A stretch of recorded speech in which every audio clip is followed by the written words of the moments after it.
Hello, Dan and Hey, Hannah. How goes it? Hi, Dave. How are you? I am delightful. I, this has been an unbelievable overnight shift. We've had a ton. The donations have been incredible. The chat has been incredible. Um, it's been a lot of fun. So how was? Were you both at the UK FFC? yeah, we both part of the team that put it together and run it yesterday. Obviously, and we had the Fishbowl live drafts on Friday as a part of that as well. So we're gonna just kind of chit chat for a little bit as because we only had like people are like it's just ending the other link here, so we've got a little bit of time here because I don't want to introduce you guys multiple times. Just we'll give it like 2 or 3 minutes before we get heavy here. But I believe I talked to both of you guys last year overnight. No, you did not, so, yes. yeah. I think you had me on. Yeah, I was on with Wildcard and Dan was on with That's 5 right. Yard. And this time we're both on with 5 Yard. Right. Yeah. Look at Andrew Hall's already in the chat. He had a wonderful segment earlier to like an hour ago. He crushed it. I'm gonna wait just a couple more minutes here. So you know what? I'm gonna just pass the torch to you guys for a couple minutes, and then we'll hit pause. Then we'll do the live read, and then we'll dive headfirst into everything. Sure. So, hi everyone. I'm Hannah. This is Dan. We're from 5 Yard. Welcome to the SB Podathon. Yeah, just to say, thank you guys so much for having us on again this year. It's such a fantastic cause. Obviously, we were super delighted to be able to host the first ever International Scott Fishbowl live drafts in London on Friday. And I'm sure we'll be chatting about those really shortly. But, it's just fantastic to be here again. Thank you so much for having us on. And we can't wait to talk to you all. So I just have to say one sec, Dan and Hannah, the story that I've loved so far the most, Kurt, about an hour and a half ago, African Fantasy Football made a 16-hour flight, well, 2 8-hour flights from South Africa to live draft with you guys in London. And he told me some stories. It was unbelievable. Like, dude, what I told, and then he went on to talk about how he's really passionate about, and like there's high rates of domestic violence in South Africa, and his entire show, and then how like his wife got invited her first time into the Scott Fishbowl, like while they were at the UK at the event, and everything he said for 30 minutes embodied the Podathon and the Scott Fishbowl. It was unbelievable, and and it just made me think about why am I not at the UK FFC right now? There's a good question. Next year, Dave, next year. But yeah, Kurt and Jana came over. I think they went from South Africa to Dubai to Holland, Holland to London. I think they left on Wednesday and arrived on Friday, which is a phenomenal effort to come and join us. But it wasn't just Kurt. We had Bob Lund came over and spent the week with us. And we had another guy, Michael, who's a New Yorker who lives in Tanzania. He came in from Tanzania in West Africa to come and join us as well for the weekend. So phenomenal effort from those people. It makes me feel a little stupid why I didn't do a 5-hour flight from Boston or whatever it is. People can go to Ohio now. Dave. No and excuses. For us, no excuse for either of you. Well, my lone excuse is my wife saying no to me going places. There's only so much. Maybe she'll be a bit more amenable, right? Oh, I've tried. Coming from the dude who says that he loves working from home because he never wants to leave his house. So I like how he's blaming his wife. Oh, there's very few reasons I would leave the house. Fantasy football is a reason I would leave the house. That's so good. My wife saying there's no reason you're spending our money to go meet a group of strange people you met on the internet is a reason I don't leave the house to go spend our money. Yeah, that's really what it comes down. Like, there was the live draft in Las Vegas. I would have been there. Oh yeah, London live draft. If I wasn't, here doing I know it's like midday for you guys, but it's 6 a.m. and I have no words in my brain right now. if I wasn't here doing the Podathon, I would have had to try to head over to London just to, live draft, no less the expo. Hell yeah. The theory's right. Like, I talked to my wife about what we're doing. And yeah, we're in a pub basement in the center of London meeting 100 people that we share spreadsheets with online. It has a weird concept to put out to anybody that doesn't grasp it. The first expo, I literally, when people ask me, oh, my boss, I requested time off, and she goes, oh, cool, what are you doing? And I stopped and I froze, and I'm just like, I'm going to Ohio to meet a bunch of strange men I met on the internet. That is actually what I'm doing. Yep. And that's really and what loved it is. As well. Yeah.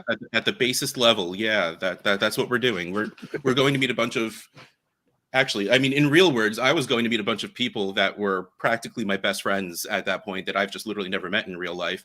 But that's a little harder to really explain and have people grasp the concept than just indeed nerds. Gonna meet some nerds. Like that's what we're doing. I want to do this live read real quick, and then we're going to talk. We're just going to grill you guys about this event, about everything you guys are doing in fantasy. This is going to be a fun ride here.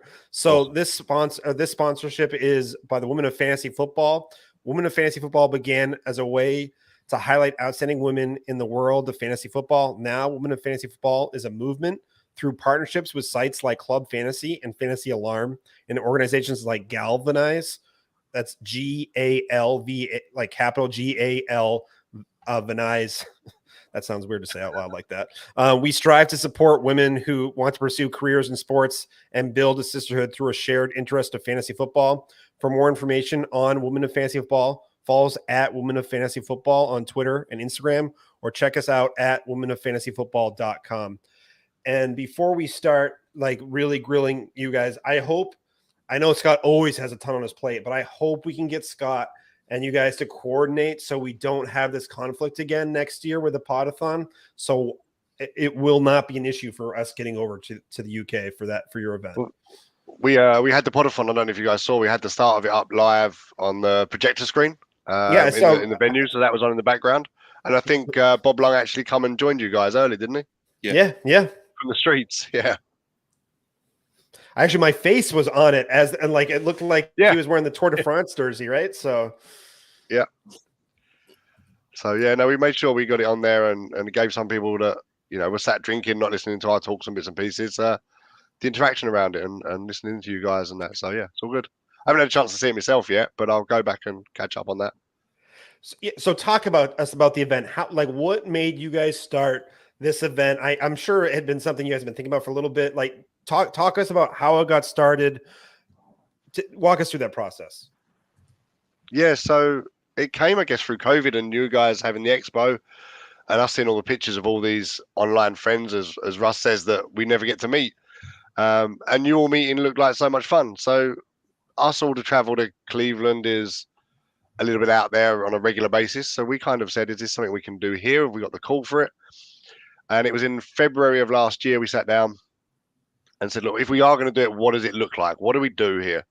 And we come up with an idea and we come up with a venue and said, hey, if 40, 50 people turn up, 20 people turn up, we'll have a beer and we'll have a laugh.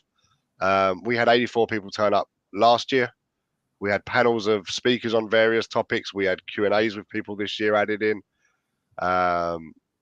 It's all for charity. Every single thing that we make, nothing's made on it. Everything goes to charity. Lots of organizations donated raffle prizes of signed jerseys. And last year we had a signed Dan Marino helmet, Dolphins helmet, all given to us as prizes. This year we just grew it. We moved the place. We had over 100 tickets sold. And we keep going. Hannah came on board for this year's event because it was getting bigger and needed more help. And she's been super insightful since. And obviously talking to Bob Lung has helped us out with some ideas as well. I just need to point this one out. If anyone, Chris Farley, Saturday Night Live fan down here, I live in a van down by the river. This is how not awake I am that this is the definition of hilarious to me right now. And this is my reaction to something hilarious right now. So I needed to put that up there.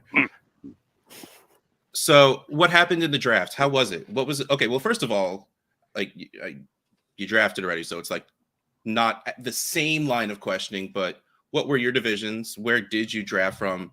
And if you want to give us a little, peek inside the draft, who'd you take? How'd you feel about it? All the fun stuff that we should be grilling you about with the hard investigative fervor that we are greatly known for on the Podathon. So Hannah, go. What division were you in? Where'd you draft from? And who'd you take? And did you hate yourself for it? Well, interesting you should ask us, Russ. But Dan and I actually didn't draft on Friday. We mainly organised people, made sure everything was okay. We sorted out doing the raffle, because obviously we've got some awesome prizes, that we could donate on behalf of Fantasy Cares. So we made sure that obviously they all went through there. So we haven't actually drafted yet. But I have chosen the Krispy Kreme division, which Kurt, who obviously came on earlier from South Africa, he originally was in that with me. And he was going to come to the UK FFC, but actually slow draft. But we had some dropouts, and he fantastically and really kindly agreed to actually draft then live on the night on Friday night. So he then moved over to one of our divisions there. But we did have 3 divisions live drafting. So that was Camden Town, Walkers and McVitie's. And I think everybody who came had a fantastic time. I think there were some interesting choices at certain spots, some values, some reaches, lots of people complaining they were getting sniped, but I think they hopefully all had a fantastic time. And this is the first time we've ever had the opportunity, really, I think, to do something, live drafting and as big as this within the UK fantasy community. Obviously we do have the option to come to the expo, but it's much more challenging for us to come. So it's not possible for everyone. And, this was the first time we have had the opportunity to do some live drafting like that. So it was a really fantastic opportunity. Me personally, I'll start on Monday in the slow drafts, and I have chosen the 106. So mainly because I was the 106 last year and I made it to the finals. So I'm going, if that got me there, I'm going to stick with it. I don't think I'm going to do probably quite as well this year, but we'll see. No, come on. You have the same spot. You're going to crush it again this year. It's mindset, self-fulfilling prophecies. You are going to make the finals this year, and then it's going to be so intense. It's going to come down to the last play, and you are going to win Scott Fish Bowl 13. So you mean Mike Evans is not going to have like 1 million touchdowns and basically blow me out of the water? No.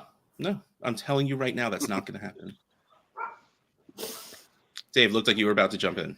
I did, and then it just left. I get it, man. You've been awake for It's early. Yeah. 30-something hours. You should probably go take a nap. I've had too much caffeine, so. Man, then keep rolling. All right, so at the 106, who are you hoping for? Kelsey's not falling. Josh Allen's not falling. Let's be realistic. What are you hoping for at the 106? I think realistically, it's probably going to be that kind of 1B tier of quarterbacks. You're looking at your, Joe Burrows. Fields is going to be in there somewhere. Whether I'm brave enough to take him then or not, I don't know. But I would certainly probably also consider, Justin Herbert, because I think last year he personally had a down year. New offensive coordinator. I think he could certainly have a really good year and get back into that top tier. So I think he's probably a guy that should be going higher than he is, and that's certainly someone I think to kind of think about. But I'm willing to be quite flexible, to be honest, because I want to see what the top kind of 4 or 5 do. Maybe someone's feeling a bit rogue. So actually in one of the live drafts in London, someone picked Lamar Jackson at the 101. So obviously if he goes there, then, things start, dominoes fall a little bit, and maybe Kelsey or someone squeaks to 106. So I'm happy to be pretty flexible, but I think realistically it'll be that like 1B tier of quarterback, I think, at that point. I don't think I'm quite ready to go for a running back wide receiver, but we'll see. That was far too logical and a very good answer. Dan, what about you? Yeah, I'm in the TGI Fridays division. I'm at 103. Originally chosen to get a top tier quarterback. I thought it was essential this year and didn't want to have to make the decision, because whichever decision you make would be wrong. So go to the back end, let the decision be made. I'll take who's left. and minimize a little bit of the third round reversal and the same. And then the scoring came out, and the first 3 suddenly threw Kelsey into it and become a first 4.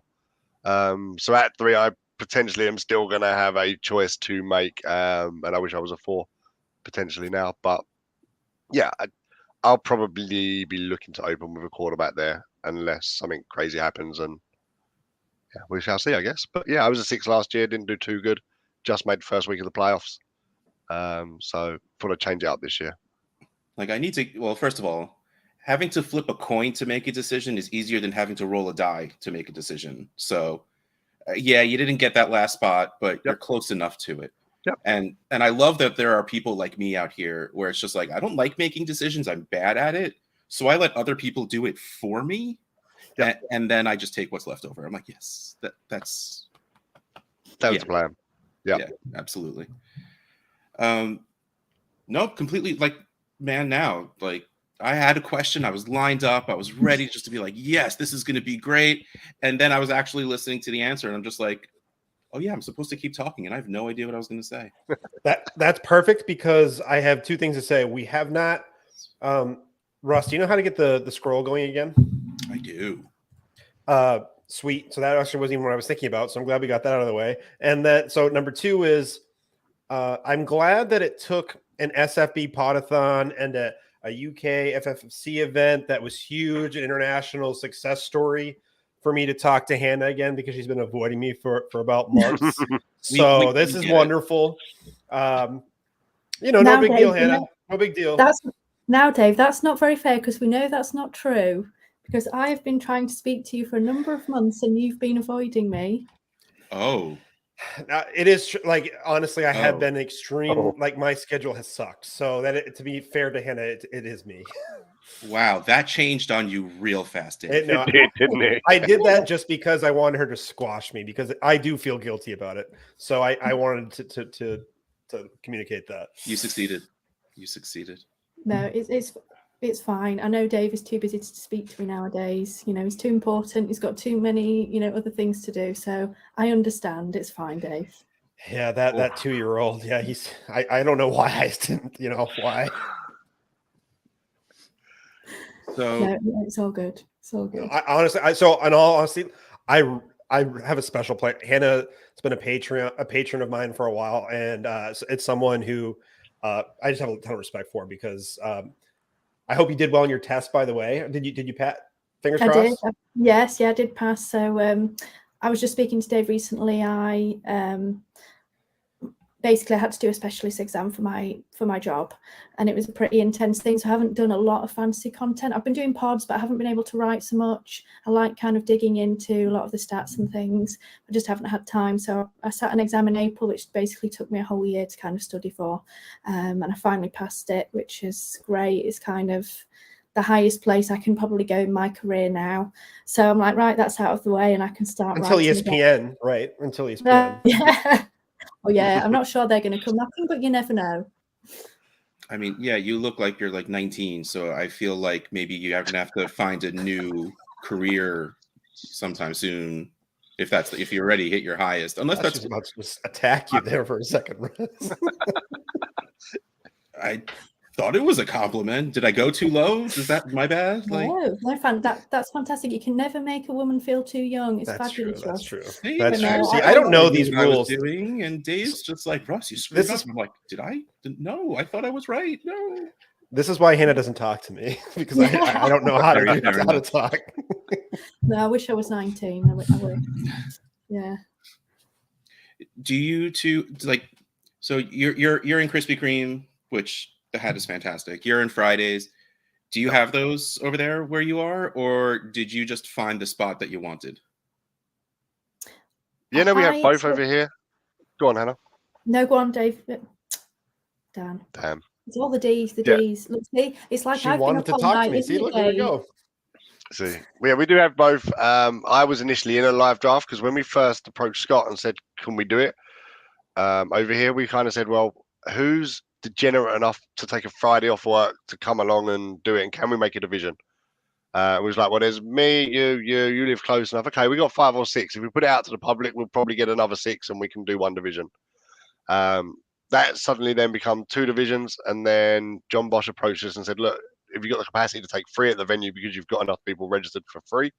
So we did. We added a 3rd division. We had 36 live drafters, and over 60 people, I reckon, turned up on the evening to as a total to spectate those drafts, which is completely surreal. So as a result, I came away from the live drafting to allow others to do it and be part of it. I was there anyway to oversee it. So I went into the Fridays division. It is where I had my first date with my now wife, and this month we've been married 10 years. So it kind of has a little sentiment to it. Yeah, when you're looking through the list and you're picking something random, it just sat there quite nicely for me. So, all right, and so I'm sure you have a very similar story about Krispy Kreme. Yeah, well, I actually, this might sound bad, but I actually never went in for the live drafts originally. I feel I'm probably a bit more of a slow draft person. Like, I like to think about it. I don't like the hubbub of people around me. I like to just take my time. So I was like, I really want to go, and obviously I helped Dan out on the night, and it was really great. I love watching what people did, how things went. But I was like, I'm not quite ready for the pressure yet. You know, I want to take my time. So I got in reasonably early, which was lucky for me. And I actually knew I wanted to be on MFL. Now, a lot of people would be like, not MFL. But to me, like, the Scott Fish Bowl is MFL. You know, most of my leagues are on Sleeper now. There's still a couple on MFL, but as I say, really, the main one is Scott Fish Bowl. And I was like, it just feels wrong to be doing the Scott Fish Bowl on Sleeper. So I was like, right, I'm going to stick with an MFL division. And then I just went through and was like, right, what do I recognize? And I was like, oh, Krispy Kremes. Everyone loves the donut, right? Mm-hmm. So I was like, I'm going with that. And I think John was already in it, John Bosch. So I was like, oh, this looks like a great division. So I joined it on there. Saw the 6 was still free. So I was like, right, I'm going with it. That's awesome. See, it's funny. Like, I love the personal connection story. And again, like, you're like, I saw this and I knew again, like, I don't like making decisions. I think I joined like 3 before I actually settled on, you know, I saw there was a Reese's division. I'm like, oh, Reese's. I love peanut butter cups. That's my jam. That's my favorite thing in the world. Oh man, but there's Honker Burger. And like, the second I find out there's stuff from cartoons, I'm like, all right, well, clearly I'm doing a cartoon something. And then I saw there was Gusteau's, and I'm a Disney person, so Disney Pixar, and I'm like, all right, that's where I settled. That's where I settled. And of course, I've told the story. I meant to pick at the 11 because of that 3rd round reversal. I'm an idiot, and apparently I picked the 1 instead of the 11 because I guess they look alike a little bit. And so now I'm drafting the 101 from Gusteau's, and like, we hear the story about, oh, I went to the date with my first date to Fridays with my now wife, and I'm like, oh, cool, I just like cartoons. All right. That's what works for you, Russ. That's what works for you. Yeah, I think we're quite lucky because obviously we don't have a lot of the eateries in the UK that you do. So that kind of cut down the list quite handily, and it made making a decision easier for us. Yeah. So we were lucky in that way. All right. Well, go. So, oh shoot, the time is flying here. Dan. Yes. So I'm not sure if you guys know, the Fantasy Cares is now an official 501(c)(3) charity.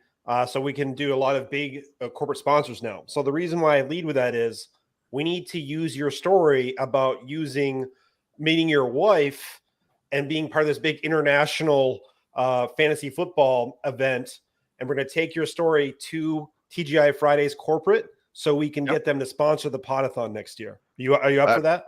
Yeah, cracking, superb, mate. Yeah, love that. All right, so we'll have a video. You can do it live from one there. We'll do it live from one here, and we'll feed it all in, right? Yeah, and we'll have like your wedding video. I'll submit that to TGI Fridays. Yeah. We're gonna go a big pitch. We'll get this done. No, okay. I'm messing. No, that was a total. I was not serious. Sorry, but yeah, the rest of it's all good. We can sit in the TGIs and do this though next year. That's fine.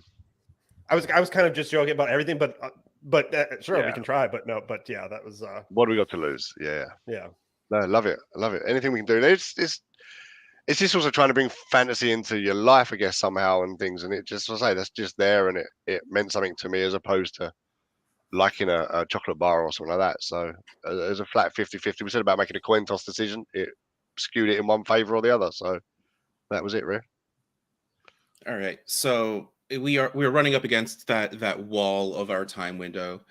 So why don't you get it out there? Whatever it is, your lasting impression on the Podathon. What is it going to be? What are people going to remember you for the now 26 minutes you've been on this show so far?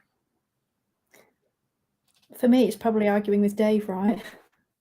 I love it. Yeah. I'm here for that. But I need to change my title to Dave Wrong for the rest of the Podathon because of Hannah. Oh, I think you definitely should, Dave. So you should. You know, I just go on, Dave. Go on, Dave. I'll let you. don't let him. No, he doesn't need to defend himself anymore. If someone donates $25 to Fantasy Cares, with the thing called Mr. Wrong in the comment, I will change my name to Dave Wrong for the rest of the Podathon. Oh well, that's easy.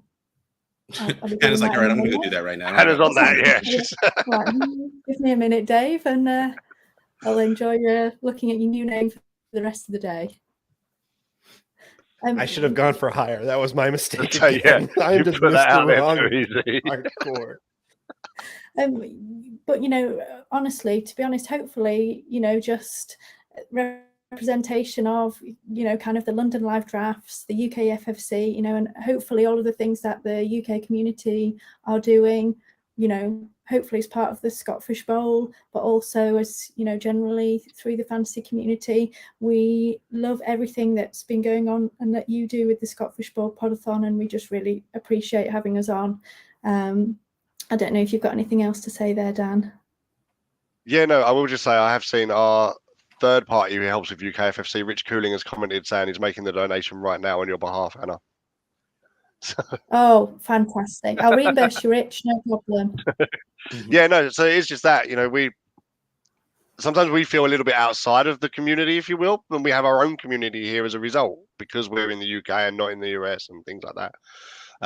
And things like the Scott Fish Bowl has just allowed us to try and be a bigger part of the whole sum, if that makes sense. So it's great. The fact that people have traveled thousands of miles and spent thousands of dollars and pounds and South African rand to get here was phenomenal. Next year, we'll be doing it again. With Scott's permission, we'll be doing the drafts again. And our event tied into it. We hope to see many more people there. We hope many more make the trip. I know a few of us of the weekend have been talking about trying to get out to the expo, likely next year, if possible. So that would be incredible. And obviously, me and Hannah also do the 5 Yard Dynasty show, which we haven't even covered.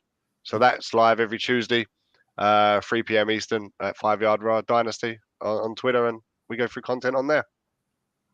All right. If there is actually any specific people that have made you not feel part of the fantasy football community, you let us know, and I will make Dave beat them up. Oh, should they be scared of that? He's a wild man. Like, Are you kidding Problem me? is, Rusty, Are you he has to kidding come me? to your house for you to do it because you don't leave your house apparently. So yeah, I'm not going to beat anybody up unless they come here, which would be really, really awkward. Because then I have a beat up person at my house. Like, do I Uber them? Yep. Like, do I send? I'll pay for their ride home. I guess that would be the right thing to do. that'd be the politest thing to do, wouldn't it? Yeah. I guess. Yeah. Just No, we before- would. So I was just going to say, we say about being outside the community. What a lot of it is, I think, for us is we're Brits, so we're seen different, and everything the takes that we have from fantasy and things we do, we have to justify a little bit more sometimes than when we deliver it with a British accent and when we deliver it with an American accent. And what that means is actually some of the guys that do content over here are incredibly good at what they do because they put the time in, they put the effort in. They don't just spout random nonsense at times just to be popular and gain attraction. They're grounded in what they do. And there's some very, very good analysts and guys out here. And that's what the UK FFC was about, was trying to get those people out to the public. Well done, Rich. Well, I'm sorry you feel that way because that is ridiculously dumb. So again, anytime you let Dave know, and they'll start a fight. Like you want to, I'm not. You want to see a spreadsheet guy throw down? That's all it takes right there. Because like we if then the entire situation, like, you know, all right, well, equals if this guy punches first, comma, I'm going to do this, comma. All right. No, I got this. We plan. Index match gets it every time.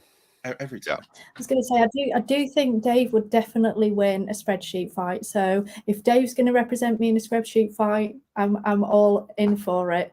And just before we go, I'm just really, really happy that I managed to see Dave's new name before, we finish our segment. And I'll be watching, Dave. You need to keep it on. Ooh, no, it's not a problem. My takes make me that way anyway, so it's pretty easy to just transfer over there. So.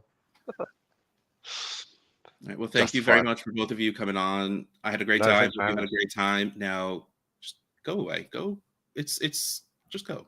Go away. Awesome. Go. Cheers, guys. Thank you. Good luck. Thank you. Bye. Bye, guys. Thank you very much. Wonderful talking to you.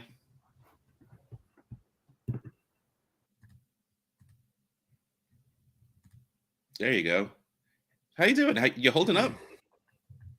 Dude, when I tell like $25, I'm good to go for another 12 hours, like another 36 hours, man. That's all it takes. Is a donation to Podathon that's all it takes, guys. I am pumped.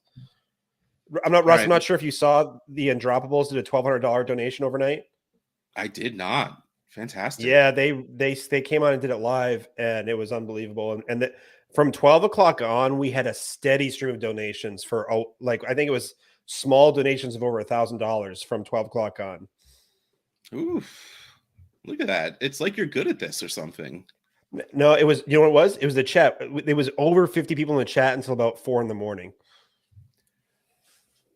I fell asleep. I would have fallen asleep a lot earlier had my 8-year-old daughter not been awake later than I was. I fell asleep at like 10 o'clock, but then she kept waking me up. And so I'm like, all right. She woke me up. She fell asleep. Oh, look, the dummies are going to be on. Let me go downstairs. So I ran downstairs, jumped on for half an hour, then passed right back out. So all right, I'll get this live read out of the way. That way we can get we don't want to take up any more of the next guest time here. So it's 7 o'clock. I am also rest overnight. I was muted for 5 minutes and I was the only one on reading live reads. That was really embarrassing. So now I have a phobia of being muted. All right. So Podathoners, if you want to win your fantasy leagues, you need to visit goingfor2.com. Why going for two? Because you can't go for three. Going for two has some of the best up and coming writers who want to share their passion for the game with you. From redraft to dynasty to daily fantasy, goingfor2.com has it all, including live shows at Going for Two Live, found on YouTube and syndicated on all major podcast networks. Visit goingfor2.com because no one remembers the extra point. Beautiful. And let's get these people in, right? Add to stream. Hey, fellas, how's it going? Good. Howdy. Thanks for Good having us morning. on. Yes, thank you very much. I love this because, John Bosch and I did live streams for what felt like 3,000 years trying to get people into Scott Fishbowl. And like every day there was 20 something people we get in. And now I love that I'm sitting here, we're doing the Podathon and I get to see all of these Twitter handles. And I'm like, oh yeah, I've seen you run a lot of races and you did terribly for a lot of them. Oh yeah.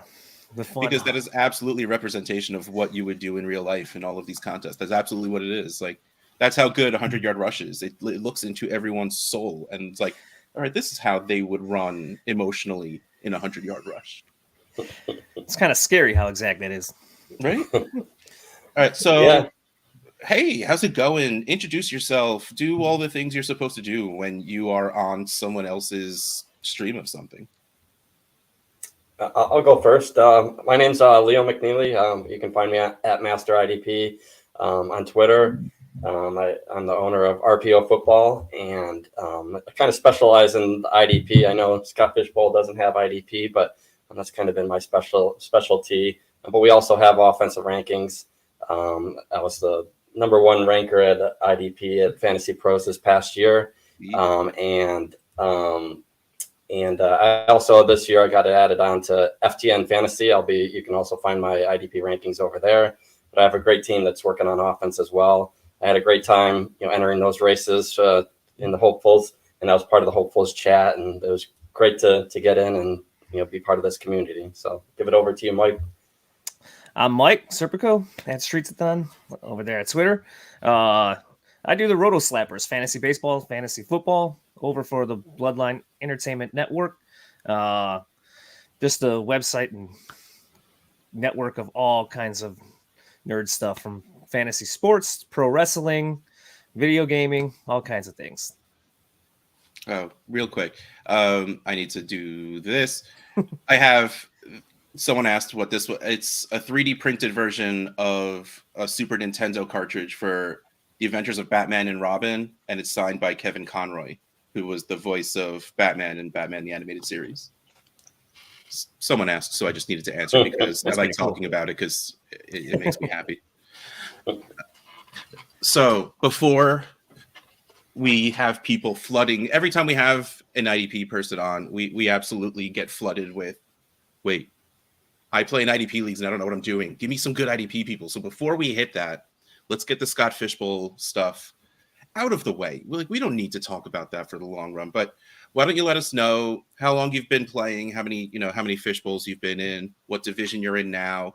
Tell me what shirt that is because I don't recognize the logo, and what position you're drafting from. Sure. So I'm going to be drafting in the Planters division, 1.03. I was hoping to get one of those quarterbacks. I've been playing IDP for 12 years now. So it's kind of the first league I got into that was, a keeper league, and has been a league that's been going since 1989. I didn't get in 1989, but it's a long-standing league. Kind of my first experience. So I've been playing for a long time, but this past year was my first year as a content creator. So I got into it and had success, and was kind of looking for that next challenge, and it's been great. And the shirt is actually a Notre Dame shirt. My wife graduated from there, representing there. But I do have a Planters division shirt. I just didn't want to wake up my wife this morning and grab it from the drawer. I love IDP, and it's a smaller sector of the market, but it's been great. Well, the way to look at it is it's a smaller sector. That means there's less people for you just to destroy on your way to the top. That's true. But it's also a great, with that smaller market, there's such a need for that content. So I like to try to fill that void and help people get the content that they need that, the other places aren't getting. It's funny. Like, I'm sitting here like, you destroy people. You are the best. And everyone's just like, no, I'm just happy for everybody. I'm like, no.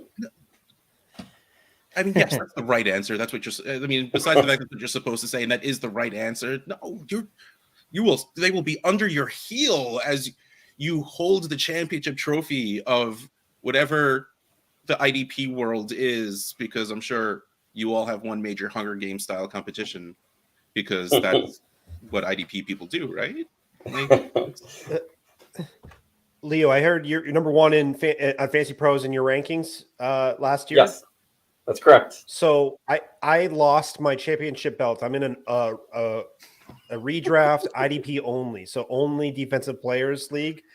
I really enjoy it. It's kind of fun. You don't have to worry about balancing offensive and defensive players. So I lost the belt this year. So I'm giving up my previous where I buy my guide from. So is there a way for me to buy a guide is there a way I can get a guide for your rankings somewhere and I can purchase that? Yeah. So I have on my website, rpofootball.com, I have my rankings, my redraft rankings are $20 for the draft, $20 in season, or you can do it all for a full year of content for $35. So it's a pretty affordable for this market. So you go over to rpofootball.com. You can also find my rankings included with Jeff Ratcliffe is over at FTN. You get his offense, you get my defense. It's kind of great to have both. But you can also find my stuff at rpofootball.com. All right, I will be. I'm not joking. If you're on the Podathon and you just show me your stuff is legit, I will be purchasing my IDP draft from you this year. In about Perfect. 2 weeks, I'll be doing it. Okay, perfect. Love to have you. All right, Leo, stop talking. You've been talking too much. Mike, you're up first. All right, what's the hoodie? And I already have Bob Gilchrist yelling at me in the chat that I should know what it is. Yeah, he's actually spot on. Gino's East Pizza, Chicago Live. Cool. Yeah, I'm in New Jersey. I know exactly what that is. Not one of my spots, but it is one of the like chains here, I guess you could say. But it also like looks nice, that green on green. I'm a Yeah. fan. Are you in Kinda that dig it division? like it. Yeah. So this is my division. So that's why I figured I'd wear this. Promote Chicago Live here a little bit. Oh well, no, we'll get to that. This is about you right now. That's what I want to. I want to know about you. But what this makes Streetsathon tick? Where is Streetsathon? That is not easy to say, man. Streetsathon. I know. Where are you drafting from this year? So I'm also 1-3. So I'm spot 1-3 as well. I actually chose it because it's my kid's age. Oh, that's cute. I keep As trying to opposed pick a number there. I didn't want to have to choose someone. All right, I'll ask both of you. Let's pretend the first two picks are quarterbacks. So Allen Mahomes hurts, or maybe someone goes crazy. Apparently, we've heard of two people going Lamar Jackson 101. Because I think Lawrence said it at like our second or third guest, and he's going to do it. So let's say you have your choice between one of those last Studley quarterbacks or Travis Kelce. Are you going to take the quarterback, or are you going to take the tight end? I am taking the quarterback. I'm chuckling because it's been a fun discussion in the 1-3 chat for weeks now. Which route to go here, but I'm sticking with the quarterback, whoever that may be, whether it's Allen Mahomes or Allen. Right. Or, Leo, you have my permission to speak for a little bit. Okay, thanks. I'm going quarterback as well. I mean, it's tempting to take Kelce if he falls, but yeah, I'm going into the quarterback rank. I'm part of that 1.03 chat, and it seems like that's the consensus with what we're planning to do. We got some great minds in there, so probably going to Josh Allen. I don't love the bye week there, but I think that's the best bet to go. Could be worse. Well, like you say that, and it's really funny. Like per game though in this scoring, so it's funny. We've had so many people on this podathon where they're like, "Oh yeah, I was a semifinalist," like, and they're talking like it's no big deal. And I want to put it out for people listening. If you have never been in, or if it makes it seem like everybody makes the finals, I finished in, I believe it was around 2,350th last year. I had a bad year. So I just want to put it out there that while it sounds like they're saying this rather flippantly, it is a very large deal that they made that. And I also bring this up because I've made the playoffs twice in Scott Fish Bowl, and I've been in for more than 2 years.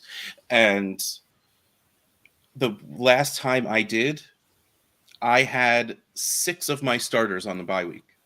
I'm like, oh, okay. Oops. And of course I was bounced immediately. So yeah.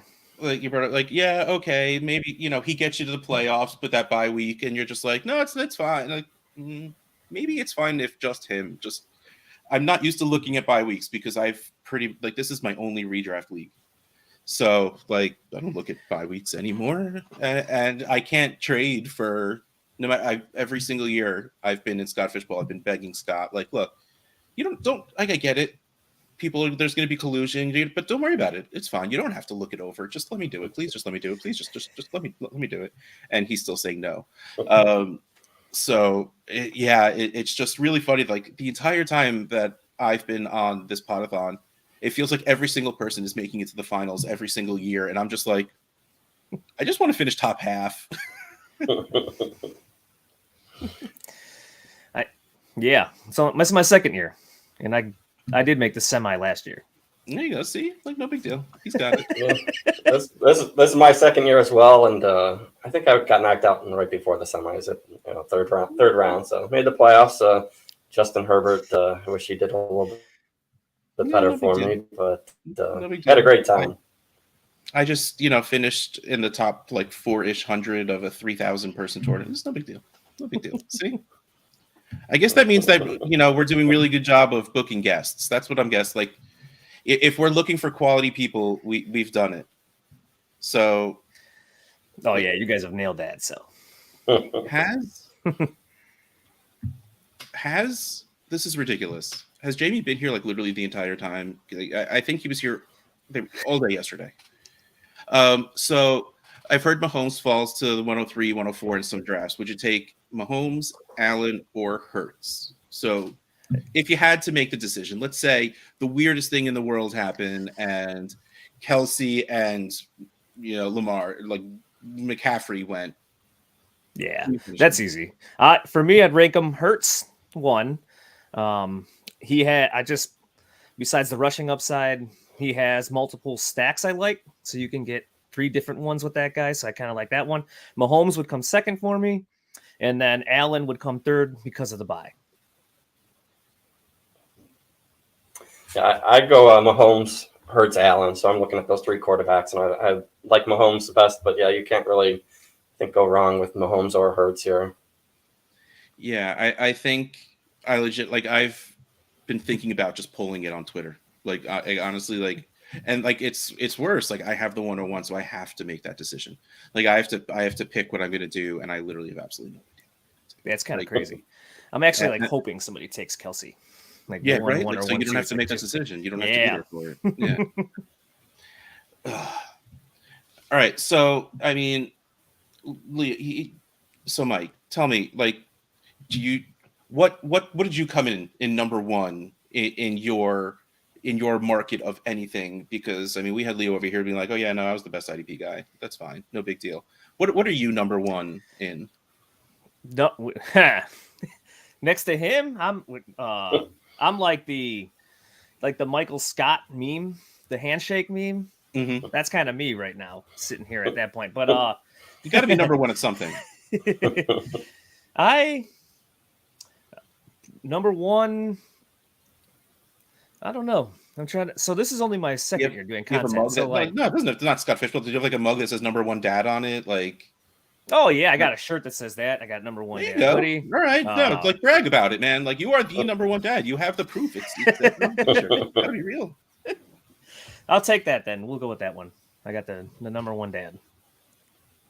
Dave, you're just number 1 at being Mr. Wrong right now. I was about to say, if I'm Mr. Wrong, I can't be number 1 dad.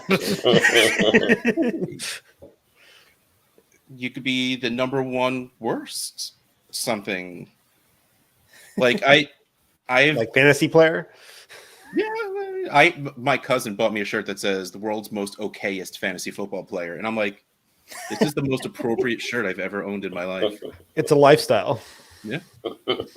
Being mediocre at everything is a lot harder than it sounds. Just put it out there. I would agree with that. That takes a little skill there. I'm writing a country song. Despite my lofty goals, all my Twitter polls wind up 50-50. That sounds, I'm not going to lie. That felt good saying out loud. That sounds good. I like that. I don't listen to country music. I'd listen to that song. That moved you more than Vinay's Down by the River. All right, Dave, I need you to cover me for like 3 minutes. I came downstairs without water, so I need to run. Go. This is perfect. Dave, you're not talking. Talk. Dave, talk. Dave, okay. Why aren't you talking? Because my name is Mr. Wrong, so I don't know what to do. No, honestly, gentlemen, this is actually pretty easy. We have about 12 minutes left before the end of this segment. I want to open it up to you guys to talk about, like, hey, this is what I was hoping to talk about on the Podathon. And like, hey, if you need a little bit more specific question, I got it for you. But honestly, I want leave it up to you if you want to talk about some content, talk about what Fantasy Cares means to you, a special charity that you want to take a moment to talk about. This show is your oyster at the moment. I'll let you go first, Mike. Go ahead. Okay. Yeah, I guess I'll first start out with the charity component. I mean, I love what Scott Fishbowl is doing here, and all the giving, but I'm going to push people to do something else other than money. I encourage people to donate their time in their local community. My wife has been part of a local food bank in my local city, and I think it's just as valuable to give your time to people. So I'm pushing for that. I know we're all it's the easy thing to give money and for people that have it, but time is just as valuable and important. And not only rewarding for the people that receive your time, but also I think it's rewarding to you personally to give that time. So do something in your local community would be what I'd say. On the football side, I'm just trying to be the biggest proponent of go ahead. I just want to say a couple of people have also said that, and I think that is such a wonderful way to answer that. And the reason why I say that is that I think like your actions can be a little bit more infectious than just giving out a monetary sum.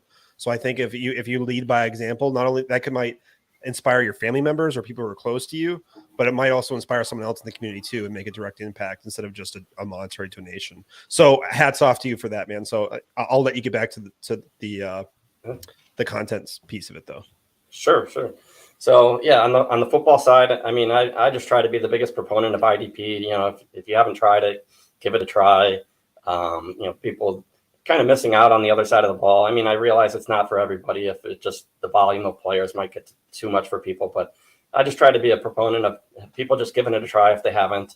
You know, you can find, you know, RPO football's got IDP, but we also have offense. I have, you know, two great minds working for me. I've got Stephen Chalmers at FF Chalmers and Ryan Odell at FF Deli. You guys have probably seen them around. That they're kind of managing the YouTube page at RPO Football. They're doing great work on the offensive side, so it makes my job a lot easier. I just have to focus on the defensive side, and then they have to get me up to speed when I try to get into a competition like this, where I have to remember all the offensive players. Same question to you, Mike. Yeah. So first thing, I saw a comment before I'll answer that, but yes, that is a Michigan helmet behind me. Go blue. Yes. Diehard Michigan fan. So, yeah. So the Fantasy Cares, you guys are doing amazing stuff over there. It is absolutely my pleasure to help out in any which way I can. So this year I brought back kind of like I did like a bike-a-thon type thing. So between families, some businesses here, things like that, I'm going to be doing a donation per win match me this year too for Scott Fishbowl. So at the end of the season, hopefully I make another semi run, and then a nice little donation comes with that one then too. And then content wise, yeah. So over at Roto Slappers on the Bloodline Network, the one thing I've learned, especially doing this now only for about 2 years, is some people there's like two separate people that are really good at playing fantasy. And then there's people like the really, really good content creators who break everything down right and teach it well and things like that.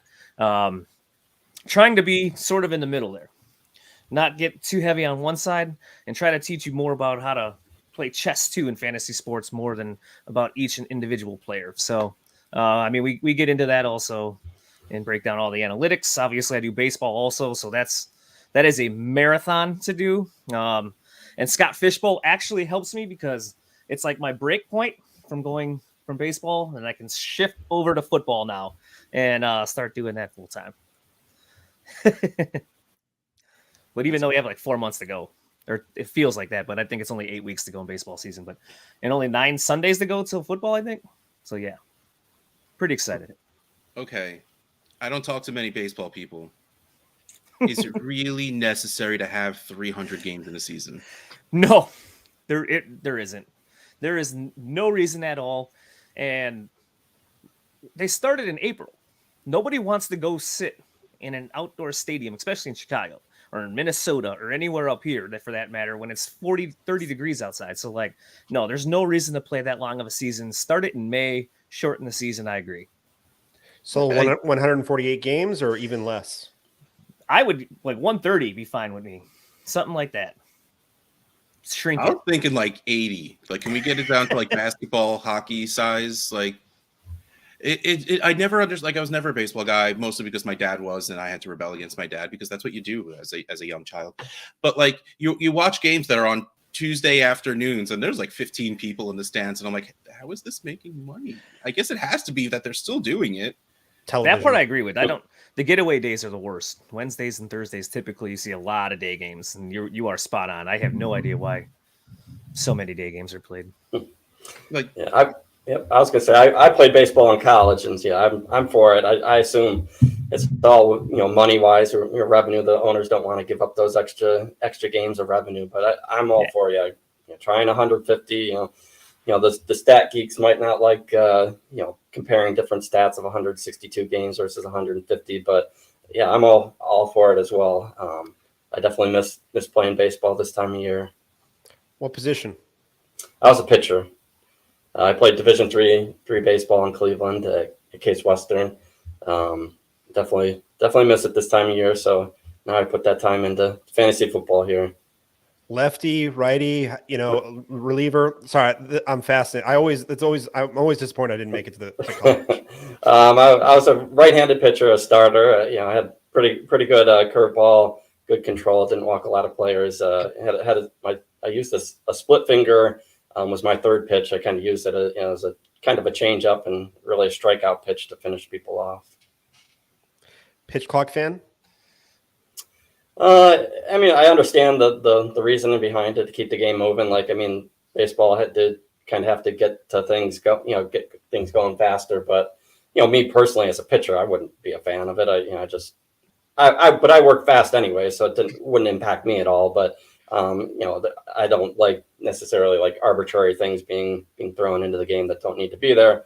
But I understand the reason behind it. Yeah, the pace of play. It helped a little bit though. It does kind of help move the game along, it seems. So what they got to do is work it into like on the pitching on the mound. They have that like plate there. Just electrify that. So that's that they know that the clock's up. I think I'd rather have the pitch clock than a runner on second base in the extra innings. I find that absolutely maddening. The ghost runner, yeah, that's brutal. I cannot stand it. Wait, like they play backyard rules now? Is that what I just heard? Yes. So if you go to extra innings, the inning starts out with the guy at second base. The last out from the last inning gets to start at second base. It's a little league type rule, basically. It really is. I get like hockey went to 3-on-3 for overtime because there are no ties and it goes on forever, but that's not an advantage really. I guess people not really playing defense is a bit of an advantage, but like it's not like that's something to make it more exciting. Yep. Putting a guy on second is just like, oh, okay, cool. It sucks. Let's just you don't need to sugarcoat it because that's what it really yeah, does. but really you said the guy starts in second. Like I remember like playing kickball, ghost man on third. Remember everybody ghost man on third. We didn't have enough people.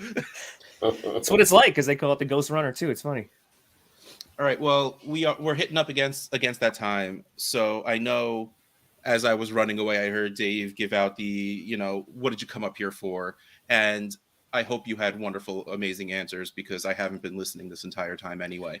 So why don't you have 2 minutes, each of you take one, throw out the last thing that you're here for, your impression that you want to leave on the hearts and souls of everyone that is listening right now. Sure, I'll go first. I'm here, really to support, Scott Fishbowl and Fantasy Cares first and foremost. That's the most important thing. But, being on the show, here to also support rpofootball.com. We just started in December, so we're pretty new, but we have some great content coming out. We've been adding team members and really crushing it on the IDP side. So come check us out, rpofootball.com. Get your rankings and be ready to win that championship. I say RPO football, you think of, run pass option, but, for you guys over here, it's also run pass obliterate. So obliterate the competition and win that championship. That's what I like to hear. I'll hand it over to Mike here. Yeah. So first and foremost, thank you for having me. This has been awesome. Secondly, besides doing an amazing thing for a great cause, I love the community. This is my second year now. And last year I participated, but this year I was like, I'm going to do it more and start meeting more people. And I've done that. And everyone in this entire community is fantastic. So besides the charity aspect, I'm also here to just have fun and meet a bunch of new people in the community, which I'm doing. And at the same time, create some content over at Roto Slappers there. So if you need any help, come check us out as well. Fantastic. Well, thank both of you for being on and all of the things you do. I hope you obliterate the competition on your way to the top again. And I know no one can see what's going on in the backstage of our StreamYard right now, but if you've never met at FF Larry Monkey, he's an absolute jerk. And by that, I mean he's one of those guys that's a jerk with a heart of gold. absolute jerk right now. But I'm not thank ready you for for coming this. on. It was fantastic Thank you. having you, talking Thanks, to fellas. you, and catch you later. Thank you. Thank you. It's been an honor, gentlemen. Honor. Now, I know we don't normally bring on the guests before we do the read, but I feel like there's less of a chance of you doing obscene things that will absolutely distract me and not me be able to read or talk if you're actually on the screen. So you two shut up for a second, but just be there. Because our guest is sponsored by War Squared Fantasy Football Podcast, a year-round full-service fantasy football podcast with weekly episodes to provide fans with info on their teams and players. Host Tommy, who's always wrong at Freight Brain, Doc, who truly is rarely right at Doc Tim 13, and producer and degenerate gambler Tobin at Tobin Acevedo. Guarantee a quality experience and actionable advice every episode to stay a step ahead of your league mates. Whether you are a newbie or a longtime vet of the fantasy wars, War Squared is the place for you. Plus, there will be beer. Tune into War Squared today and every day afterwards. Gentlemen. What's up?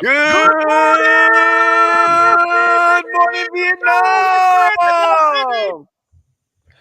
Sorry, neighbors, Why is Justin not on his couch? because the kids are asleep. And I know for a fact my daughter's going to walk out right in the middle of this. And so if I was on the couch, she'd be joining the show. And let me tell you, morning Frankie is not good Frankie. Oh, I like that. That's a great idea. Yeah, no, like that would make me want to be heard here more anyway. All right, so fellas, we are clearly friends. We've known for a while, but I don't want to let that walk us past. You just letting everyone know who you are and how terrible you truly are at fantasy football and podcasting. So introduce yourselves and let them know why they should just avoid you two at all costs. Well, he's clearly talking to Justin. He's not talking to me, right? Because I don't know. I won the championship last year. He was in the league with me in that 16 team. oh, that was the one that he's traded all his picks and then skipped out. Oh, come on. We're not going to go there. Oh, boy. Good morning, Outhouse. Good morning, Mike.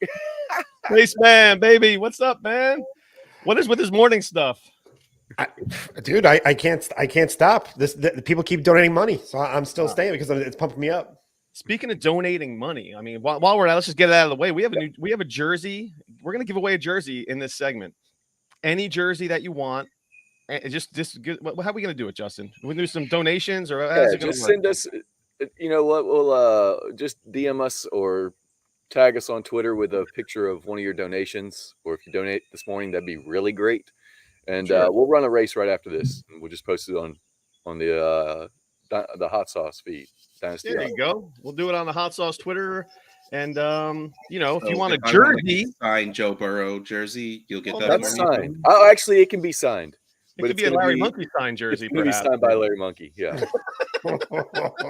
We're looking to elevate the cost of the Spaceman has entered the chat. All right. Then I would suggest not getting it signed, Russ. No, I mean, unless you want like a DeAndre Hopkins, like Houston Texans signed jersey, perhaps, but no. Or, Taker Mayfield signed Cleveland Browns jersey, perhaps, but yeah, no. I mean, yeah, man, I'll reach out to my Chinese connection, and any jersey that you want, we will get to. We'll hook you guys up with a nice donation for Fantasy Cares. Let's rock and roll, baby. Let's do this. 7:30 a.m. EST. We're here. Wake your asses up. Wake up, people. Wake up. I'm gonna try not to say any bad words. I know there could be kids watching at this time. Yeah. I know Outhouse is not a fan of the salty language, so I'm gonna do my best. Oh, that is not true. Outhouse loves some salty language. He just doesn't like it on his podcast. Rubbish. He suffered through. No, I went suffered is strong, but the Dynasty Trades HQ segment last night was something else. I didn't think they could top what they've done in years past. They did. Wow. Well, okay. Well, Shane on the pod. Yeah, I had to run right after Shane said he was climbing on top of people. It's Shane. You both. Did Daddy have to apologize? Is he going to apologize today on their behalf, like they did for us last year? Yeah, I was about to point this out. Are you willing to ship to Portugal? Portugal, sure, why not? Yeah, why not? For a good cause, absolutely. All right, there you go, Gabe. Gabriel, all yours. Go donate. Get in on there. Any donation, by the way, it doesn't have to be a U.S. org thing. Joel says, shout out your Twitter handle because the sponsor graphic comes up your handle. Yeah, we pull this every once in a while just to switch it around. Yeah. You know what? I blame Sal. A very stern talk with our graphics department. I blame Sal for all this. He is the what do we call him, Justin? We call him the ringmaster. Yeah. And everything is Sal's fault. Everything is Sal's fault. So. Yeah. Sal, you know, I know you're up too, by the way, because you're posted on Twitter. You can't come on for our segment, Sal. What the hell is that, man? We want Sal. We want Sal. We want Sal. We're Podathon regulars at this point. This is our fourth Podathon. Man, I mean, Sal skips out on us for this is the first year without Sal. Last year he ate during our whole segment. Right, he had a sandwich in the middle of the segment. Right. So Sal was supposed to set his alarm for the Aussie guys overnight. I saw a donut and a burger on screen cry because he wasn't there. I'm not joking. Like, check it out. I think it's must see viewing. People who missed it overnight. Literally a burger and a donut cried. That's all the fatty foods tuned in. Yeah, he really took the easy way out this year. He's like, I'm gonna make it longer and take time off. What a jerk. I know, right? He's got to rest those vocal cords, you know. So I don't want to crap on Sal too much. He did flex. He was 8 a.m. to 11:30 last night, so that was pretty impressive. I'm not impressed. Whatever. Come on. You know, I said that I had to legally say that. That was the contract that he has to at least once stand up for Sal in each argument, and then once he gets that out of the way, he can pile on also. But he has to at least once. And you notice I'm Mr. Like Ron. Sal is a good person. I'm Mr. And good Ron, at whatever this is. So I mean, you guys called me out last night. I try to chime in as much as I can during the Podathon. You guys were talking about international stuff, and I'm like, hey, you know what? We peaked at #1 in Austria and the Netherlands, and you and Outhouse and Sal were just like, how could that possibly be? The Dynasty Hot Sauce Pod, those guys are a couple of jokers. They don't have any listeners. Well, we are a couple of jokers. Wow, did you just play back my vocals? Was that what that was? That was my best Outhouse impression. That was an Outhouse impression right there. Yeah. But there's no world where I could let your ego get any bigger. So I needed to just put it out there that it was false because I couldn't let you believe that. That's a solid point. They love us. They love us in Ukraine. They love us in Austria. They love us in Netherlands. We have some Ukrainian listeners, and I only imagine, when you check the stats and you see where you mentioned it yesterday, you see where all over the world people are listening to your dumb voice. And you see the Ukraine, and all I'm thinking of is like, man, I'm sitting here. Me and Justin are goofing off, and these guys are like defending themselves with defending their honor. And here's me and Justin talking about shooting deer and tackling turkeys and stuff. So I had a big following Lithuania for a bit there. It was fun. It was fun. Who tackled it? Justin? Why did you tackle a turkey? I'm assuming this one was you. No, actually, Larry was much closer to tackling a turkey than I was. Oh, that sounds like something you would do. Well, it was in season. It was in season, but it was. He has a good gobble, I bet. He can gobble or whatever they call it. That's correct. Yeah. What is a male can. Policeman just take this conversation somewhere dark, or what happened here? No, that was. I know this was a little weird when I made that hand motion, but it was not meant to be that. To switch topics, why am I afraid to play against you guys in your Dynasty Hot Sauce listener league? Yeah, why is that? Why is he afraid to play against us? I'm wondering the same thing. I think we should just put him on the list and make him play. We should. He expressed different. We had Spaceman. It was a great episode. Did we make that a double episode? Because we put out 1 hour episodes once a week. But if we have a guest and it turns into like a super long episode, I'll break it up into like 2 parts. And I think Spaceman was a 2-parter, man. The episode was that great. It was a great show. I'll tell you something. I don't remember anything about any of these episodes once they're off. Right. Unless I listen back to it again, I'm like, oh man. And sometimes that happens. I'll be on a run and it'll go to the next pod. And I'm like, well, there's the hot sauce. And I'm not pulling out my phone to turn it off. So I'm just going to listen to the pod. See how dumb I sound. Yeah. Well, I have to listen to it just in case something slips by the edit, and just in case I got to get back in there and fix it up. Hopefully you edit out my Rondale Moore takes. Oh, those are right in there. Yeah. Volume Moore. The Rondell Moore. Remember that? The Rondell Moore. There was like a sexual type of situation there with Rondell Moore and yourself, I believe. I mean, vividly, I think Spaceman was having sex with his wife, and he was saying, "Say you were Rondell Moore. Tell me you're Rondell Moore. Say your name is Rondell Moore." You guys thought the chain could get bad? My son's middle name is Rondale. Holy It's crap. not true, but No. I think it was more. She was saying more, and you were going, Rondell, DJ, Elijah. The Scott Fishbowl, right? Yeah. That's what we're here for. Yeah. Okay. Hey, there's nothing like morning sex.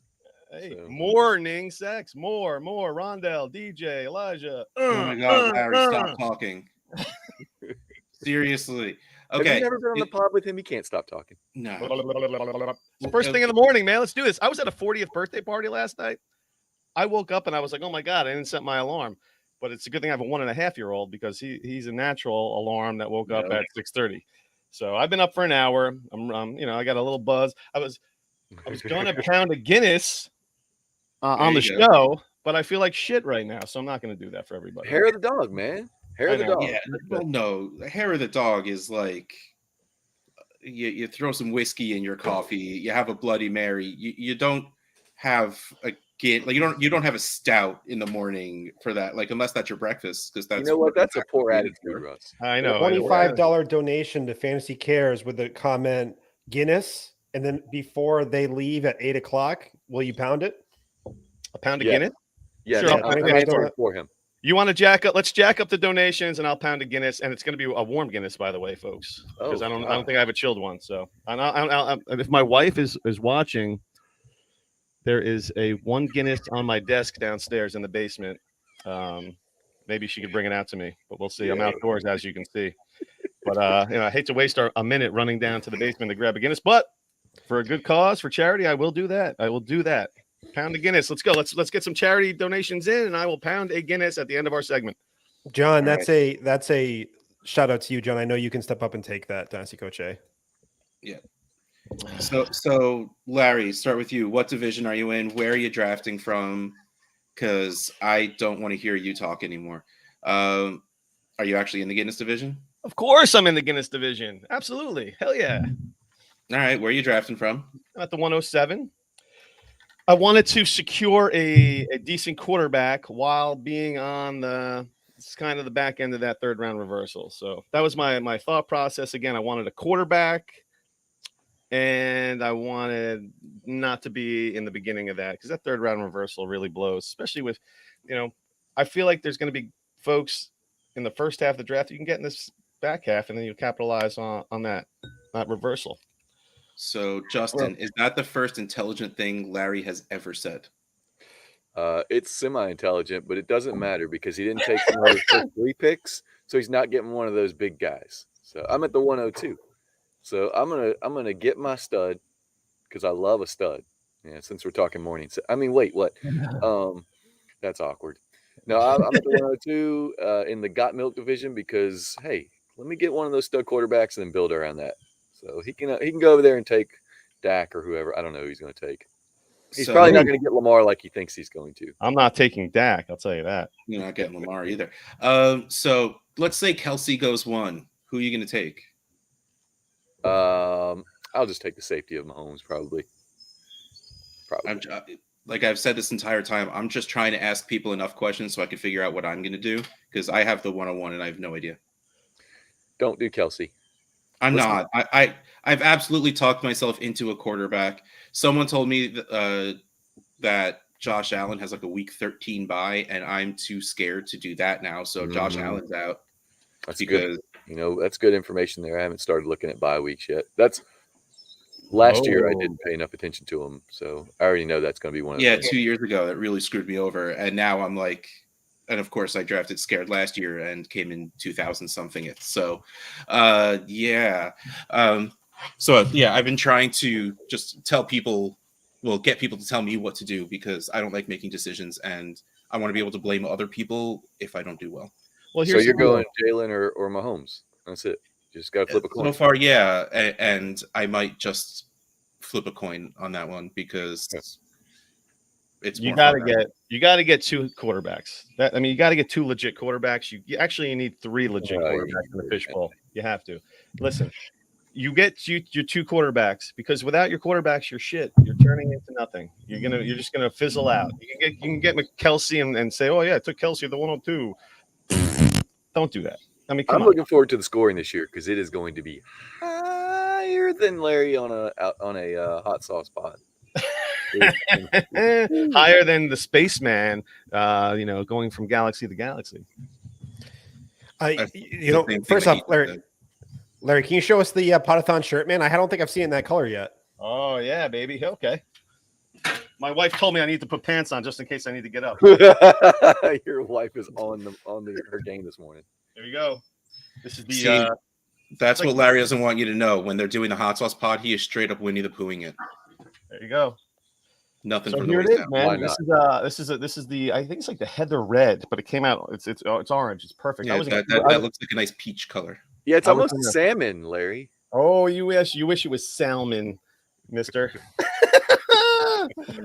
I was in Key West, and this was a perfect shirt down for Key West, man. Walking around, showing off the Podathon tee. Good stuff, man. Something I've noticed is that when we've asked that question about Kelsey early on, the top 3 or whatever, get this for me. Something I've noticed for the top 3, or usually for dynasty players, I think who play Superflex are afraid of being locked out. They always say quarterback because I think it's just something instinctual with them in startups. Yeah. I ran some numbers, and basically you can take Kelsey and get that positional advantage, but you're really going to hurt on that QB2. And the other option is to just take the quarterbacks and punt tight end completely, because after Kelsey, there really wasn't much of a gap. I mean, you're talking like 2 points a game, 3 points a game, all the way down to like tight end 15 or something. So you might as well just punt and stack up all these position players while people are just, reaching for tight end 7. Yeah, I'm in this 107 chat, and there's like 1,000 people in it, and everyone's like, "Do I take Hawkinson here? Do I take Andrews here? Do I, what about Chiggy? This and that." And Justin made a good point, and he was he posted something recently that pretty much broke down. Once after Kelsey, there's really no point in taking the tight end. Yeah, it's like a wide receiver 2s are scoring more than the second and third tight end because of the scoring setting. All right. So what is that tight end that is at the back that you're completely punting? Well, I guess you're gonna have to really probably take 2 or 3 and start streaming. So what are these guys that you're hoping to get? I'll probably be grabbing 2, but it'll be late. And I don't know how late because I don't know how the board's going to play out. But I don't have a specific target. Like the Ingrams and Njokus of the world are going to be priorities, I guess, late if they're still around. Otherwise, it might be some Jelani Woods or something like that just to take a shot. Yeah, and then this would explain why Justin always finishes, in the outhouse portion of the fishbowl in that 2000 section. Just putting it out there, we have a donation of $25 that says "Pound that Guinness, Larry." Pound the Guinness. All right, man. Justin, you got to take this because my wife is, although she might be listening, I don't think she heard my "Please get me a Guinness." Well, get to sprinting. I can't go get you a Guinness. I can barely walk right now. So right, just remember, don't stand up straight. Just slide. Nobody wants to see what you got. Maybe Justin can explain to you how he slipped on a banana peel and his foot is in a walking boot right now. Jesus. Wait. Yeah, I'm gonna be. Oh man, thank goodness the table covered him up there. Yep. Yeah. I'll be rocking a walking boot for a while. So I'm no longer Run DFF. I'm Hobble DFF. Did you? You all right though? Yeah, it's just a grade 3 ankle sprain. So now it's like torn ligaments, and yeah, it's a lot of fun chasing a 1-year-old and trying to play with a 4-year-old with a boot on. It's a blast. Did you actually slip up on a banana peel? No, it was like a clump of mud, like a dried clump of mud after a rain or whatever. It was on like the running trail, and it was a lot of fun. That's why you don't run. If you don't run, that can't happen to you. That's fair. Well, I won't be running for a while now. Damn it. Well, yeah, you're a runner, so that sucks for you. Yeah. I like that one, Jamie. Yeah, this is a guy I've been trading for him in a couple of places like that. This is, yeah, I took it. I like Hunter Henry late, but I mean, and that's not my bias. I think if I'm going to be drafting in 20 rounds, I think, and Gesicki too. I'm well, not both, but I just think that people are just too down on the Pats. I think there's going to be some reversion to the mean. So I mean, we know that Hunter Henry's good at catching touchdowns, and that is important for when you're punting tight ends that long. You want the dude that has the chance of catching a touchdown, and Hunter Henry has shown that that's something he does. Dude, I disappear for 30 seconds, and you guys are talking about Hunter Henry right now? Come on, we only got like 10 minutes left here. What's going on? We're talking about those tight ends. Let's get back to Spaceman banging his wife and yelling, "Drink the beer, Larry." Where are we? In the donation department. Let's get over 50. Give me a $50. Give me a $50 donation. No, you don't need to change the rules now. Yeah, he's moving the goalpost. That's for the jersey, though. The envelope here, Outhouse. You know how we do it on the hot sauce pod. We push the envelope. Come on.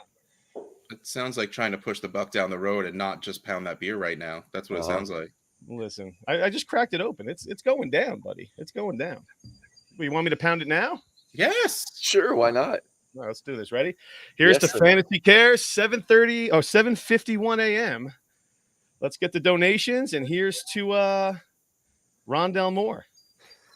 You know, there's nothing like chugging a beer at 7:51 on a Sunday morning. Warm beer. Hungover. Yeah, maybe still drunk. Let's be honest here. He really got the hammer at last night. This is taking forever. Oh my god! Like I thought that's a big beer. That was not forever, Outhouse. I know it wasn't. I was just trying to was give him shit while he's impressive. doing it. Like a 20-ounce can of Big Guinness or something. I don't know. Whatever. Do they still put the little ball in there? knobby in the bottom? Yeah, that's in there. Right. Keep it from pouring terrible. Fantasy Cares, baby. Let's do this. Mad respect right there, Larry. That was pretty. Where is Scott Fish? He's not sleeping returning like my a call. smart person. He was up at like 3:30 this morning. So okay, You keep the weirdest hours. Like people like waking up at like 3. People falling asleep at 3. We're old. What are you doing? It's already close to your bedtime, isn't it, Russ? Like every time you're fighting, you're like, I gotta go to bed. Well, yeah. We record Trade Addicts at 9:30, and that's when we're supposed to start. We don't always start on time, and especially in season where we're going for like an hour and 40 minutes, and it's like 11:30 something, and I'm just like, I don't want to keep talking. I'm going to bed. I don't want to do this anymore. Yeah, that's absolutely how I end my show, and I mean it. And honestly, like it's 7:52. I kind of want to say that right now. Like my wife and kid are still upstairs, probably still sleeping. I'm like, How did you get away from your wife? Because Outhouse has got a couple of kids. How are you pulling this off with a couple of kids? Are they like, come on, Dad, take me to the park? What's going on, man? What are you doing in there? Well, it pays to have it helps to have a son who he wakes up at like 5:30 every single day, but he just goes downstairs, pulls out that Switch or pulls out his iPad or whatever, and is just completely fine by himself. Okay. My daughter likes to sleep. And I'm very, very happy for that because she is the one that would be like, all right, Daddy, do something. I'm bored. Yeah. Like, all right. So when did you guys come on to start your shift on the Podathon? And when are you off of this thing?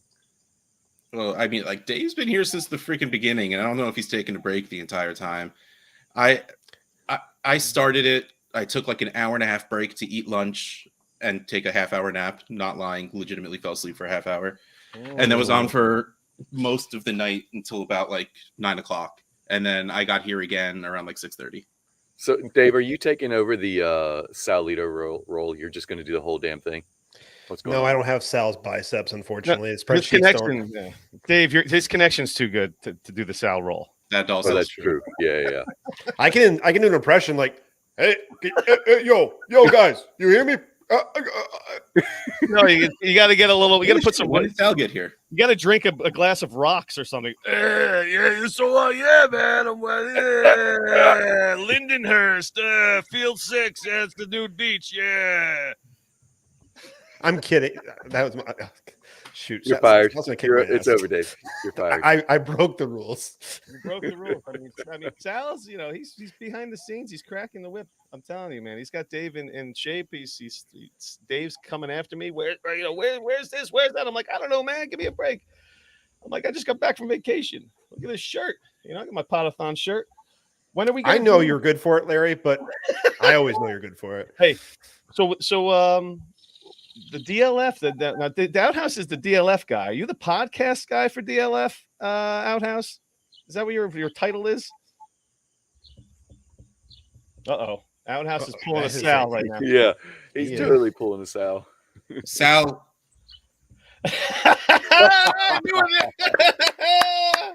Sal showed up and my internet crapped out. That's just what I want to tell you. Like that's what just happened. About me, monkey boy.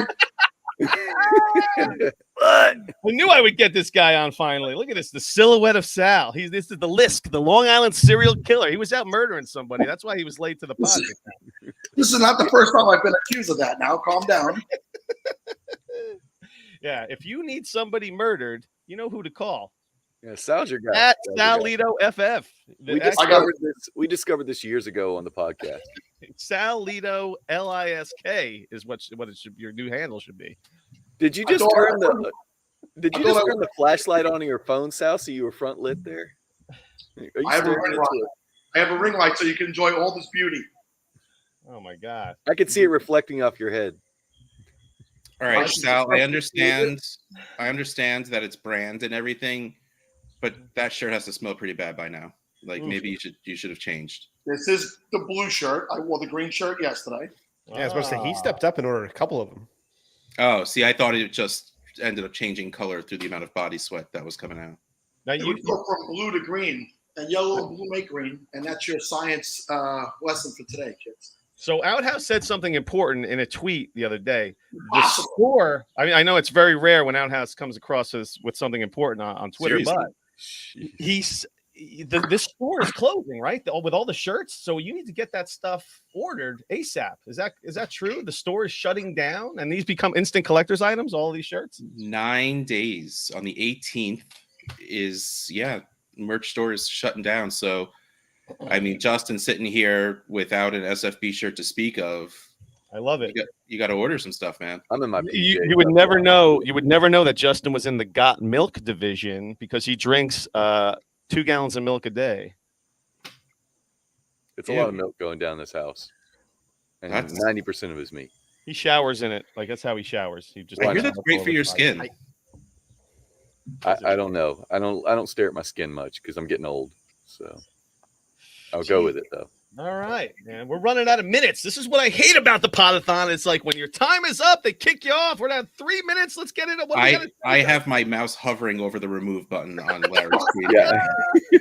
Just waiting for that 800 like to pop the up. longest 5 minutes.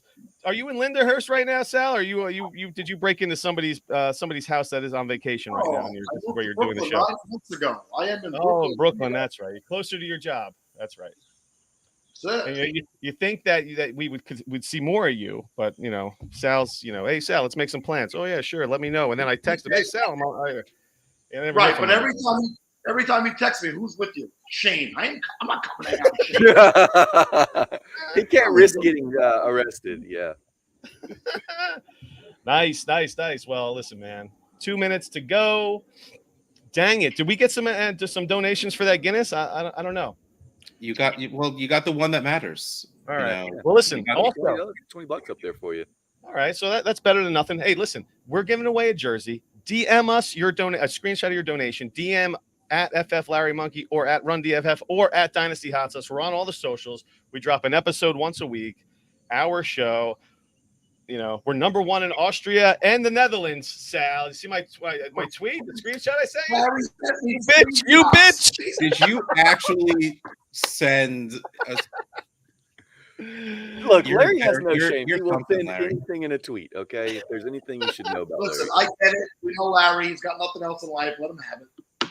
Hey, listen, I'm a dad, and my 1.5-year-old's I'm gonna in 1 minute. I'm gonna go back to him kicking my ass all day. So, hopefully that Guinness helps with that.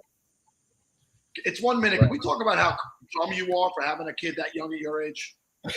Hey man, it's a COVID baby. What are you gonna do, man? He's a COVID baby, and he's the man. It couldn't happen. Yeah. So I We're mean, both Sal, here. we gotta. I mean, I've only invited Outhouse over my house like a half a dozen times. You know how many times he's been over the house? As many times as Sal's been over the house. As many times as the Spaceman's been over the house. Oh, I've been over. You just didn't know, man. One less time than Justin. Justin has stayed with me, and this guy lives in Mississippi. Outhouse is 40 minutes down the road. And he hasn't gotten the hint yet. He keeps asking. I don't get hints. I don't get hints. Hey, Larry, why did the guy trade his wife for an outhouse? Why? He said the hole was tighter and it didn't smell as bad. We're out, fellas. Hold on. Did you hear about the new book called 100 Miles to the Next Outhouse? It's by Willie Make It and Betty Won't. Oh my God! Why are they on the why? This is Why- all my why? fault. I used to book them at 2 a.m. That way Dave could deal with them. I'm just glad they weren't doing what they were doing off stage when they got on, because that was that is why I put. I them was on, worried. because I was worried. Let me ask you, fellas, before I get rolling for 12 hours. How's the sound? Am I okay? How's the Wi-Fi? Is everything good right now? You're saying Mr. Wong says it's good, and Outhouse says not so good. I said you're okay. I think you're okay. Should I go back to the phone? I'm on my computer. I restarted it, and you're good for now. Good for now. Good for now. You know what, Sal? Are you tired of being in your league's toilet bowl year after year? Well, Podathoners, keep your eye on the prize at TrophySmack.com, the official sponsor of the SFB Podathon. Commissioners know that Trophy Smack is the 101 of trophies and the only way to celebrate a winning season. But it doesn't stop there. Outside of trophies, Trophy Smack offers championship belts, rings, loser prizes, and a new collection of metal wall art that can be easily customized around your league's needs. It's time you had a trophy worthy of the hours you spent combing waiver wires, reading draft guides, and sweating your matchups, and it's only at TrophySmack.com. Guys, the overnight hours was awesome. The chat was hopping. We had, Sal, I'm not sure if you saw, the Undroppables did a $1,200 donation. We had probably a little around $800 to $1,000 trickle in with small donations. We had over 50 people in the chat up until about 3:30, 4 o'clock. It was hopping for the overnight hours for a while there. And Fernando, I'm going to miss people, so I'm not going to say it. Let's just say the international community of the Podathon, they stepped up big this year. They were a lot of fun. I'm going to take a break. I'll be backstage. I'll be in the chat. But thank you, everyone, all the guests who made the overnight possible. Thank you guys for keeping it down and probably doing a better job than me while I was asleep. All right. And just so we don't have to listen to Sal talk too much, let's bring in our guests. Hey, first of all, morning, guys. Point out the fact that JB noticed that I shaved. I shaved for this today. You did it just for me, Sal. I did it. It's true. I did it for Kevin. This is weird. This is year 5 of the Podathon. Since like the week I moved to North Dakota, I was on the SFB 9 Podathon, and now it's a half a decade, and I'm still looking at Sal's face. I mean, it's a beautiful face, but I'm just glad he woke up. Thank God you brought Britt, because I was tired of looking at yours. Well, I mean, she's the one that keeps us all in line. So, but I have a little bone to pick with Mike having to put us on after Larry Monkey. Like, what, you couldn't sandwich John Lobb in there too? I mean, I want to keep the high energy going. I'm ready for this. I got up. I got to go to the Minneapolis live draft. I'm literally driving like 3 hours after I get off of here. I think if there is an excess of energy, I can bring it down, because I'm definitely not bringing the energy this morning. So, that's what it's all about. It's all about balance. And we've got it here today. I do need to real quick just saying, hey, I like that jersey you got hanging on your wall behind you.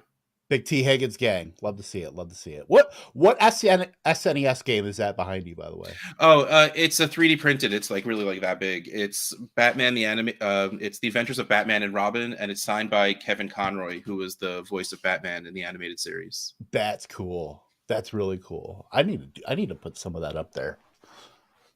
That's Pristine cool. Auctions, man. That's where I'm far too lazy, so I go to one place to get all of my stuff. That's where I got most of those. Is Pristine. It's not called laziness. It's just called efficiency. I like her. That's what it is. I don't have to remember multiple sites, passwords. I just go to one place, and whenever I have money that is silly to spend, I buy silly things. Well, this is when I step in and remind you to not go to Pristine Auction. Go to Coach's Collectible, my good Domenico Vecchi. Anything you want signed, autographed, rare, odd, personalized, he gets it done. He has autographed covers of Time Magazine with the person who shot Osama bin Laden. I mean, he's got really oddball stuff and all the great sports stuff. That exists. Yes, he has that, Russ. So that's the place to go. Forget Pristine Auction. They sponsor. Has Pristine Auction sponsored this show once in 6 years? Stop talking about them on this show. All right, I'm back. Sal woke up and chose violence. Right? Like, hell. Now I know why you get the nickname as the Long Island serial killer. He's got his coffee. Or whatever it is. I mean, big morning. Clean shaven. I'm ready to go. So right. I did 15 and a half hours last night, and instead of going to sleep, I stayed up and watched 3 UFC fights. Oh, you're such an idiot. They were kind of good. The whole night was ridiculous. Don't tell them I had it on next to me the whole time while I was recording, but it was a ridiculous card. Ridiculous. It was great. I'm gonna say, Robbie Lawler, what a way to go out, dude. What a way to go out. That guy has been a brawler since day one. What a way. You're 100% right. Insane. We got new champions last night. Well, one new champion last night. Another big upset. But guys, this is the UFC Podathon. Yes. Apparently now. I'm cool just to sit here and listen to you two talk about things that I will just not understand. Russ is just gonna put on those glasses with like the open eyes. Like, yeah, the eyeballs on the outside. Yeah. Yes. Take a snooze for 23 minutes. Well, who's watching Wimbledon today? Are we watching tennis this morning now or no? What? What do you mean? What? Are you making up words? What? Wimbledon. The tennis. It's called tennis. That's my girl though, Jessica Pegula. What? Yeah. He said what about Wimbledon, and then he knew who the Right. Look, the only reason I know of tennis is because of Ben Gretch's Omni Fantasy, where I did draft her in like the middle rounds. Because you have to draft somebody in like every sport: tennis, soccer, F1. So I drafted her and like another tennis player, but I know her because she's the daughter of the Bills owners. Let's just get to NASCAR while we're at it. Right. Like what other niche sports markets can we hit right now? I mean, it is the beginning of July, almost the middle of July. So, well, competitive highlight. Let's go. Who we liking? All right, so I'm going to rein this into something where I understand words that are coming out of everyone else's mouths. So, what SFB division are you in? How long have you been playing in Scott Fishbowl, and where are you drafting from? And tell me what I should do with the 101. I'll let Kev take this because he's only got 3 hours to figure this out. So I'll defer to Kev. I've been in this for 5 years and I still haven't figured it out. But I'm drafting in the Span division later on today, the first 10 rounds, sitting next to the beautiful Tyler Gunther, who has been ducking me for the last 5 years, by the way. Was supposed to be in my live division last year and then dipped out of it. So of us trading barbs on social media for the last 5 years, finally we're in the same division. What you should do for the 101, I'm drafting Kelsey. Just to such a positional advantage. You can find quarterbacks later. Like if I have to draft like an Aaron Rodgers or even a Tua or Cousins and double tap them, or draft one and then wait for the next group of that, but you at least have Kelsey. You can always find wide receivers. Running back will be there. I'm drafting Kelsey 101 just to be that guy. By the way, Tyler Cooper is kind of a jerk, and I want you to let him know I said that when you see him today. Yeah, absolutely. In real life, it's nothing special. It's nothing special. Oh man, everybody's like very blunt this morning. I love so I'm drafting out of the Sonic division, slow draft, because there aren't enough close live drafts to Arkansas for me to go and make one over the weekend. Sonic was my first job ever and got me all through college, high school, college, and part of law school. So I feel like I I'm obligated to go with the Sonic division. And I'm drafting out of the 1.08. The first year I did the 1.7. Last year I did the 1.6 and I didn't like it as much. So I was like, let's just kind of rein some things back in and go back to the 108.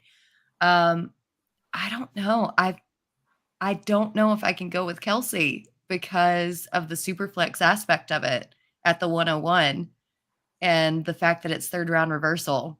It makes me a little nervous. So what are you hoping for at the 108? I mean, I think that there are plenty of good quarterbacks that have been pushed down, like Justin Herbert, Trevor Lawrence, even Justin Fields is probably going to be there. And the thing is, with no negative scoring, you can get these guys, and the bad guys aren't that bad as as bad as they used to be. You're not going to wind up with a quarterback on your roster that gets you negative 15 points or whatever. That was the worst. It was the worst. It was horrible. And now we don't have to worry about that this year. So I would be very happy if I got JB, you're right. Sellers would fit in so well in New York. Picture of me and Tyler Good, and I don't know if you could see that. That's beautiful. And on my dog, and that's me holding. I will definitely relay that message. Yeah, I mean, yeah, and I'm drafting at 106, by the way, and I still don't know what I'm going to do because as much as I would love to take Justin Jefferson, it probably isn't worth it with all the positional advantage there. Normally, I probably would, and then not only that, the Minnesota tax drafting with a bunch of Vikings fans, probably not going to get a shot at him. Mm-hmm. So I'm happy with whatever quarterback falls to me out of that top group. See, somebody put this up, and I was talking about Hawkinson last year. I was in a league where I had Goddard all year, and he got injured, and somebody offers me Hawkinson that week in the trade. I'm like, well, this is too good to be true. So I get Hawkinson, he gets traded, and then Goddard comes back, and I have both of them down the stretch. I win that championship, and that was my biggest money league. I think that one paid out over $2,000, and he's saying what he did at the end of the year last year in Minnesota. I mean, if he does, he's not going to beat Kelsey. Nobody beats Kelsey, but he's definitely up there for number 2. What are your feelings on Hawkinson?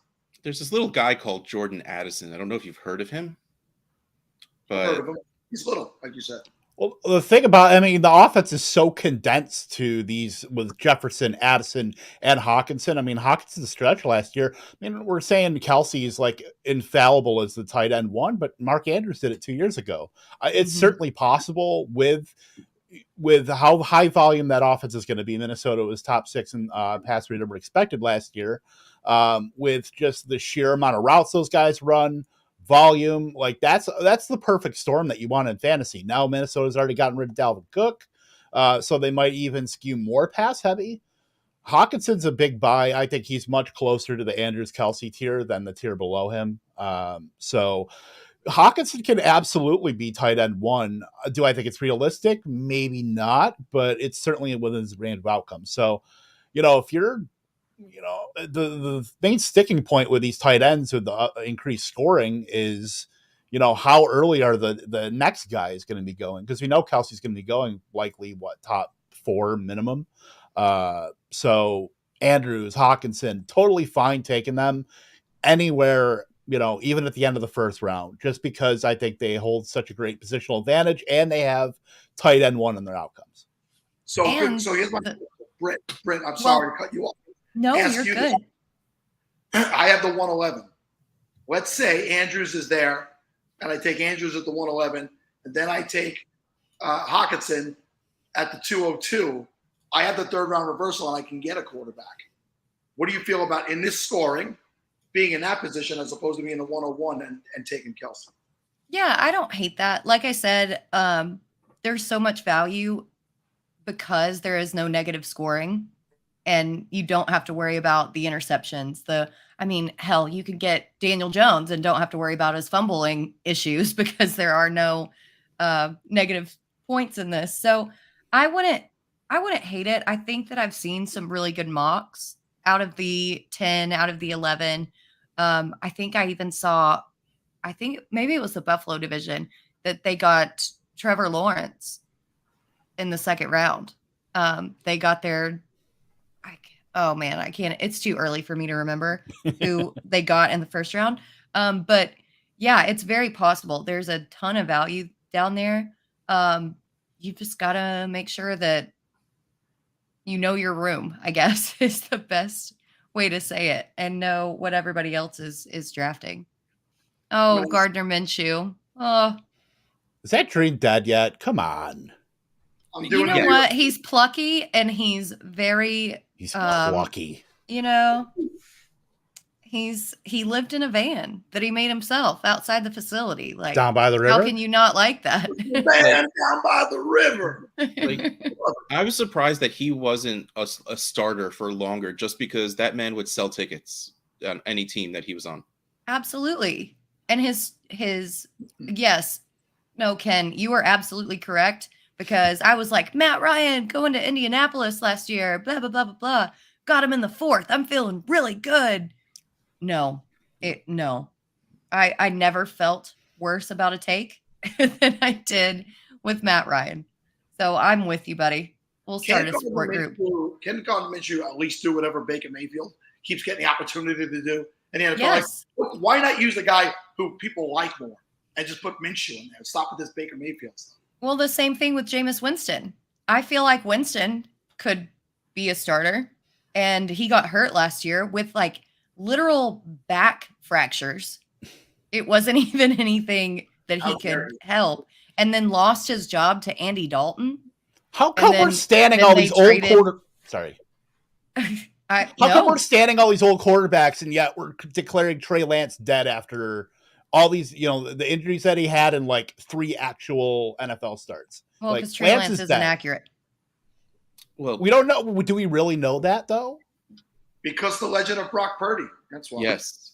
And Chris, I don't know if that's a joke, but man, that might be right. Let that man play in shorts. The endorsements they would pay for, every single seat. Like that'd be doing it. Yeah. Do they like winning, Zach? Because they keep starting Baker Mayfield. So support that. And Andy Dalton. Well, see, like that's the thing. Like Jacksonville before Trevor Lawrence, like they didn't care about winning. They needed to worry about selling tickets, which is why I was shocked that they just didn't keep rolling out Minshew, because they were selling fake mustaches. Like that's what they were able to get away with doing. When you have your own catchphrase called Minshew Mania, yeah, after just some crazy electric plays, you know that you've made it. Like Linsanity.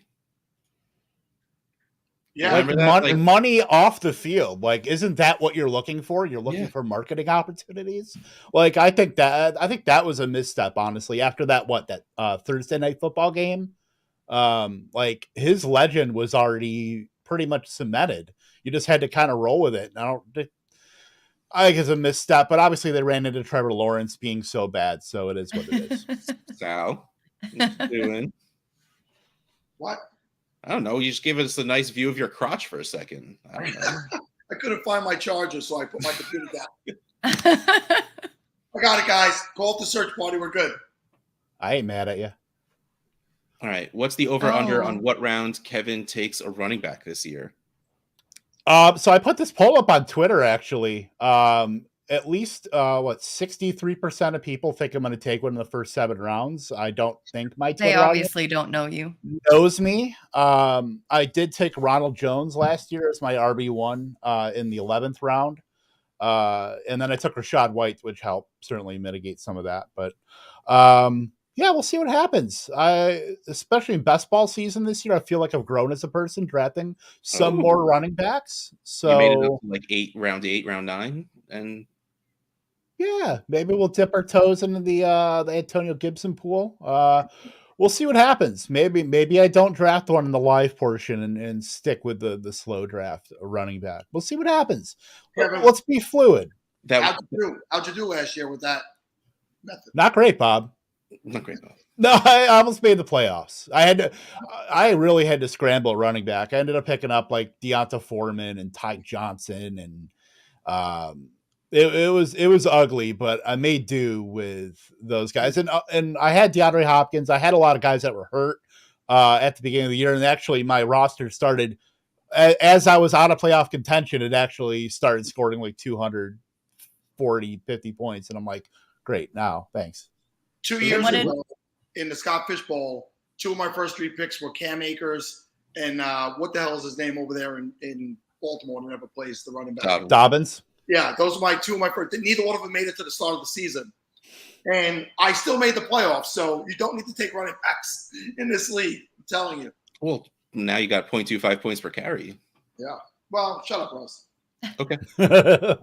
Yeah, that's a little bit different scoring system just to make it even, because I think everybody has adopted that 0 running back strategy, especially in this format, that it's going to shake things up a ton.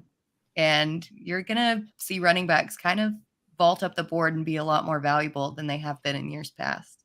Like, I haven't heard a single person talk about taking a running back in the first.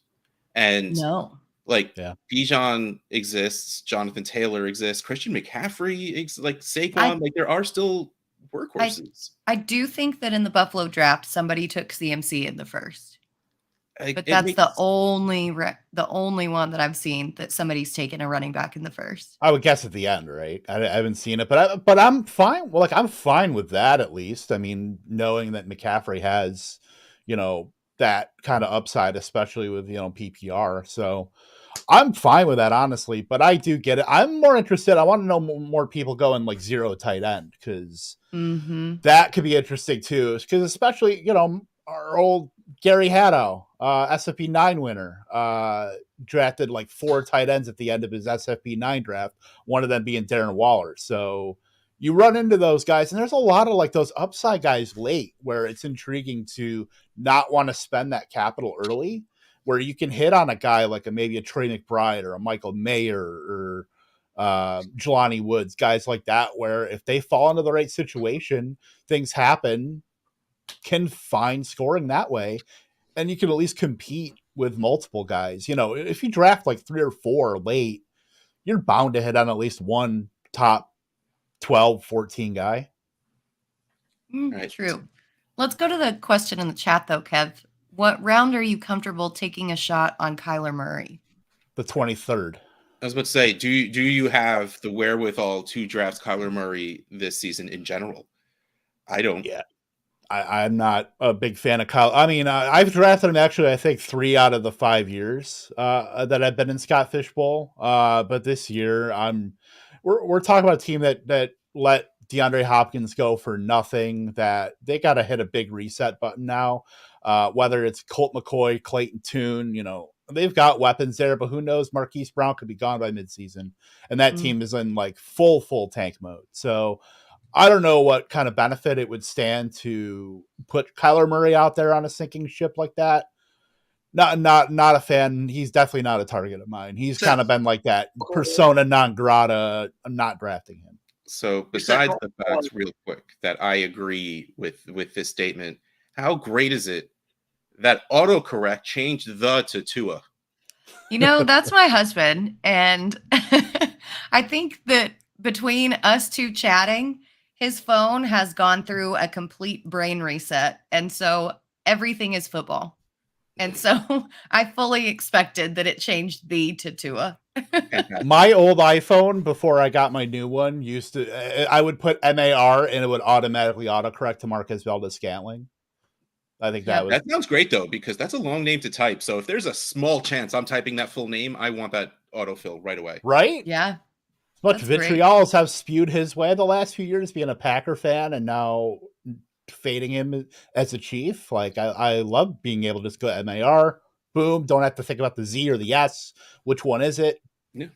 No, it does it right for you. That's the greatness of technology. You don't have to worry about names like Marquez Valdez-Scantling. Nice job, Steve Jobs. R.I.P. But yeah, I completely agree with what Sellers said. That's kind of my thoughts on Kyler. I fully see them rolling with a backup quarterback if and when they tank. I don't think it's a matter of if. I'm going to say if because we haven't even seen training camp yet. But I think that they are in full-on tank mode. Could they be in the running for Caleb Williams? and trade Kyler and that ridiculous contract? I think they could. So in that case, why not just like let him rest up and pat him on his little head and just save up your energy for next year? I just need to, does that Call of Duty clause transfer over to his next team? That's what we need to know. That was the most wild thing ever. And the fact that it got so blown out of proportion. Well, it's just a symbol of the times, right? Everything's so much different now. And it's older people like me. I get it. But a lot of people my age or business related, they don't get it. They look at that as, why isn't he focused on this? And people, you're not on the field 24/7. You have to be able to have an outlet. You have to be able to have hobbies.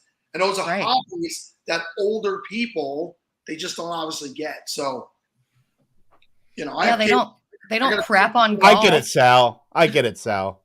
No, I'm saying I got a 22-year-old son. I know he's up 3 a.m. playing some ridiculous game. It is what it is. Let them live. Let them live. That's what I was doing at 22. I mean, I just put it out there. But, okay. Talking about, like, low bars of low bars. Sellers. Top 20, like, he's going to be a top 30 quarterback. Like, You're saying Colt McCoy, all I'm hearing is Gardner Minshew. We've had people drafting Sam Howell as their third QB, and we're not even positive that he's going to, let alone get the QB1 job in Washington, let alone retain it. I think that if you punt quarterback, that Colt McCoy is a decent option for a super flex situation. We've got Chris Burns in the chat saying Clayton Tune. That could also be something. Top 32, definitely. Good job, Sellers. Good job. When you can't be wrong, you go for it. Yes. Colt McCoy might not even be in the top 20 players with the last name McCoy. Like, I don't know. He did decently last year. He was decent. I would rather draft Jacoby Brissett. I would rather draft Will Levis. I'm just saying, I can't go down that rabbit hole. He is like extremely. Yeah, I guess. I mean, we had people drafting rookies last season that we didn't even know were going to play, that weren't starters. Britt, it's too early to put a full-on press against the Colt McCoy Nation. I'm sorry. I'll just is there blame it on the chat. Blame it on the chat. I didn't bring this up. All right. Well, it's 8:27. We're running close to that end point of you being on this show and me having that awkward minute or two of just me and Sal and not knowing what to do or what to say because it's Sal. So why don't you let the world know, when you said you saw there was a Podathon and you thought, I want to go on that. What was your hope? What was your dream? What did you want to get out into the world by coming onto here and just talking to our millions and millions of viewers? Millions and millions. And millions. Britt, yeah. I'll see the floor to you. So I've only been a recent participant in SFB. This is only my 3rd season. And I remember the first year that I was in it, I watched the Podathon and participated in the chat and just got so excited to actually talk to people who I've been following on Twitter forever and ever and ever. And I'm not going to say like, now that I'm big, because I'm definitely not, but now that I'm doing more shows and just on a regular site, I want people to know that fantasy is for everybody. And like this community is very welcoming for everybody. And so whatever you think, if you're nervous, if you don't think that you fit in, if you have bad takes, like I'm not going to name any names, but old Sellers over here in the next room. I thought you were pointing at me. I'm like, I mean, sometimes. No, I'm literally pointing outside the door with Sellers. He's probably standing outside the door too. Like, yeah, he is. I hear the dogs. But there's always a place for you here. And I just want everybody to know that we've got your back and just go out and have fun with this FSB. Like this is so much fun and it's for such a good cause. Like we've all got your back. Yep. Kev, I'll echo that 100%. This is my 5th year in Scott Fishbowl, but the same feeling from that remains, just this community bringing together. And then we've also got, other tentpole events like the Fantasy Football Expo. It kind of just galvanizes the entire community together too. I'll make this quick because I know we're up against it, but love seeing everybody's faces, love being in the chat. I was in the chat yesterday at times for all those great guests. Wear the Q's hat because Matthew Berry was wearing his Q's hat during his spot. So as fellow Q's guys, you got to keep that going. But this community has been fantastic. Met lifelong friends. We'll continue to meet just so many great people that I talk to almost every day. Love you all. And let's do it. Let's just donate everything you can to Fantasy Cares. Yes. Thank you, guys. Really awesome having you here. Really awesome. The stories and the history. We'll look forward to having you back next year. Be well. Thanks for having Sal. Thanks, Russ. Bye, guys. All right. Well, we have a commercial to play. Really? I went to do the read, and it says Trophy Smack commercial. And now the problem is, do we have the commercial? Well, this happened to me last night. Nobody gave me the commercial. And then Dave Wright came out of nowhere. 12 today. Oh, wait, here. No, I found one. Here, let's do this one.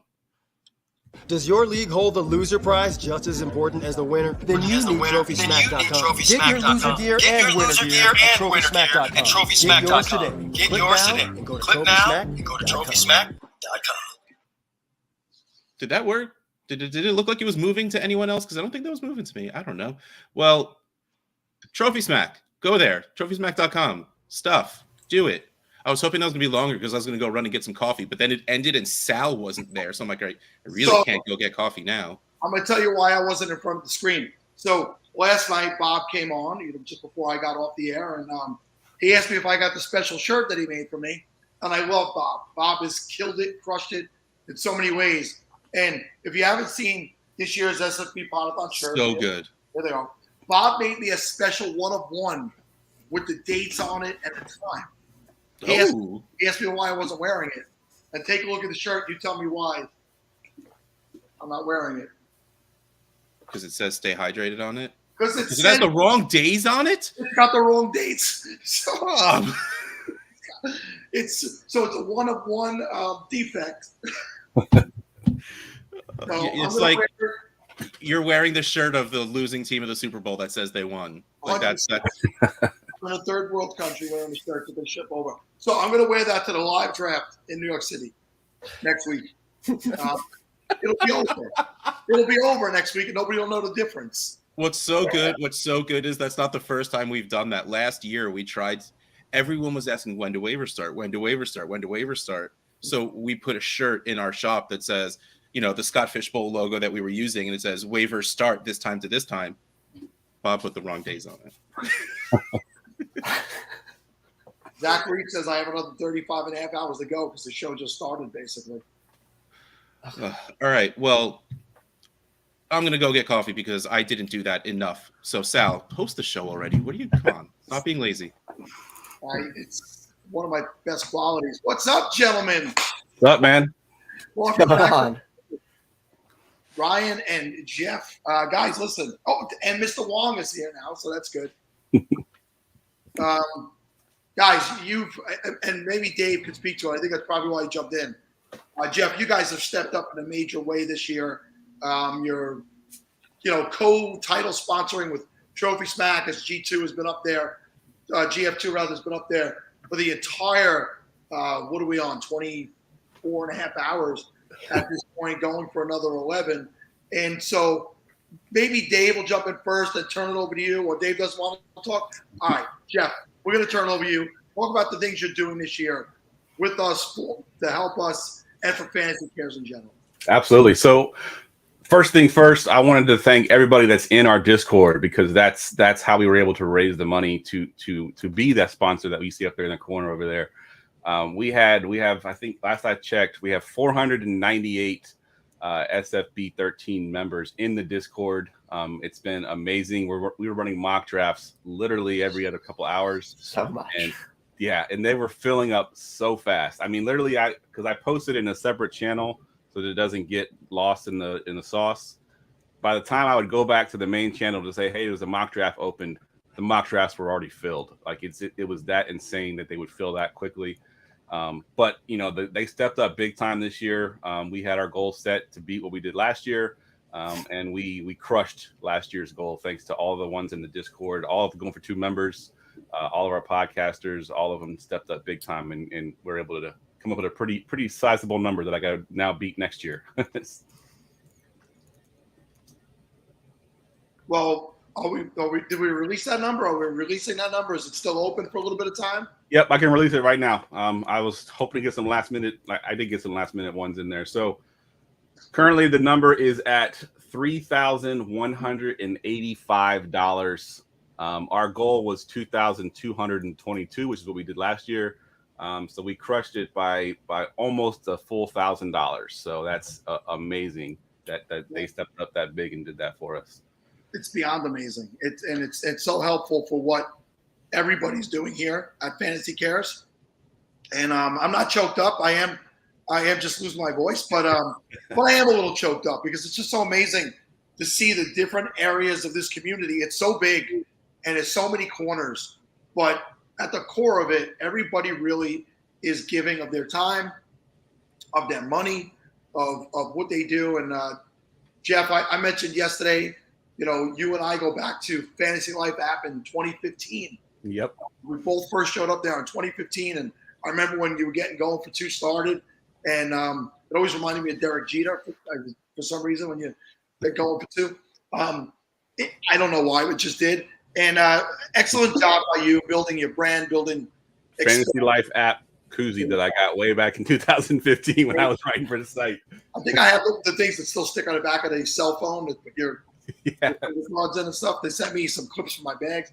But yeah, man, it's kudos to you and everybody over at your company and your branding that you're doing a tremendous job. And thanks for bringing Ryan again. That's cool. Yeah, thanks. Oh yeah, I'm just for support. Ryan's my Robin.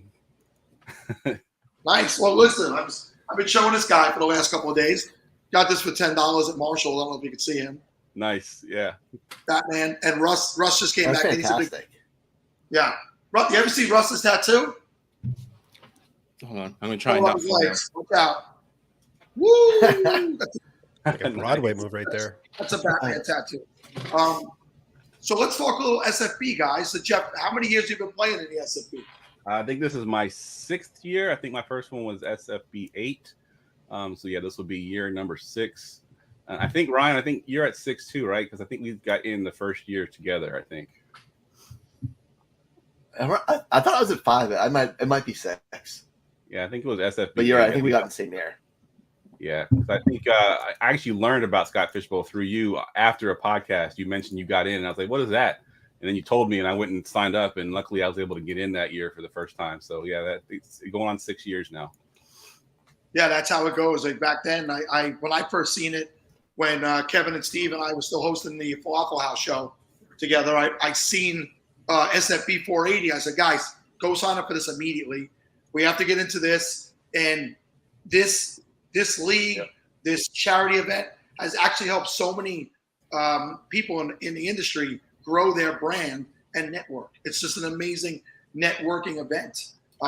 It brought me Russ, and I don't know if I'm happy or sad about that, but it happened to my life. So.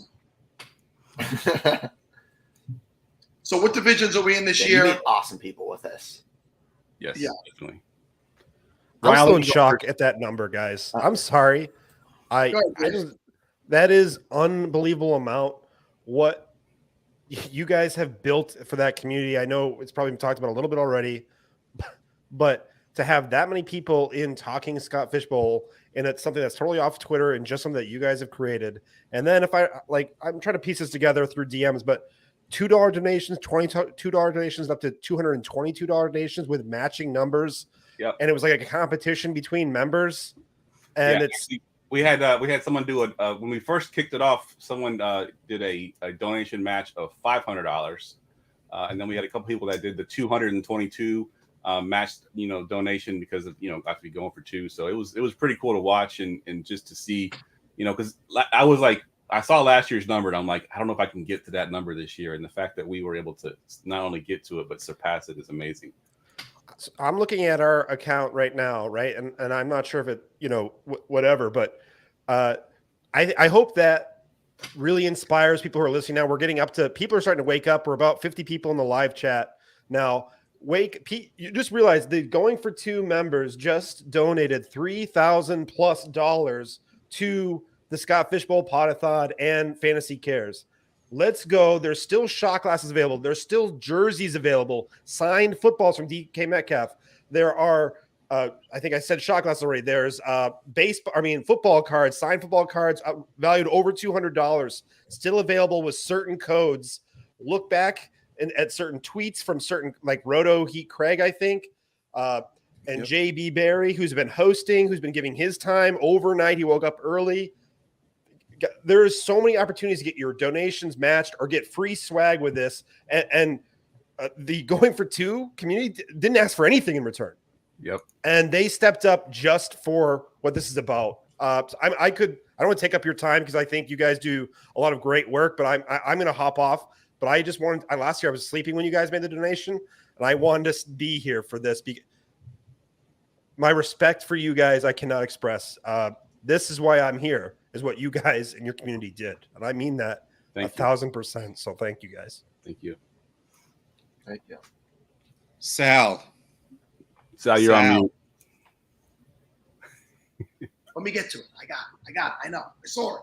Let me get to the fucking button once, okay? So, listen.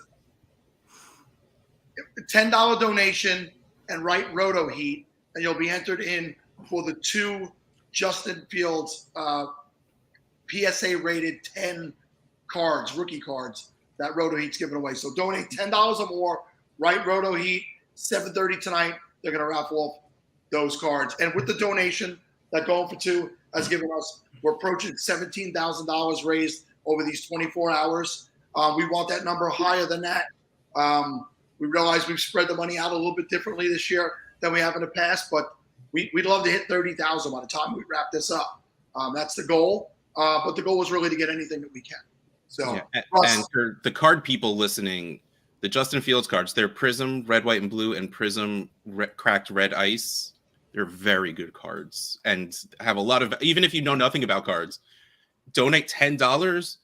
You can get them and then quickly sell them for a couple $100. So just putting it out there. Podathon flipping. Yeah, right? Like you can make money while donating to charity and then just donate that money right back to us. Just putting it out there. So 22,000. Dave said with a few more sponsorship money coming in, we're actually at 22,000. So, yep. Russ, do some SFB talk or something. What are you good here? What are you good for? I don't know. I literally have been asking that same question for 41 years.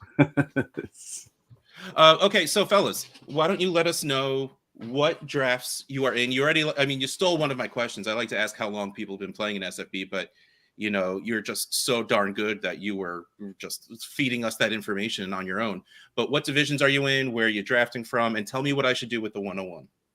I'm gonna let Ryan go first. He hasn't talked much. He's just been sitting there. So Ryan, I'm in the 5 spot in the Drunken Clam division. Unfortunately, doing the live thing just didn't work out for where I was in the state of the country. So, but I'm in 5 in the Drunken Clam. We have a good spot already there. And 101, take Patrick Mahomes.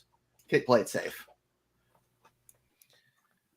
And what's your goal at your spot though? And Jeff, you? So I have spot QB round 1. I'm gonna take. I didn't realize you went back to me on that.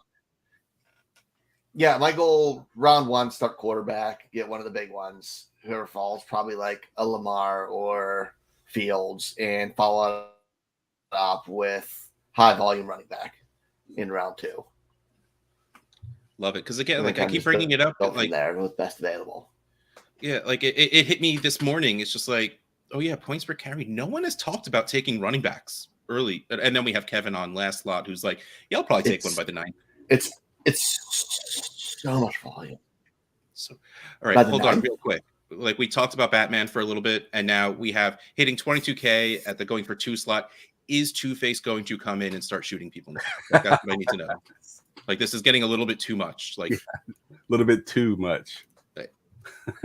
Great. Now I'm getting shot. All right. So, Jeff, why don't you let us know what division you're in, where you're drafting from, and then fine. What you plan to do with your draft pick, and then tell me what I should do with mine.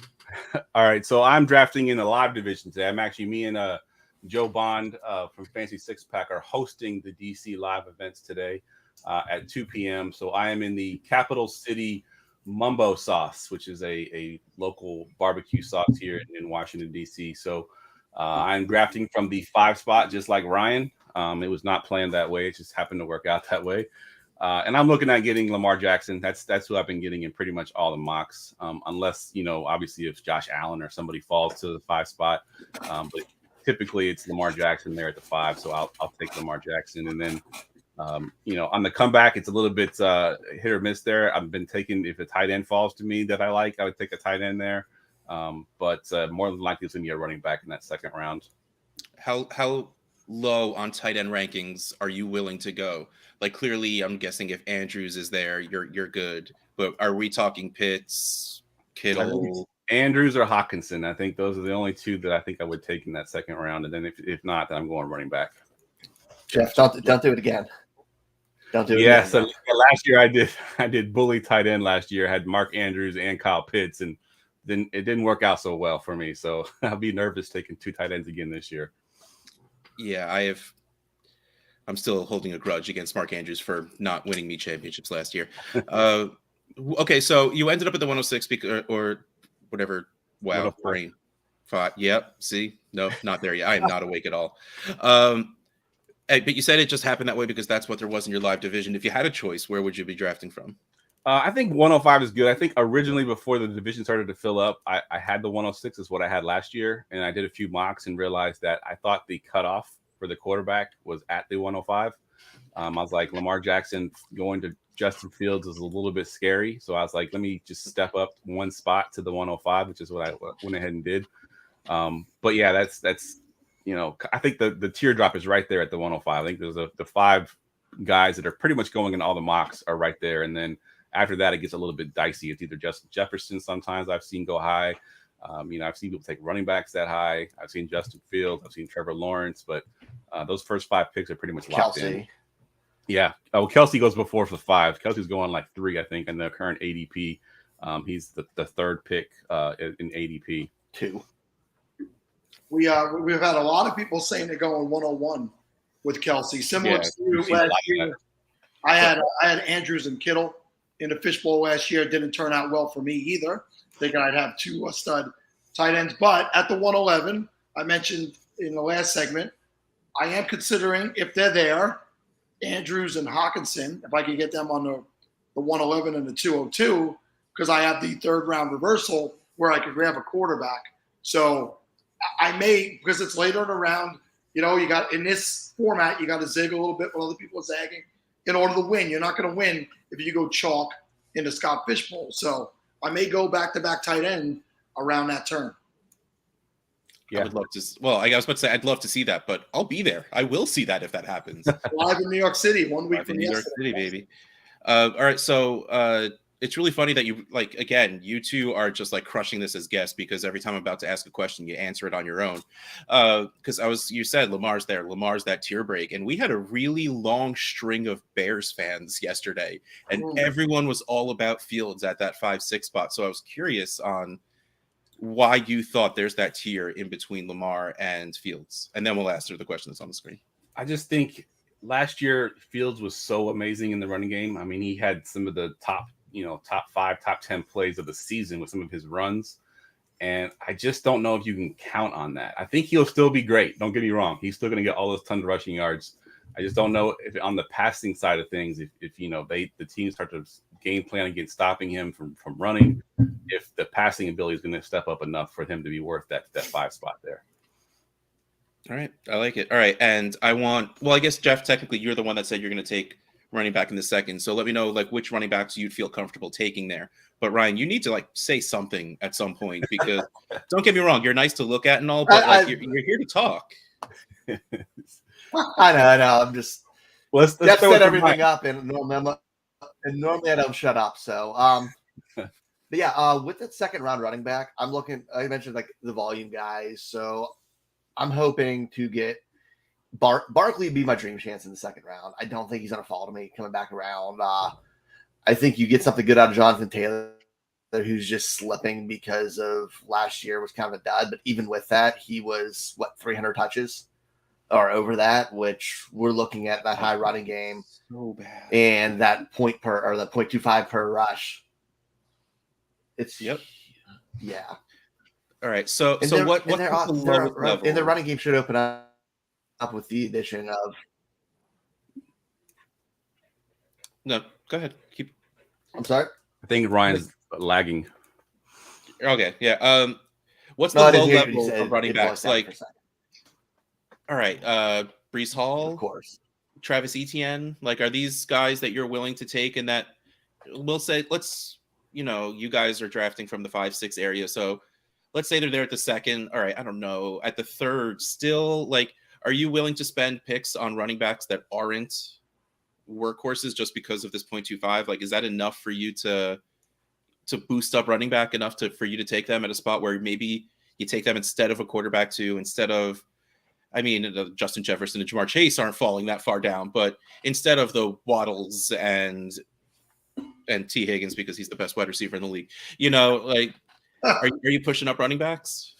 Yeah, I'm definitely pushing up running backs. There is a teardrop for the second quarterback where I might take a second QB in that second round. But as far as running backs go, there's three that are kind of right there in ADP: Saquon Barkley, Jonathan Taylor, and Nick Chubb. Literally back to back in that second round. That I would take any of those three. I think my quarterback tier, if he happens to be sitting there, and I'm probably on an island with this one, but I'm taking Tua. I love Tua. I went on a podcast on Thursday with Joe Bond, who just now showed up in the chat. And I went out and said, if Tua can stay healthy for the full season next year, he will be in running for MVP next year. That's how much I believe in Tua. But the caveat being he has to stay healthy. I know that's the reason why he's probably dropping. But if he can stay on the field with those weapons that he has and his efficiency that he has and that offensive coaching staff, the way they can, scheme people open, and you don't got to scheme Tyreek Hill open. So if you get the combo of scheming Tyreek Hill open and the fact that he's Tyreek Hill, it'll be a monster season for Tua. So he's somebody I would take there in the second round if he's still sitting there. Russ, do you really feel T. Higgins is better than Justin Jefferson? Is that a real thought in your head? No. I mean, I'm a fan. I'm not blind. Like I love T. Higgins, but Justin Jefferson, Jamar, like. There was a reason I didn't want Jamar Chase to be drafted by the Bengals, and it's not because I have anything against Jamar Chase. It's that he's really good, and I just wanted T. Higgins to be the dude. And with Chase there, he can't be. So I was going to get in my car, drive to Jersey, slap you in the face, come back, finish the show. But okay, dude, you joke, but like we can get some how many dollars in donations do you need to get Sal to get in a car to come to New Jersey, slap me on the face in camera on the Podathon? Yeah, like let's just don't give your address out. Just tell me what town you're in. Manalapan, New Jersey. Okay, hold on. And I'll answer this question: what round is too early for Roshan? I have a feeling I'm going to end up with Roshan because I heard the words converted quarterback. I could be there in 57 minutes. Yeah, we're not that far away, and there shouldn't be traffic on a Sunday morning. You'll be good. Right in the face. Like I heard converted quarterback, and I'm like, Jet McKinnon, let's do this. I'm ready again. I'm ready to go through that again. It took me 6 years to get the vindication of Jet McKinnon being a thing finally, and I'm ready to wait for it again on Roshan. And I will be here in case it works this year. I'm here for it.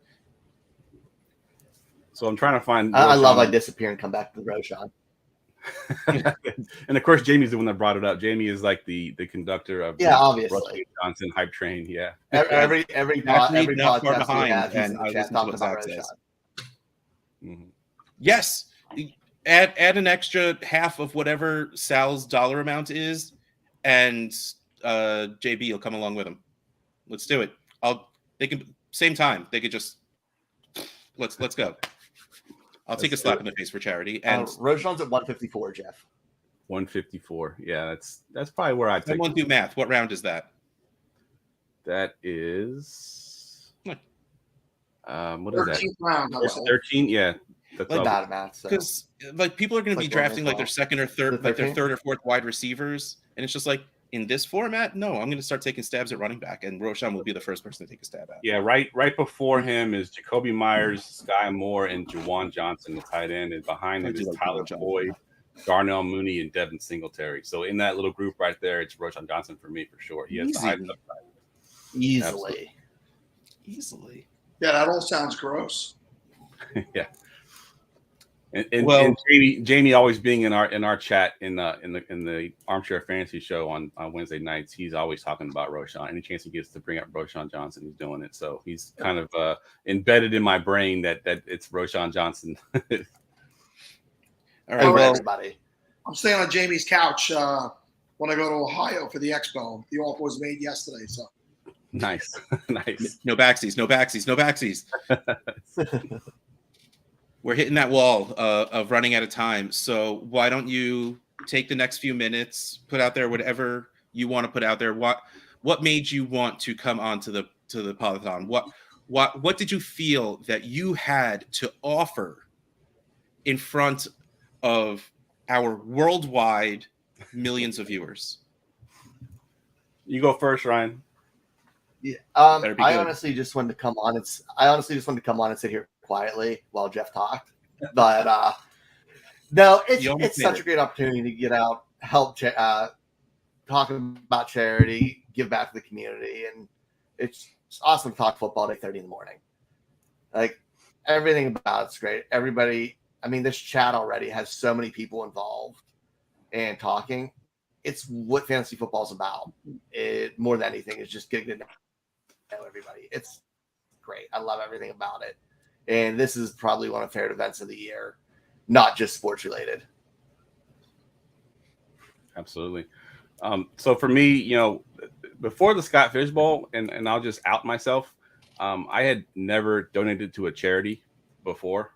So, that kind of got me kicked off into like, oh, this is, something that I love to do, and, and how rewarding it is to be able to donate. And then to see what, my little website that, it's I'm just going to say it's a small website, we're a little, a little engine that could, so to speak, and to see what our community's been able to do over the last couple of years, just continuing to grow that pot that we're donating. It's awesome. I love coming on here and giving that number that we gave at the beginning of our segment here of how much we've been able to raise. And it's just a testament to this community and how we can come together and do big things. Just putting it out there, Jamie, if you really do have the 101, we've been doing Podathon's 36 hours. I'll donate $36. You give me a screenshot of you taking 101 Roshan Johnson. Putting it out there. He legit might. Yeah, he definitely might. He would.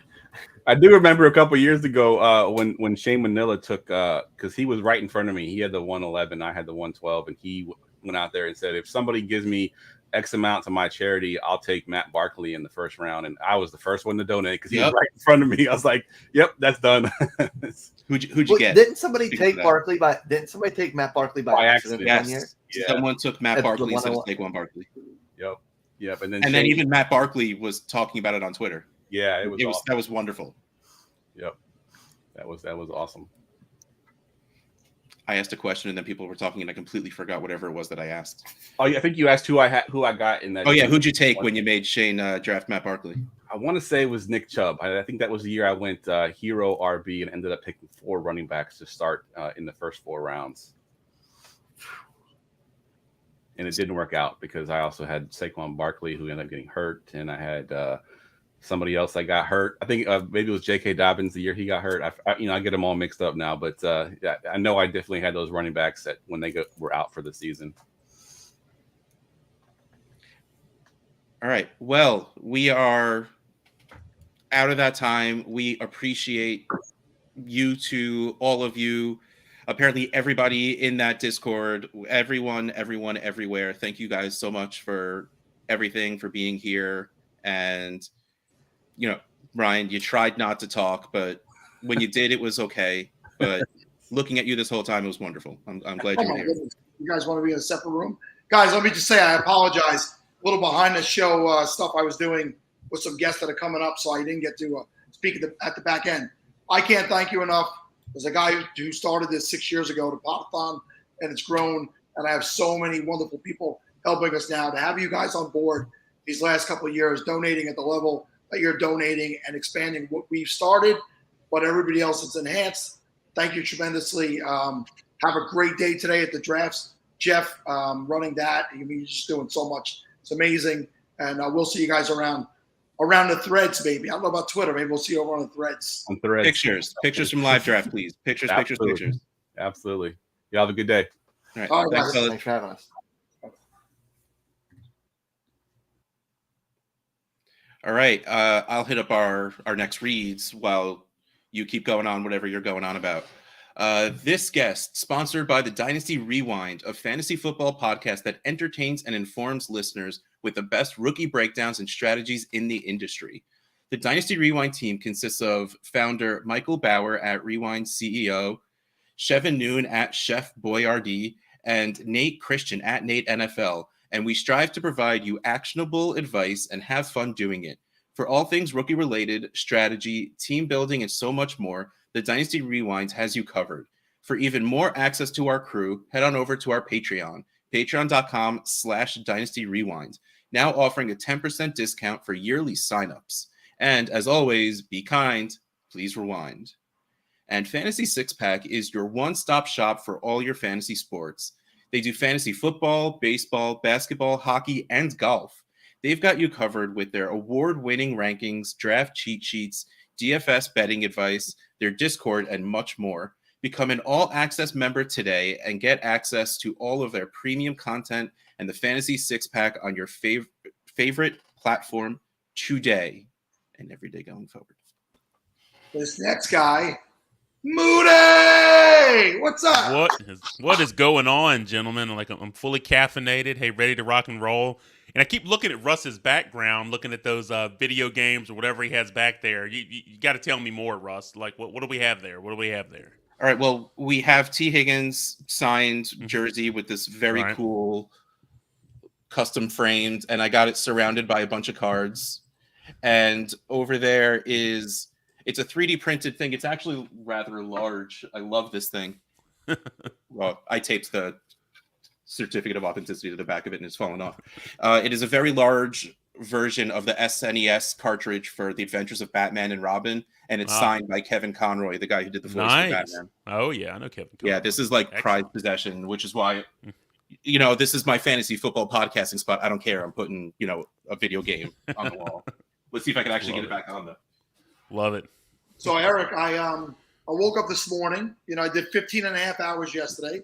Oh yeah. I woke up and I knew you were going to be on like in my first hour. So I shaved everything just so we could, people mistake you and me when we're on screen together. I'm like, it happens often. Being shaven and shiny. I have to do the same thing. I looked like Russ yesterday. Look at him. Look at that beard. That's what I look like. So couldn't do it again. But I mean, you're talking about the stuff I have going on. Like when you were even still in the back room, the picture is grayed out. I'm like, that guy has a professional background right now.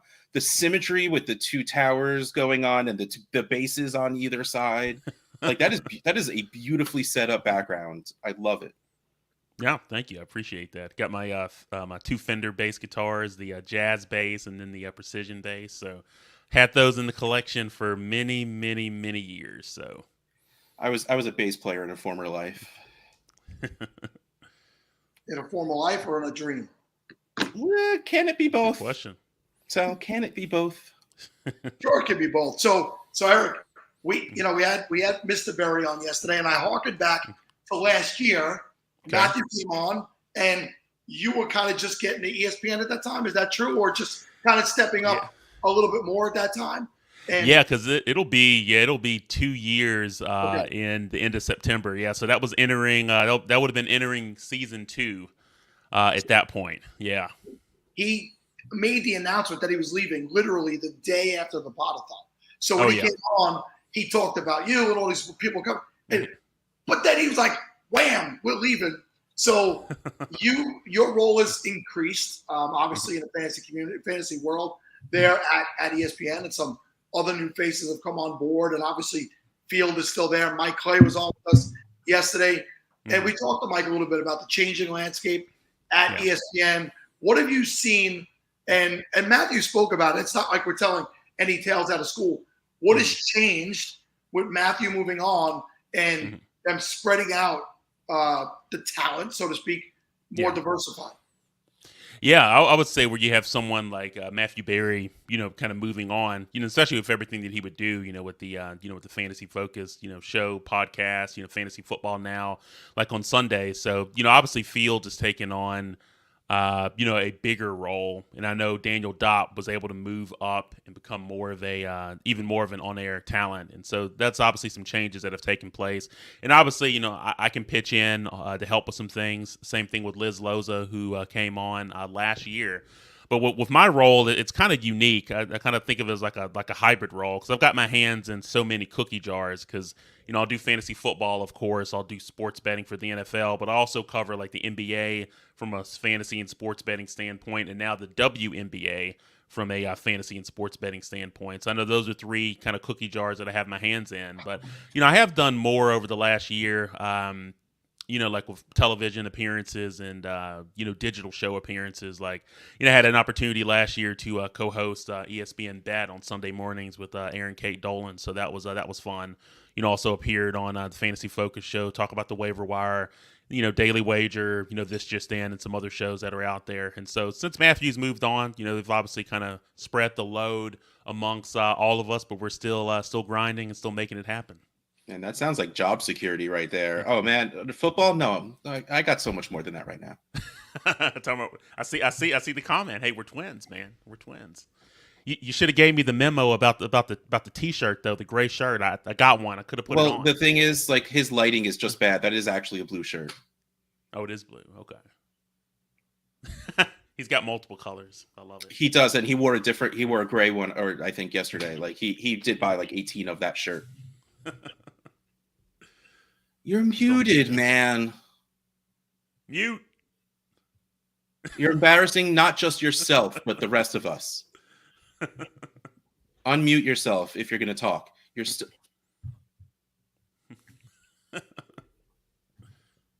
Come on. Well. This is all right. He'll get the message Eric, sooner. just let's pretend that Sal doesn't exist like we try most of our lives. Okay. I'm leaving. Sorry. I was about to say, when he doesn't actually remove himself, he's just joking around. But Eric, so how many Scott Fish Bowls have you played in? What division are you in right now? Where are you drafting from? And what's your dream scenario for drafting? Yeah, I'm thinking like, wow. I feel like this is maybe the 5th or 6th year like I've been in the Scott Fish Bowl. So I'm excited to be able to do a live draft like in the Dallas area. And just to be able to meet some other content creators that are in the area that I didn't even know were in the area. So that'll be fun. And so I am picking from, I think I chose like the 11th or 12th spot. Smart move. Yeah. So I want to I wanted to draft from the turn. And one thing that I think about when looking at the scoring, it's just so much to break down here. So you look at quarterbacks. You're obviously highly valued. I could see a lot of teams starting off with a quarterback draft. But I think with the scoring, I think RBs really benefit quite a bit, especially with the first down scoring bonuses. And then the wide receiver position, I think that's really intriguing, especially with lineups requiring at least 3 wide receivers. But I just see like tight end, quarterbacks, and running backs kind of getting higher priority over wide receivers. That's kind of how I'm looking at it. So I'm still undecided about where I'm going with this draft, depending on how the managers ahead of me, who they choose. And so I'm kind of leaving myself open-ended there. But I don't know, my gut, I'm kind of thinking quarterback, tight end, depending on who's available. But those are just some quick thoughts off the top of my head about how the league has changed with the scoring. But anyway, I'll pass it back to you and I'll chime back in. What are you guys thinking? Man, every person that comes on, I regret more and more that I ended up with the 101. It feels like such a terrible idea. Yeah. First of all, I know if you look last year, the points per game difference between the top 3 quarterbacks and honestly even Travis Kelce is so close. Then I have to am I really taking a tight end first overall and then playing such a game of roulette with what is going to come back to me at quarterback? And then I know it is a jinx and a half of whatever quarterback I choose. Like I wish I drafted 3rd or 4th so everyone else could make the decision for me. Yeah, it's kind of one of those things where you look at like the quarterback scoring. It seems like it's flattened, compared to like typical like PPR leagues. But I think you can have like a lot of back end QB1s that may offer like less value than some of those mid tier RB1s and wide receiver ones. When I look at like running backs, I just think about those who excel like in rushing attempts and like first downs or boosted. But then on the opposite end of the spectrum, you've got some of those running backs who are relying on receiving, who may see slight downgrades. When I just think about like wide receiver, I just think the wide receiver 1s and wide receiver 2s are really going to matter more just due to the need for that 3rd wide receiver. But then I look at like wide receiver 3s and below, I just think they're going to be less valuable like in the flex. And obviously tight end gets a huge bump. And so I'd love to even have, if possible, depending on how the draft goes, to have at least multiple top 24 tight ends. I would love to have those types of players on my team. And also the breakout candidates hold like significant value when you look at the Scott Fishbowl 13 format. So those are some other thoughts that just popped into my head. So the top 24 tight ends, let's talk about 12 to 24. Like who are those guys in that range that you feel could pop this year that if you grab them could be, I don't want to say a league winner, but a league assisted winner? Yeah, because I'm thinking, if you're talking about your tight ends, and I'm thinking about the scoring format too, with how it maps out. Just kind of thinking about it from like a projection lens. Obviously you got Travis Kelce. That's a guy that's going to get drafted like in the 1st round. Some of the other names I'm really curious about, or Mark Andrews. That's one that comes to mind. T.J. Hawkinson. I'm like he's going to be huge in this format, given what we saw from him in Minnesota. So I think if you're looking ahead, I'm just going down like the top 24, like in my head. You got Kyle Pitts, who's someone that people may feel burned on from last year. I think could be very valuable in this format. Then you got George Kittle, Darren Waller, even like Dalton Schultz. Those are players that come to mind that I think are great options. I know Kittle and Waller will be on people's radar, but I look at like Dalton Schultz. He could be kind of an under the radar type of guy. Evan Ingram's another one. Pat Freiermuth, someone I really like in this format. Dallas Goedert, even the forgotten Tyler Higbee and the dysfunctional Los Angeles Rams offense could be very viable. So those are some names off the top of my head. But if you're thinking really deep, right, Sal? Like guys that in a typical draft that you're looking at towards like the middle round or the late rounds, excuse me. Yeah, like David Njoku's one who could fly underneath the radar. Chig's another one in Tennessee. Those are some guys that come to mind. I really like Juwan Johnson as well. Greg Dulcich, he's another under the radar guy. Irv Smith Jr. I'm like, that's someone that could be, a great pickup in this format. And even Dalton Kincaid. So I'm just trying to think of some guys that may fly under the radar that I think could be very, very valuable in this format. But I don't know. What are you thinking about some of those names? Wait, I need to tell you what I'm thinking about otherwise real quick. This is what's happening at the Denver live draft. So this is love. Is that the Hills Have Pies right there? Yeah, it is. I knew it with Dave and his wife. Had to share it. I saw that and I'm just like, I can't be the only one right now that sees this. Everyone needs to see that. I saw a second window open. I didn't know. What were we talking about? I'm distracted by the pies. I got nothing. Moody, I said yesterday the correct answer is always pizza pie. That's the best pie. But listen, you mentioned Darren Waller. I'm a Raiders fan, and I hated that we let him go. He's in New York. What do you think? Does he have a bounce back year with Daniel Jones? How does he enhance Daniel Jones? And where do you see he was like a top 3 tight end 2 years ago? Where do you see him fitting in, slotting in the top 12 this year? Yeah, no, I really like Darren Waller, because he's someone that is kind of flying underneath the radar because you have a lot of fantasy managers. Again, a lot of fantasy managers look through the rear view mirror instead of looking ahead. And so they think about, hey, I remember Darren Waller. This is a guy that was always hurt. But if you look at Waller, not just in the Scott Fishbowl, but just in general, I'm like, I look at him as a tight end that could finish as a top 4 option at the position. And we know it's like the wasteland from like the Mad Max film series because it's so desolate when you look outside of like Travis Kelce. So what I really like about Waller is that he's in a position for where I'm like, he's a lock to get like 100 or more targets from Daniel Jones, who performed very well last year when throwing 2 tight ends, like really one of the top quarterbacks in the league when throwing to tight ends last year. So I think that bodes very well, for Waller.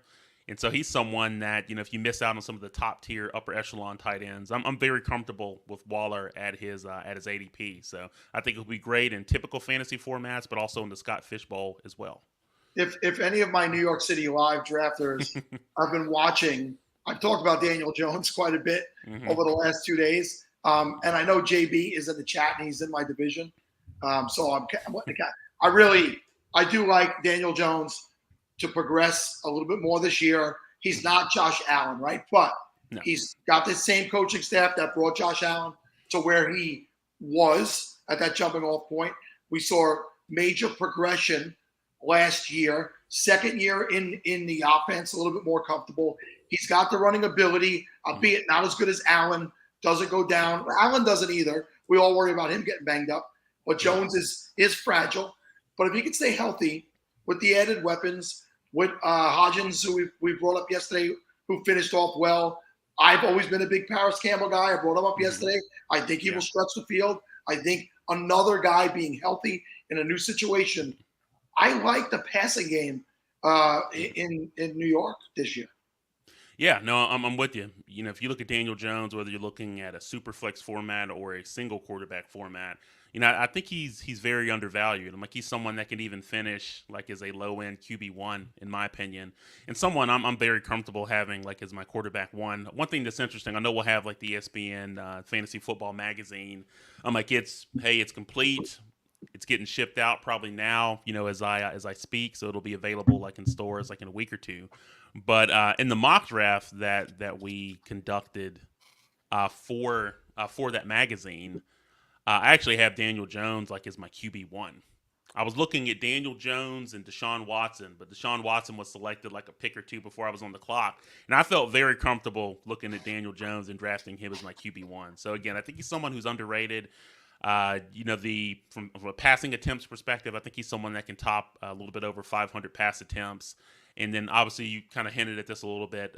Sal's is like with the rushing ability. I'm like, he's someone that can easily exceed 100 or more rushing attempts and get 500 to 600 rushing yards, perhaps even anywhere from 4 to 6 rushing touchdowns. And so, in the way that fantasy's played now in the NFL in general, where everyone's salivating over Justin Fields, and Jalen Hurts, I'm like, if you're looking at like a dual threat mobile quarterback, look no further than Daniel Jones. I think he's getting overlooked right now.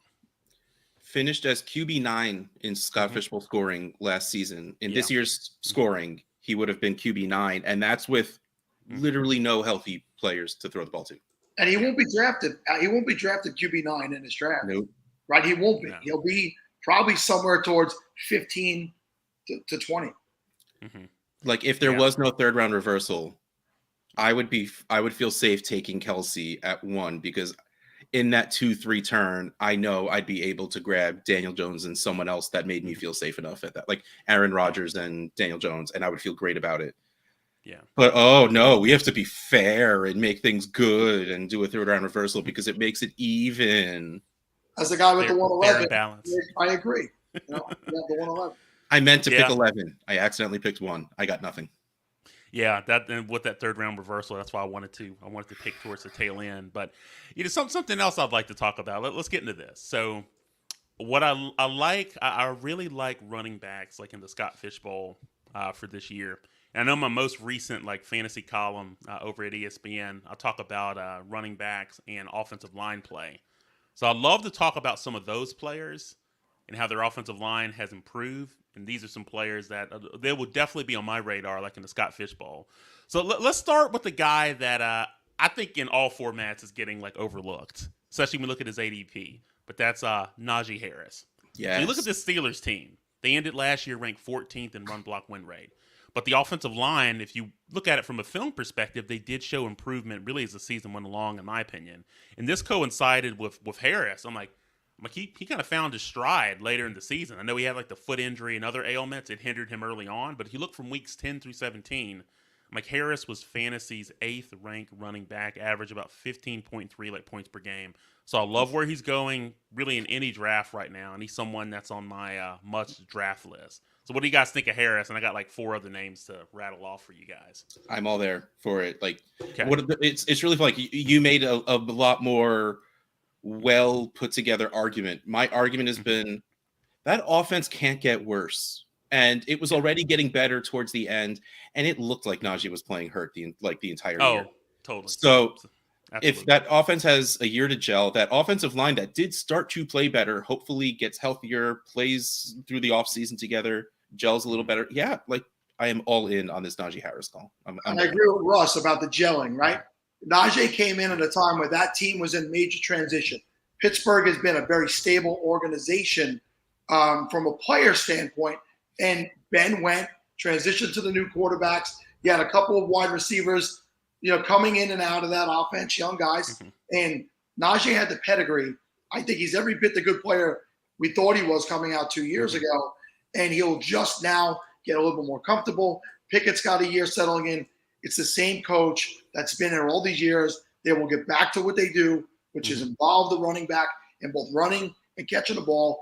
And those are the type of players, good point, Moody, that will slip this year that could win you a league easily. And this isn't dynasty. It doesn't matter that he's already 25. This is redraft, man. Just that all that matters is this year, and it'll be good for so he's definitely a huge bounce back guy. So let's go out to Denver. Let's talk about the Broncos. So you got Javonte Williams, you got Samaje Perine. Obviously, Perine's the guy that I would prefer to get, especially from an ADP perspective. But I think it's no secret in saying this is that it wasn't exactly smooth sailing in Denver last season. You look at the Broncos; they faced numerous issues. Offensive line play was one of them. Now, this is the first time that no Denver offensive lineman started every game since 1987. I like the improvements that Denver made to their offensive line, like in the offseason. Of course, you're bringing in Sean Payton. I'm a lifelong New Orleans Saints fan, very familiar with his body of work. One thing that's very intriguing, though, is that you look at Payton's time in New Orleans from 2006 to 2021. The Saints had the 9th highest run block win rate in the league. And he likes to emphasize offensive line play in the running game. So I look at the Broncos. I think they're posed for a turnaround, after ranking 21st in rushing yards per game last year. So I look at guys like Javonte Williams and Samaje Perine are players I think can outperform expectations. And so I know there's a lot of uncertainty with Williams and returning from a serious knee injury, but I just really love Perine in all formats. I'm he's one player that I'm just trying to draft everywhere. I think regardless of Williams' health status, I think Perine will be actively involved. But I know, what do you two guys think about these players? Apparently, I just really like Eric and everything he has to say, because I'm sitting here hurting my neck, nodding yes. I am all in on Samaje Perine because he's good enough, and that's what matters right now.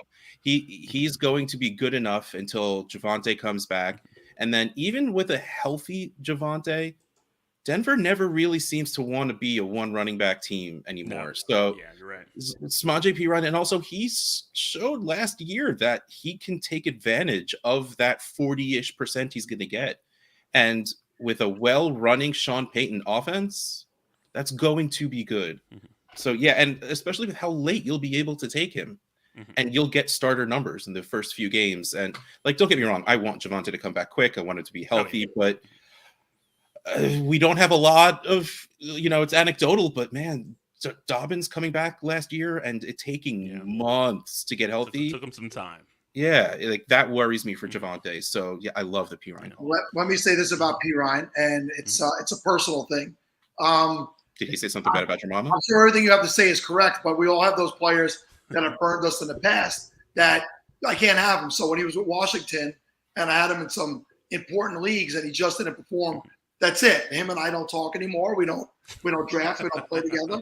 And it's hard for me to have Samaje on a team. So that's all I'll say.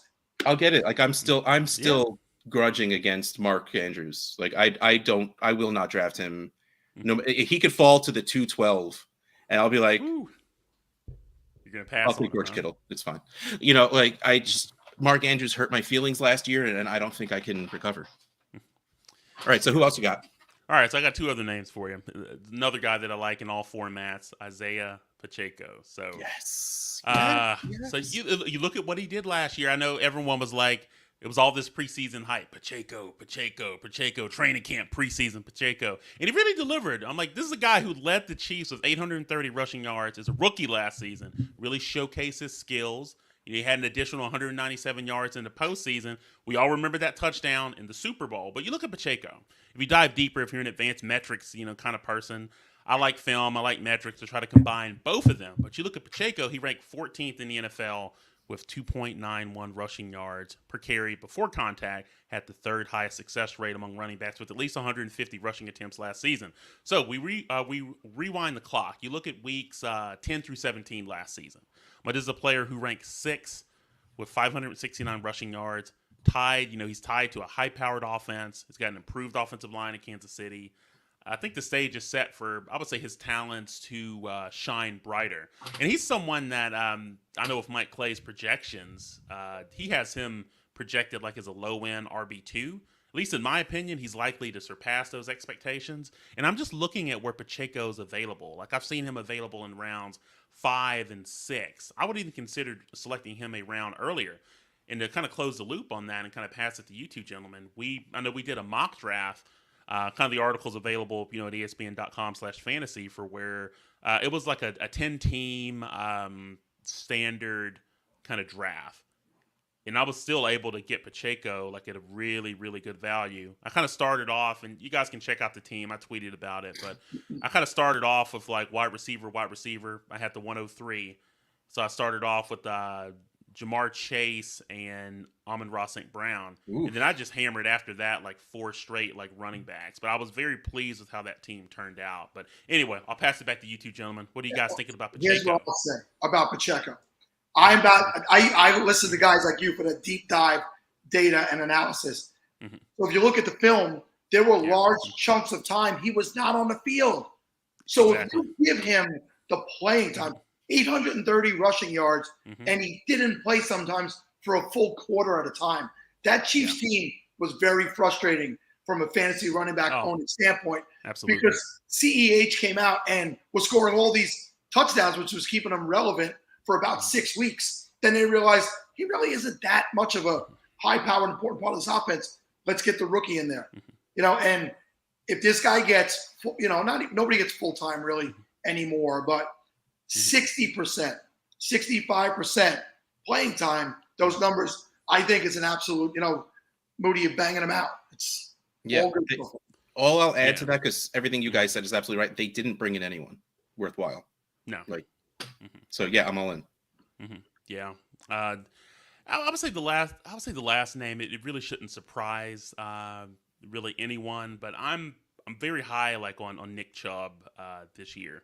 Just considering like where you can draft him in drafts. I've seen him, last to like the tail end of the first round, top end of the second. So I kind of love taking him there. So one thing about the Browns, like offensive line, I'm a huge offensive line guy. Played the position in high school, in college for a little bit, for where I look at this Browns unit. I'm like, they dealt with injuries along the offensive line last season. Kind of had somewhat of a lackluster performance. But if you're a metrics guy, and you look at where they finished, they still rank 13th in run block win rate, which is huge. And you look at Nick Chubb, you look at his statistical body of work over the last 3 seasons, and like he's averaged 18.2 touches, 102.7 total yards, and 16.3 fantasy points per game. And if you look at our projections, I'm like, it has for Chubb, I would say to place, I think it's like just inside like the top 10 among running backs. But if you look at the healthy offensive line in Cleveland, I look at Chubb as someone with the potential to crack like the top 5. Now, if you're someone who kind of likes stashing lottery tickets, I love second-year back Jerome Ford. So let's just say, hypothetically, if Chubb were to miss time, I'm like, you look at Ford, he played his college ball, in Cincinnati, he's a Bearcats. I'm like, this is a guy who ran for 1,319 yards and 19 touchdowns on 215 rushing attempts back in 2021. I'm like, he's shown a versatile skill set that translates well to the NFL. So I love Chubb at his ADP, but also on the back end of my drafts, I am stashing Jerome Ford because I just love this Cleveland Browns offensive line. these are two running backs who could really thrive behind it. Plus, you don't have Dearness Johnson and Kareem Hunt there either, so Chubb can even get more targets this year. Eric, I got to cut Russ off because we're up against it. 1 minute, we got the next group of guys in the background, so we want to give you a proper amount of time to send off. And final parting words for the Podathon, Scott Fish, and the stuff that we're doing here. Yeah, I just want to give a shout out to Scott Fish with everything that he's done. I've known Scott, off and on. We chatted off and on for years, and I love what he's doing with the Scott Fish Bowl. Raising awareness, helping people, bringing people together with these leagues. So kudos to Scott and everything that he's done. It's crazy when you look at his accolades. I still feel like he's underrated, but I'm like, he's a great human being, great person. Proud to call him a friend. But I would say just closing notes, gentlemen. Hey, it's great to do this every year. I still remember last year when we were able to do this, and thanks for the invite as always. And if anyone that's watching or listening not following me on Twitter, just go and stop what you're doing. Follow me on Twitter. If you like the NFL, NBA, WNBA, fantasy, and sports betting, and a little bit of 2000s nostalgia, you'll be right at home. But hey, thanks, gentlemen. Good catching up with you. Let's not have it be the last time before next year. So we got to do it again soon. So until next time. You got it, Thanks for hopping on. All right, gents. Right. JWB Fantasy Football is more than a fantasy brand. We are a tight group of fantasy fanatics building a community, helping others, and sharpening our fantasy skills. JWB brings different perspectives together to find an edge in all aspects of fantasy football. We offer daily mock drafts, rankings, projections, and weekly dynasty content, including a clips catalog that provides video takes ordered chronologically on every player in the NFL. Don't miss our free Scott Fishbowl 13 projections at jwbfantasyfootball.com. Check out the JWB Fantasy Football YouTube channel and links to all of our content and our entire team in the pin tweet at JWB_FF. Give the family style JWB team a chance today, every day going forward. All right, we got Mike Schultz and Louis G jumping into the Podathon right now. Gentlemen, welcome aboard. I know you're a little eager. You were excited. You were there early. I will get you on, but Moody, you got to give Moody his 30 minutes.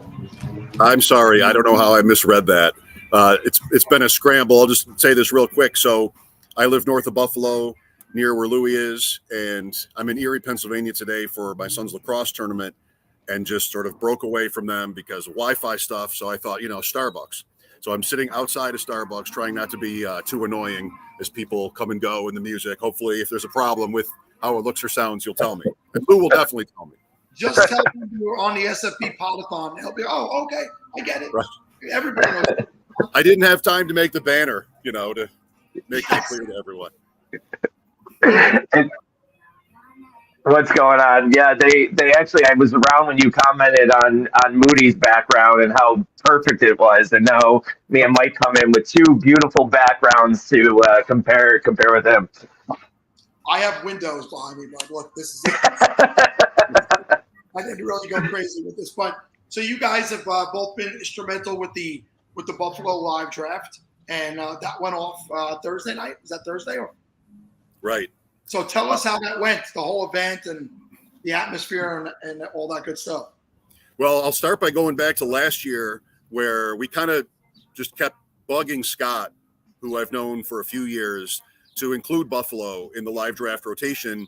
And he kind of made me feel like we could do it as long as we could just put it all together and, sort of establish ourselves. So we reached out to Thurman Thomas, who I've known for a long time, and agreed to align with his foundation, and that I think worked for Scott pretty well. So Louis went to work. Louis has always done the lion's share of the work in terms of the charity side of our events, getting organized. And we came in last year, I think Scott told me the highest number, over $5,000 we gave to Fantasy Care, or to Thurman Thomas last year, that donation. And this year it was a little bit scaled back. We didn't have Thurm, but we had a nice night, Lou, I thought.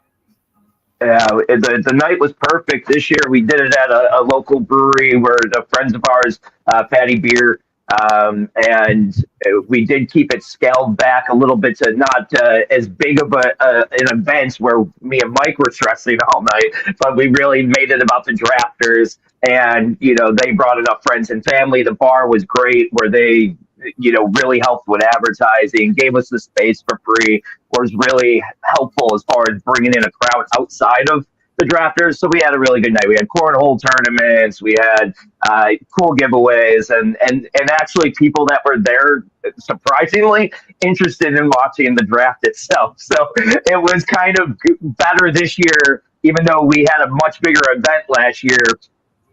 For Mike and I think I'm speaking for Mike, but we got to really kind of enjoy the event this year, where last year we were kind of a little running around and nervous about the event itself. Yeah, so next weekend is the New York City live draft, and I'll be drafting, but Russ is coming just to hang out and soak up the atmosphere. He's doing a long draft or slow draft online, and I remember you guys doing Thurman last year, because I may have told the story, maybe I didn't, but I'll tell it now. My son will be 22, so 10 years ago, he was playing in Cooperstown, playing baseball in Cooperstown, and in between games, standing around with some of the parents, and I look over and I'm like, well, that's definitely Thurman Thomas. Like, standing right there, and I asked one of the other dads, hey, is that Thurman Thomas? He's like, I don't know what these guys look like without the helmets on. So I start to walk over, and I see the Kelly Strong bracelet. So I'm like, okay, it's definitely him. So I open my phone and I put on the camera thing, and I go over and I'm like, hey, Thurman, how you doing? He's like, hey, man, how you been? And he starts talking to me like he knows me. Like, right. I put my camera away because we spoke for about 10 minutes about our kids. His son was playing in the tournament as well. And he was just a regular guy, regular dad. And I was like, I don't want to be that guy with the camera after having this nice personal conversation. And I put it away, but what a good dude. I mean, and by the way, I don't know where his son is today, but he was a great baseball player because other teams were like bringing his son in on different weekends. Yeah. For their team. He wasn't there. He asked me, he goes, is this your first time here? I'm like, oh yeah. He goes, oh yeah, my son played here like 4 times. I'm like, all right, take it easy. Good dude. Did it ever come up that you had never met before, or did you just sort of? No, I just let it alone. I think he just treated people like, hey, I'm a regular guy. You're a regular guy. How you been? Yes, it sounds exactly like Thurman. Yeah.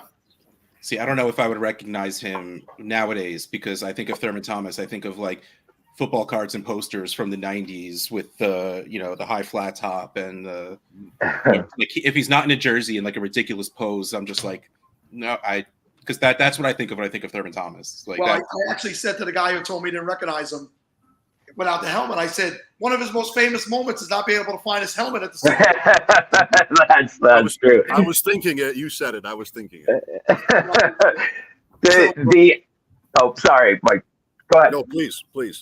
I was just saying, I mean, you say you wouldn't be able to recognize him, and I will 100% tell you will. The guy looks like he could run for 1,200 this year. Still, I mean, he's in shape. 1,500 if he's playing for the Broncos. Like, he's solid, and looks, not the flat top anymore, but he looks like he can still go. All right. Well, speaking of Mr. Fish, by the way, I don't know why Sal keeps clicking that button over and over again and making it go away. I'm going to tell you why. We both had the idea of putting it on a screen, and one of us clicked it, and so did the other one to try and put it up, and we reversed with the other. So I'm going to press it. Touching after that. Ready? Yeah. I didn't do that. Huge thank you to Buffalo and Mike and Louie for kicking off SFB 13 this year and putting on a great event. I see you sitting here sharing this draft board. Can I put it on the screen? Please, yes, I'm up. So, of course, we were the first ones, and after 10 rounds, you pivot to a slow draft. So feel free to critique me. I've got a player in the queue. I don't know, picking from the 8 spot. Louis picked 12th, by the way, in the same draft. Oof, dude, looking at this draft from the 1, I don't feel terrible about the idea of taking Kelsey now. No, I think I told many people, and I could have said that, quite confidently sitting at the 112. I could make that hot take because he was not coming to me, but I thought Kelsey was the 1-1 in this draft. I think he was the clear cut 1-1, and I would have went with him if I did have 1-1. Yeah, quarterbacks are rough. I'm looking at those quarterbacks. Yeah, but like if you think of who you could have taken, like taking Kittle, like I love the idea of doubling up on Kelsey and Kittle, but like if I would actually jump ADP and have grabbed Rodgers or Geno there instead of waiting to grab Stafford. So in my head, if I can have Rodgers and Geno or Rodgers and Stafford as my QBs, that feels pretty good. So actually, I like that. I mean, Louis always had one reason I like working with him in fantasy is he's willing to be different, and really I'm sort of conservative by nature, I would say. So to win tournaments, you've got to be different. I mean, you've got to be very different. And so trying to find unique combinations and stacks and things are really, I think, a strength of his. And Andrews and Hawkinson, I mean, that was like the highlight of the draft, maybe in terms of the draft itself, was that start. Yeah, so I want to say for Louis, your start, that I've been talking, I'm a 111. I've been talking about that for the last 2 days. Me going Andrews 111, Hawkinson at the 202. The exact players. Essentially in the same area. And I actually love what you got going on there. I love Richardson, Rodgers, Smith. You're my guy, my new favorite guy.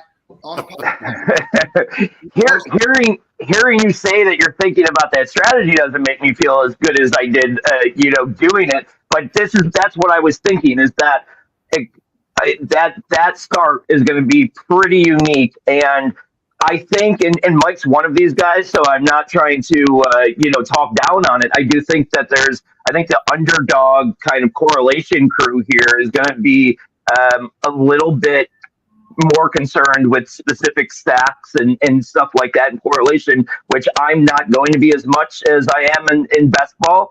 And so, when the third round reversal, I had Cousins there that I could have went with Hawkinson. And I just thought going Andrews and Hawkinson, that's my added edge. Like, I don't need to now start stacking and doing all those things on top of it. I already started it with that 1-2, and now I can kind of build the team the way I want from there. And Mike called me out on his podcast about it. I get it. What happens after the two tight ends is you're going to sacrifice a position, and you can see I did so with running back there. But you picked the right players, it looks like. I mean, grabbing Pirine in the 11th, we were just talking about that with Moody, where it's just he's starting the year. And points per carry, it's going to be good. Rashad White, again, not a lot of competition. A-Chain, if they don't sign Dalvin, again, he's going to get some touches.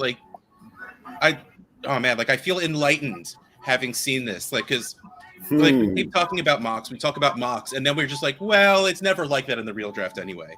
So getting to see a real draft board is like eye-opening and enlightening. And if I walked away with the draft of this 101 with the few different choices I would make along the way, I would love this team. Let's talk, Mike. Let's talk about your draft. You got a nice stack with Tua and Tyreek. You were able to get Higgins. You went a little bit more wide receiver centric early, right? Which is different, but you got studs. Let's talk about Hopkins. Yeah. He's going to land somewhere, obviously. Do you have a feeling? Do you have an idea or an inkling of where you think he'll land and where you think is best for him to land? Well, it's been an interesting sort of ping pong game with the teams like Kansas City and Buffalo who have the Super Bowl aspirations. Then you have teams like New England and Tennessee where he'll make the money. And Kansas City and Buffalo are, well, not in that order, but 31 and 32 in cap space. So really, Hopkins is playing a waiting game. There's no need to rush this. And I think he's probably hoping somehow to be able to squeeze, if winning is number one, Kansas City or Buffalo, who may or may not still have interest even at this point, into a contract. It's read more like New England and Tennessee. And I like Cleveland as an idea for him too with Watson. Really, you don't know though. I mean, Kansas City seems like such a smash to anybody, talking about a wide receiver in free agency or in the draft, whatever. But sometimes going to a team where he'd be kind of a clear number one, like the Patriots, is just as good for fantasy. So I just like drafting him on the come, whatever happens is probably, I thought he was good last year. I don't see decline yet. And in terms of this build, I mean, I had to wait on running back 2 to get quarterback and elite receiver. And I drafted Madison, who I don't really like compared to others who love him, in round 7 because I felt like I was behind. And Madison is somebody who could be, way up there if he does get the volume that is possible now. So that's what Madison was. And, I don't have the tight end glitz that Louis does. So I have a Conquo at this point. And because my team is more on the boring side, I'm going to go ahead now and draft kind of Mr. Boring, Ryan Tannehill as quarterback. I think Madison, with the start that you had going with the wide receivers, is the type of running back you could expect to get there. He's going to have opportunity as of right now. We believe he's going to have the opportunity with Cook gone. So I like what you said about him landing in Cleveland with Deshaun. I didn't even really think about that. Obviously, they have the history together. I don't like him in New England for all the reasons that I don't like any wide receiver that's ever played in New England outside of Randy Moss. But, that's just me. Yes. Real quick, I have 2 things to contribute right now. First of all, I know yesterday, Sal, you pointed out Monsters Inc. is one of your favorite Pixar movies, and right now I feel like you have a little Mike Wazowski going on. I'm on the Podathon, but your face is just completely covered. But also, I love the bold, I love strategies that aren't obvious, going Andrews, going bully tight end, going Kelsey 101, going early quarterback. We know these things. We know there's strong things, but what we don't talk about is the bold strategy of the Jay Williams stack that this person took at the 1 slot. We have Javonte Williams, then Jamal Williams, and then Jamison Williams. And that's actually my podcast partner, Kyle Turner, and I didn't even notice that he did that. That's pretty funny. You mentioned it. I mean, I really liked his build too, but as much as I want Kelsey there at 1-1, I am very happy to have been in the back with the 3rd round reversal. It allowed me to do what I did, and it still I like where I ended up at quarterback even after that. So it was a little scary to make that decision, but the 3rd round reversal made it a lot easier for me because, as you see, Kyle in the 1 spot, it took him a while to get to QBs, and without the penalties this year, I think you're going to need some pretty good quarterback play to win this thing. So I think in years past, the scoring has allowed you to be a little bit more frugal at quarterback, but I think this year it's going to be more the traditional super flex. I'm sorry to correct real quick. That's Damian Lyon at the 1 because I think he might be watching. I want to give him the credit. Kyle was in the other draft. Lou. Oh, I'm sorry. Thank you for correcting. I wasn't sure if that was just like a made up name for a handle. I'm like, oh, sure. Sorry. Kyle can come Thank you. I brought this one up on a screen. This is a person who's been in the chat over the last couple of days, and I think it's Mick Gungle. They're drafted out of the 111. They drafted out of the 111 San Francisco live draft, and they went 3 running backs. 1, 2, 3. So they have studs, absolute studs, and Anthony Richardson and Geno as their 2 quarterbacks. Then Russ's old love, Calvin Ridley, Debo. What do we feel about the 3 running back? It's obviously a major zig in the Scott Fish Bowl to go with 3 running backs. McCaffrey. In what other world do you get McCaffrey at the 111, right? Every other draft he's one of the first 2 picks that are going. But guys, give a report card to McGungle on their draft. What I like about it is there's tremendous upside on some of these guys, all the way down to Charbonnet. So again, tournament, you got to shoot for the moon here. Watson is one of those players. I think JSN qualifies as one of those players. So I mean, the risk obviously here is, do you just get stoned at receiver? And I think it's probably hard after 11 rounds to get quality receivers. That might be the real challenge for this team, but you got to love it up top. Richardson quintessentially for that upside. So he's got potential. He or she has potential. I just worry about receiver depth. Yeah, QB2 is a little scary because I don't think I see one. Geno. Oh, Geno. Oh, right. A-Rich and Geno. Yeah. Yeah, no, I love that. I really like this team. We had somebody in the other draft in Buffalo. We had 2 drafts, so one and she also started 3 running backs.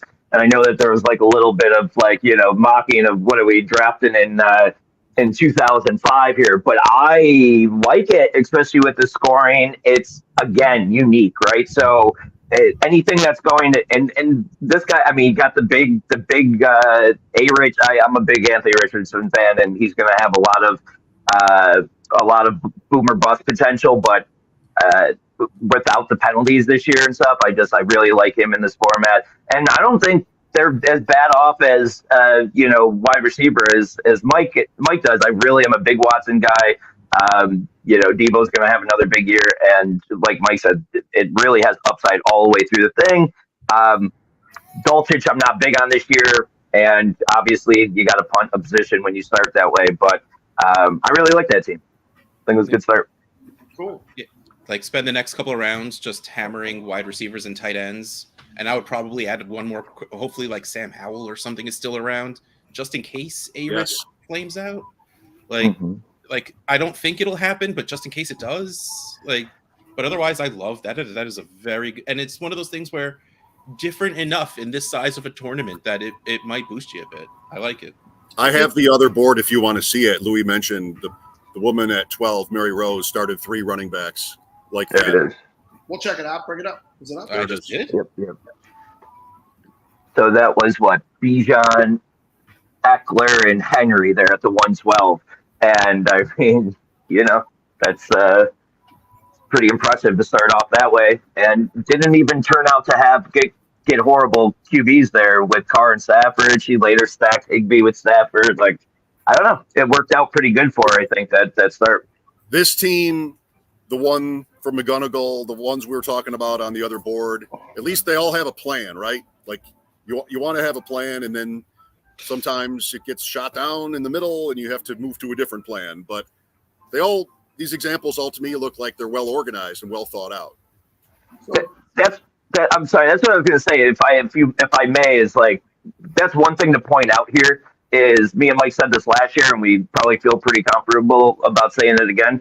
We had Zach Kruger, and we have the Go Bills guys that won the $1 million last year for FFPC. We have this is a very, very sharp room, and I really, that's something to point out here is I think that there's a lot of good drafters in these leagues, and they all came with a specific strategy, and that's why you kind of see maybe a little bit of weirdness here, but it's a very, very sharp room to draft in.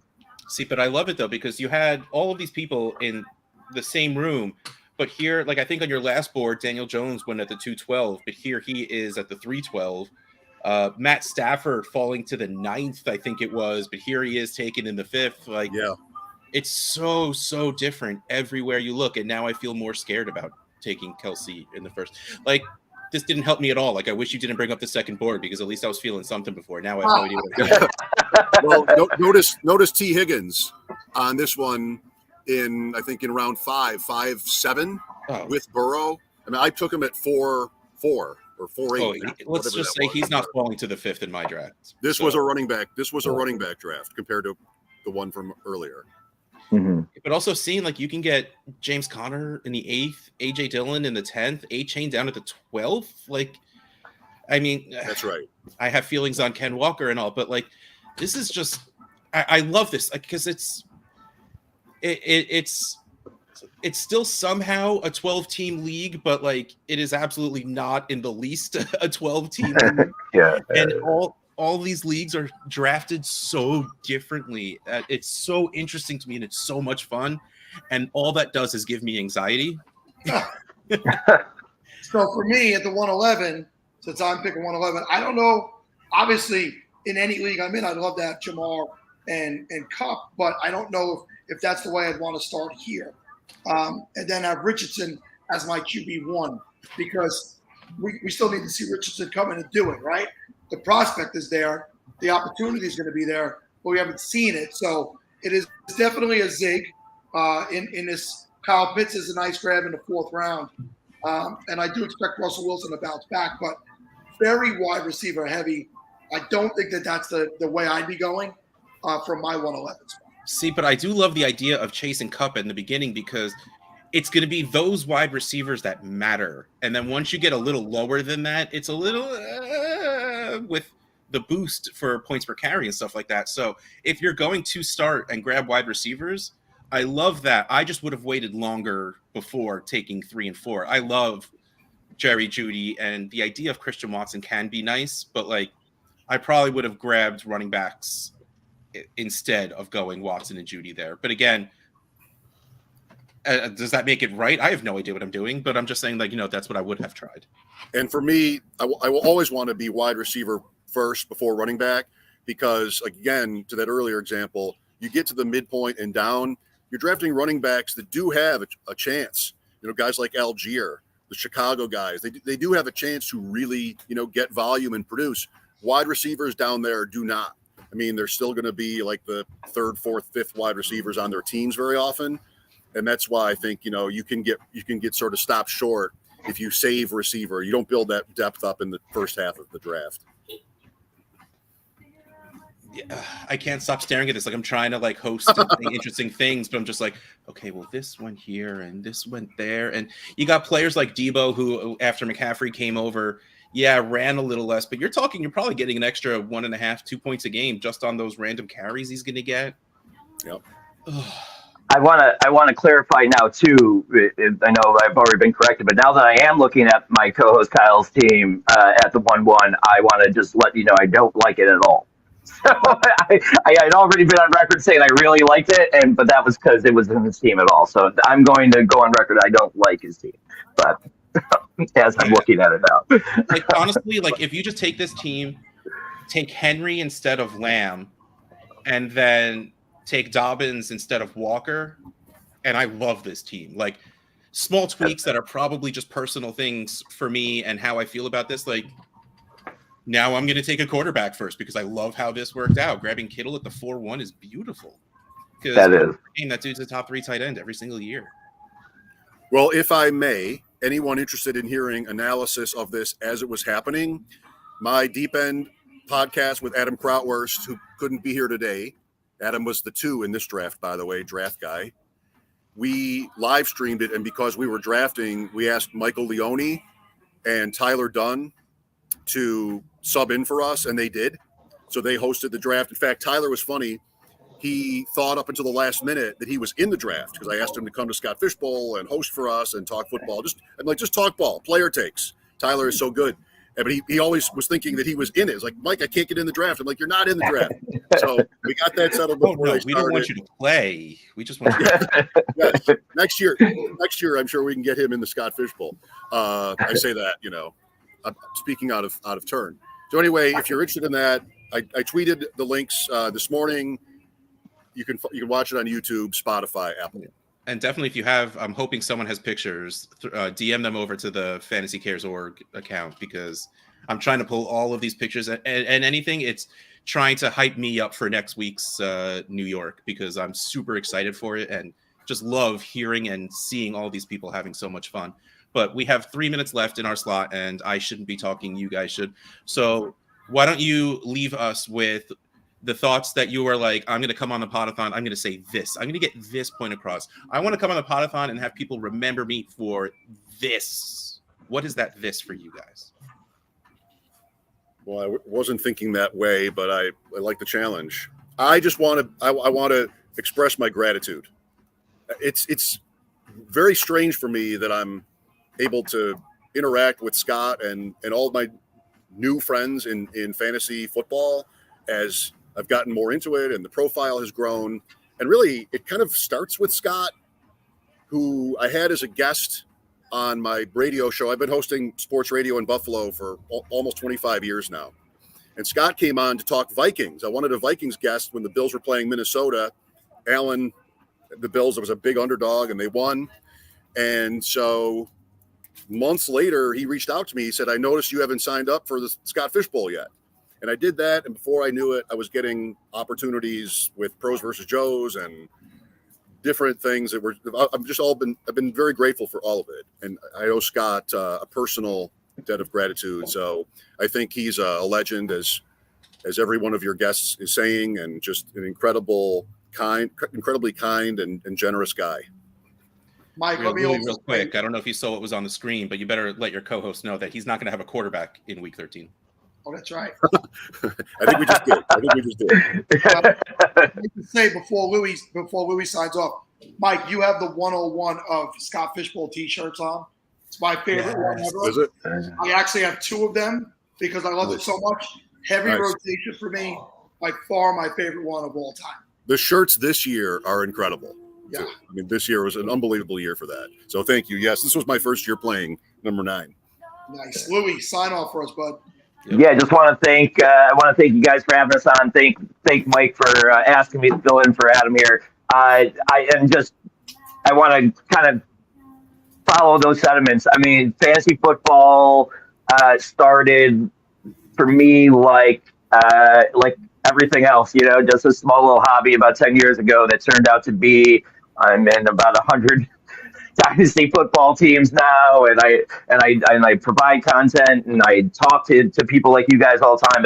Have really, me and Mike's whole friendship, as much as we knew each other before, me and Mike really bonded because of fantasy football, and became he's one of my best friends in the world now just because of fantasy.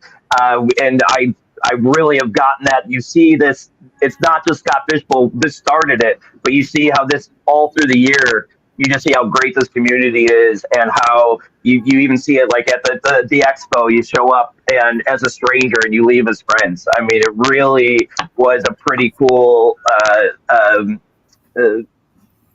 frat to get into here, and I'm very thankful for the opportunities to help with Scott Fishbowl, with the local charities that me and Mike have helped over the last couple of years, and because he's so modest and won't do it, I'll use the plug for his podcast.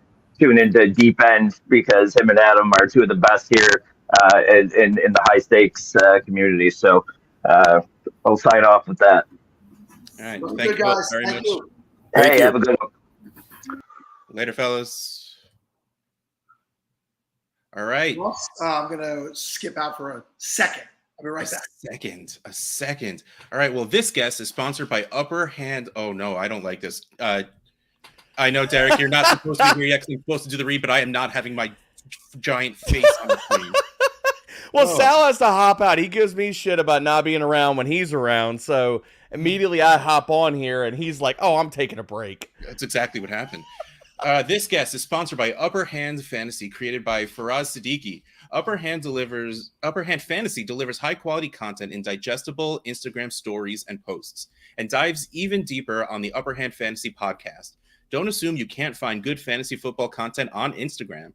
120,000 other fans already have been getting the upper hand in their fantasy leagues.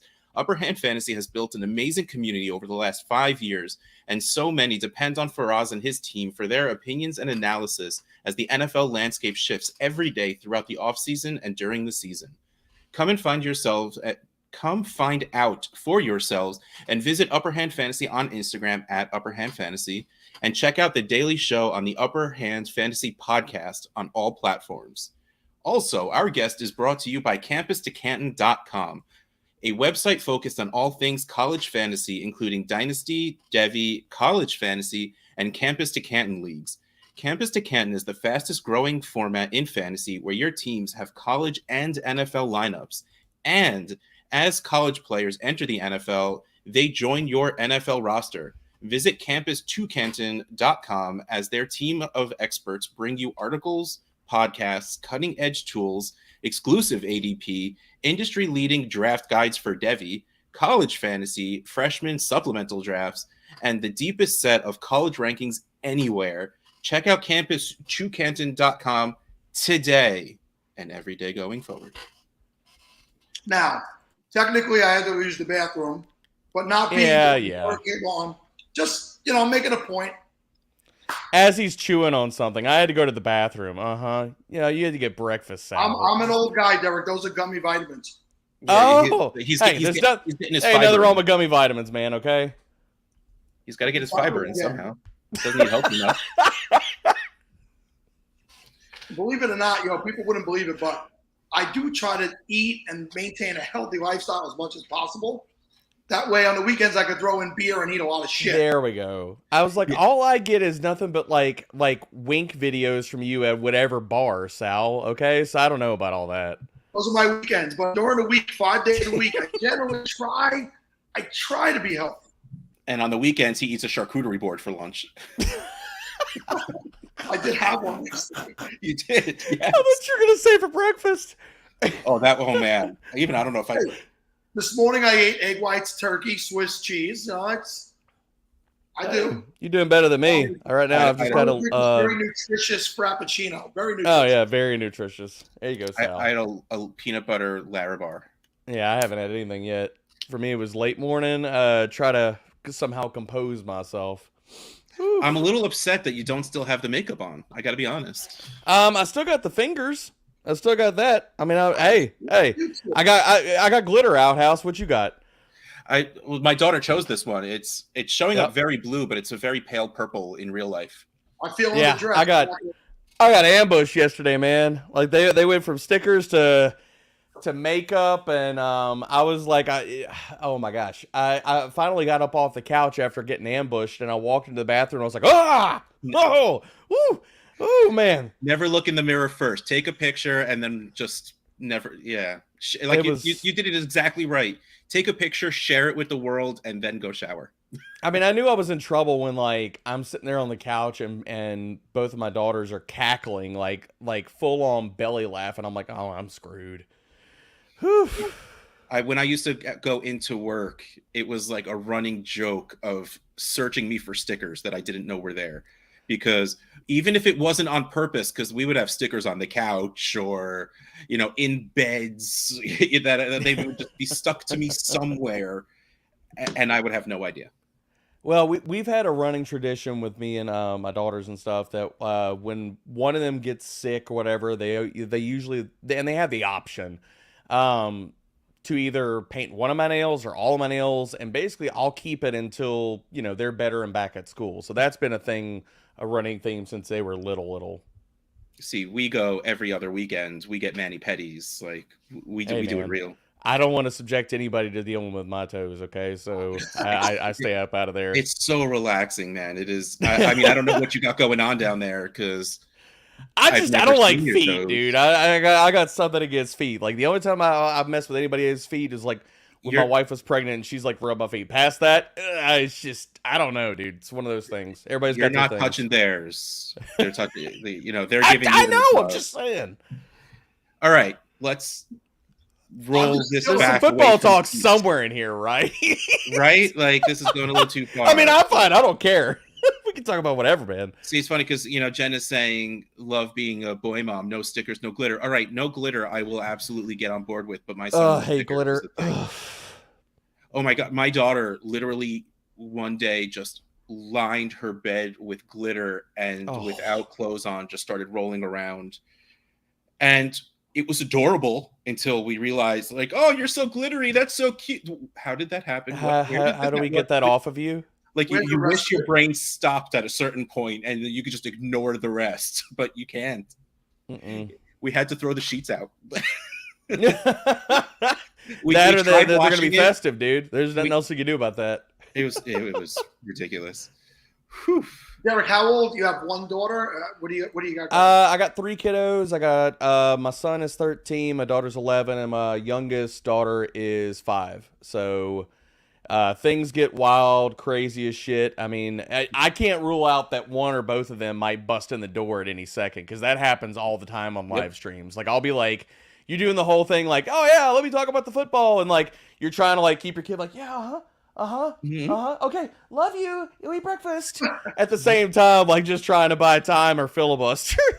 See, I've stopped trying to stop it. Like I'll sit here talking and my daughter will, because I'm in the basement and there's a decent, like maybe 10 yards worth of walking before you get to me. So she'll find a random toy on her way to me and I'll be sitting here talking, and then just all of a sudden I'm getting hit with like a Barbie doll or something, and I'm just talking like nothing's happening, and everyone in the chat's just like, you realize you're getting hit with a doll, and I'm like, dude, it's a Wednesday night. That's what like this is our planned schedule. Like this is what my best thing is when a 5-year-old busts in here, and like it's happened more than once on a live stream, and she's like, I got gotta pee. I'm like, all right, go then. What do you want me to tell you? Like, there's no secret sauce to that. Go to the bathroom. Just go. And Sal's like, oh my God, I'm so happy. I don't have to deal with that anymore.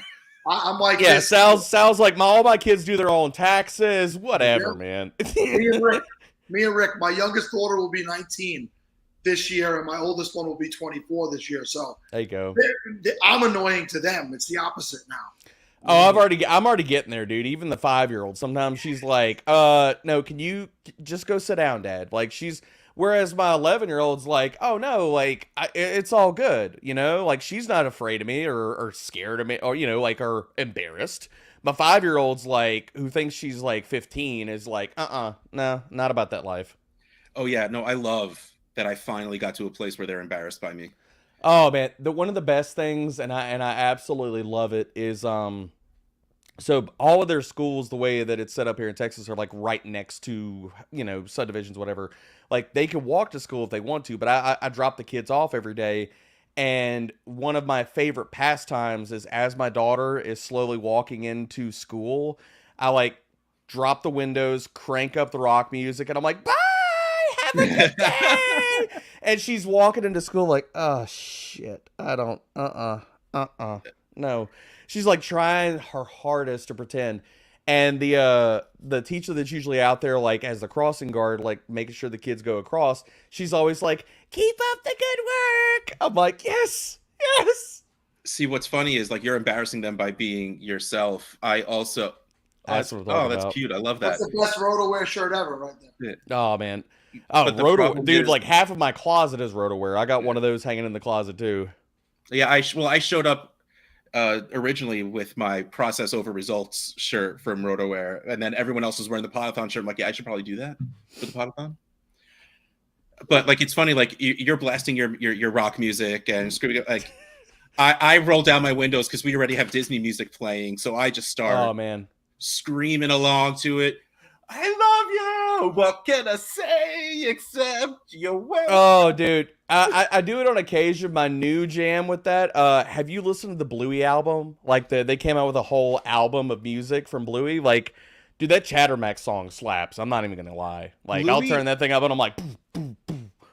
But like it's really funny. Like there's memes and everything about it where like you're watching TV with your kids, and then all of a sudden you look around and your kids are gone. And it's been like 15 minutes and you still have Paw Patrol on.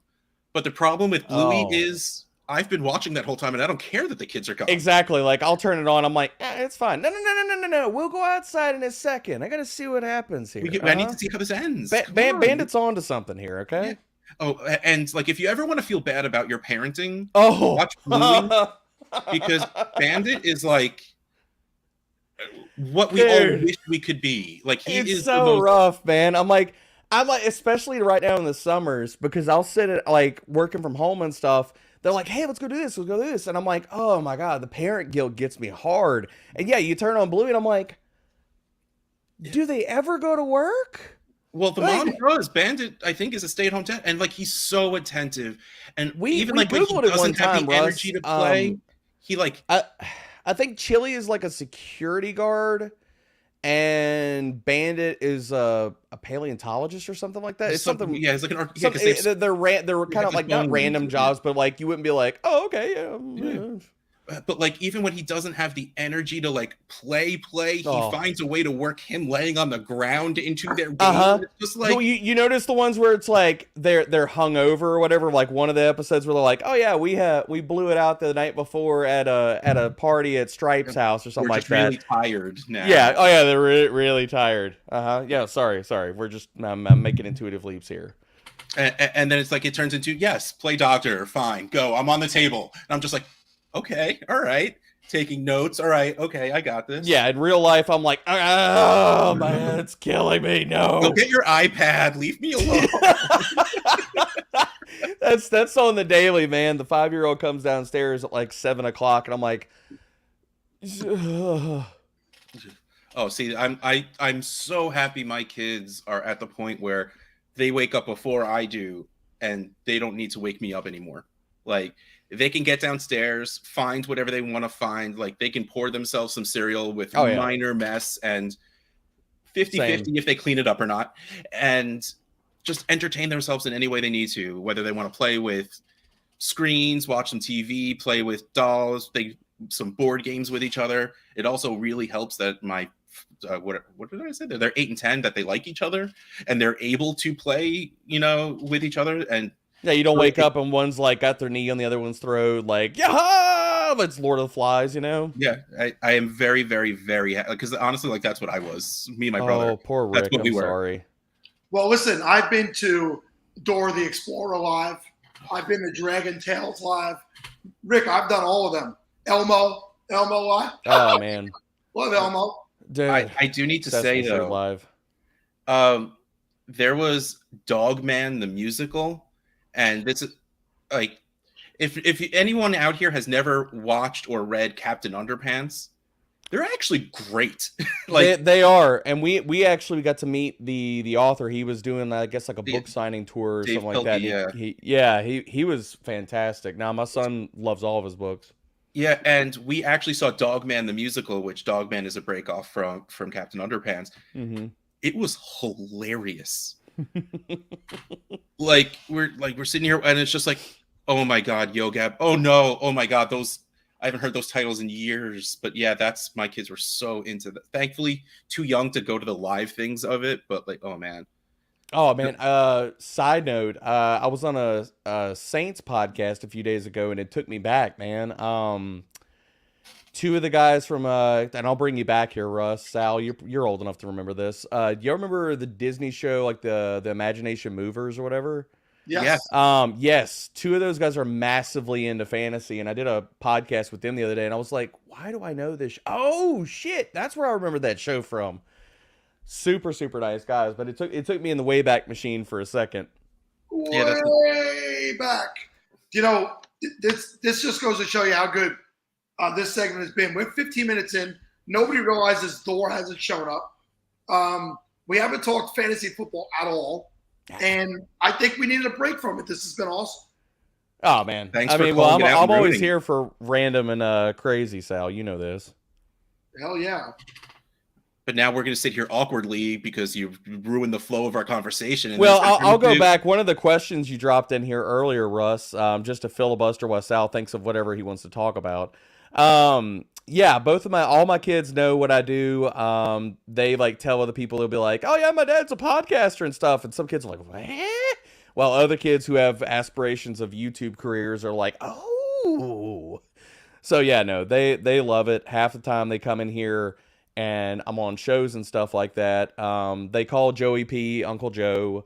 Thor is on a first name basis with all my kids, who usually he calls and like gives them shit about stuff. It's a glorious time. Yeah, my kids know I stream on YouTube, and to them that's like a gigantic thing. Like they don't realize that literally anyone can do it best by signing up and hitting the record button. But like my kid, but nobody does it like you, Russ. Nobody does it like you. Nobody does it better. I mean, again, well, that would make me feel good about it. That is a very vague statement that I could take in many directions. But it's just like, yeah, my son is one of those people that has the aspirations of being like, hey, Nolan, what do you want to do when you grow up? I'm going to be a YouTuber. Hey, I got one of my kids that wants to do it too, and I'm like, look, that's a great thing about nowadays. Like, you could do whatever you want. You can carve yourself a career doing YouTube and live streams and Twitch and whatever else. Like 10, 15 years ago, whatever. Like when we were growing up, that wasn't a thing. So no, I tell my kids, I'm like, just be passionate about whatever you're doing, and you honestly can make a career out of like anything. Yeah, but I'm like, look, I love you. You're my child. I'll love you forever. If you are going for this YouTube thing and you're really trying, that's great. I respect that. But you hit like 22, you're moving the hell out of my house. Like I'm not YouTubing from the van. I'll support you for a limited amount of time. After a while, you're getting a damn job. Well, okay, so since I interrupted the flow, let's go this direction. Derek, talk about your fantasy football journey, like, getting into it, how you started, when you realized you could make this an actual career and go in that direction. This was something you couldn't have done a few years ago, as you just pointed out about YouTube, and now it's a reality. So talk about your journey.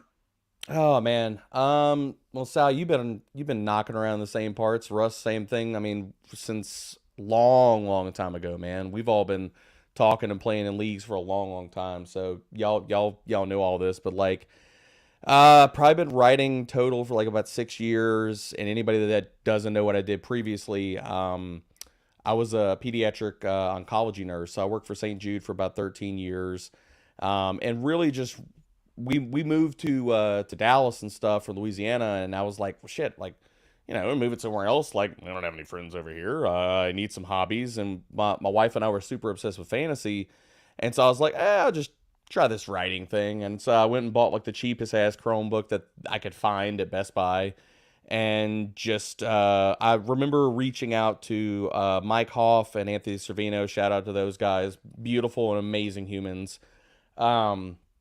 And DM them on Twitter one day and just started writing for various sites, man. And honestly, like, just continuing to talk to people and writing at sites and just kind of bouncing around from here and there.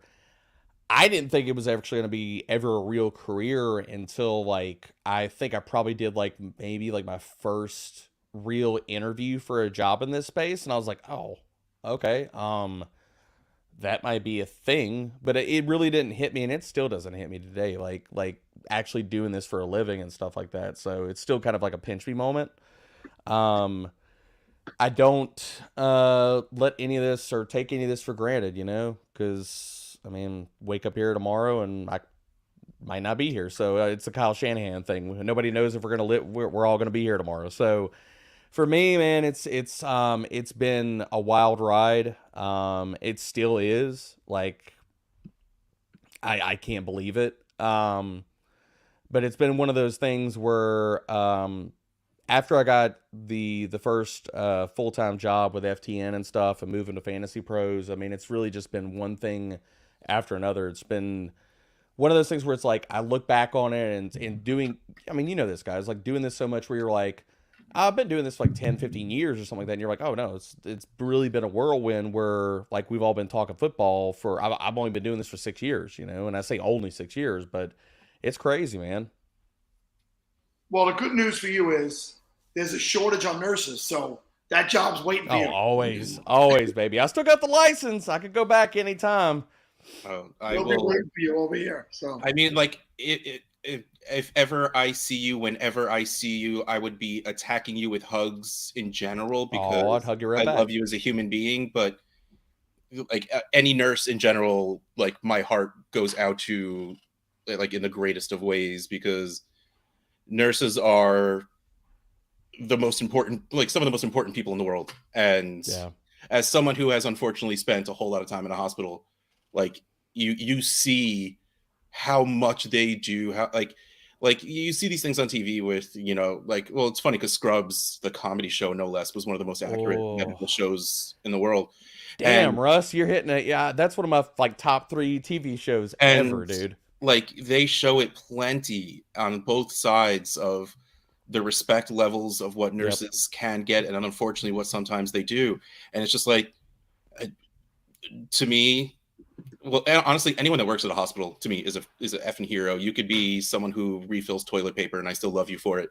But like any nurse whatsoever, the amount of work, it's like teachers, the amount of work they put in there, how important they are, and the lack of acknowledgement and respect for what they do is insane. It makes no sense to me. It is absolutely insane. Yeah. So it's one of those professions that still doesn't get enough love, or it's, I mean, same thing as teachers. Like you still don't get paid enough nearly to where it should be. But that's a whole conversation for another day. But hey Russ, as the director of engineering for a hospital, I don't feel like you give me enough love. I was just about to sit here and make a shout out for Sal. I was like, he does some things and stuff in hospitals and gives speeches and, hops off of live streams to go take care of things. Well, when he was the blue collar part of it, I was much more about the love of it. Now he's corporate. He sold out. So. Oh yeah. Don't worry. He's got a suit and tie under that T-shirt. He's just hiding it very well. I sold up. Not out. You could use the old Jason Newsted quote where he's like, "Yes, we sold out every single day." every single show. Do you remember that? Like Metallica used to be the band. They would never make a music video. They were gonna, Yep. and they were doing it. So it was like, oh, well, we really did get into this to make money. So Yeah. how are you selling out because you're making money? And people always make me laugh when that happens. I didn't see Russ say anything to Matthew Berry when he left, to go on. He shots at me. He didn't tell Matthew Berry he sold out. Honestly, what I wanted to know is if Disney gave him like a Disney parade on his way out. Like he got to sit up there with Mickey on one of those floats, like waving goodbye as he went. Like that's what I wanted to ask, but I didn't have the How time. great is the life that he's living? Seriously, through fantasy. That's the mountaintop. Matthew Berry is on Football Night in America. Yeah, but he's sitting here doing fantasy videos while he's like on an expensive boat out in the middle of the ocean and stuff like that. Yeah, I'm sitting in my office. Yeah, but also like screw that. Go back 20, 30 years. The dude was writing Married with Children, a Crocodile Dundee movie. Like, yeah. Matthew's awesome. And he comes on the show every year, no questions asked. He's the nicest dude ever. Yeah, just a great dude. It's all right. So there's only 5 minutes left. Let's try. Oh and get wow, this we in blew here. through this fast. What division are you in for SFB? Where are you drafting from? And what do you hope's going to happen for your spot? And then tell me what I should do with the 101.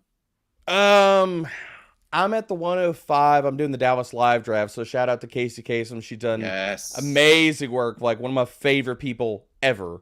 So really looking forward to that. I'm at the 105, man. And honestly, I don't care where I ever draft from. I just pick a draft slot so it makes Scott, it makes his life a little bit easier. I'd say doesn't pull his hair out, but I mean, we're all, same, except for Russ with the beautiful. I got enough for the both of you. It's fine. Yeah, I was going to say, y'all, you have enough lettuce. But nah, man, I picked 105 just because why the hell not? I think I'm in the Wingstop division.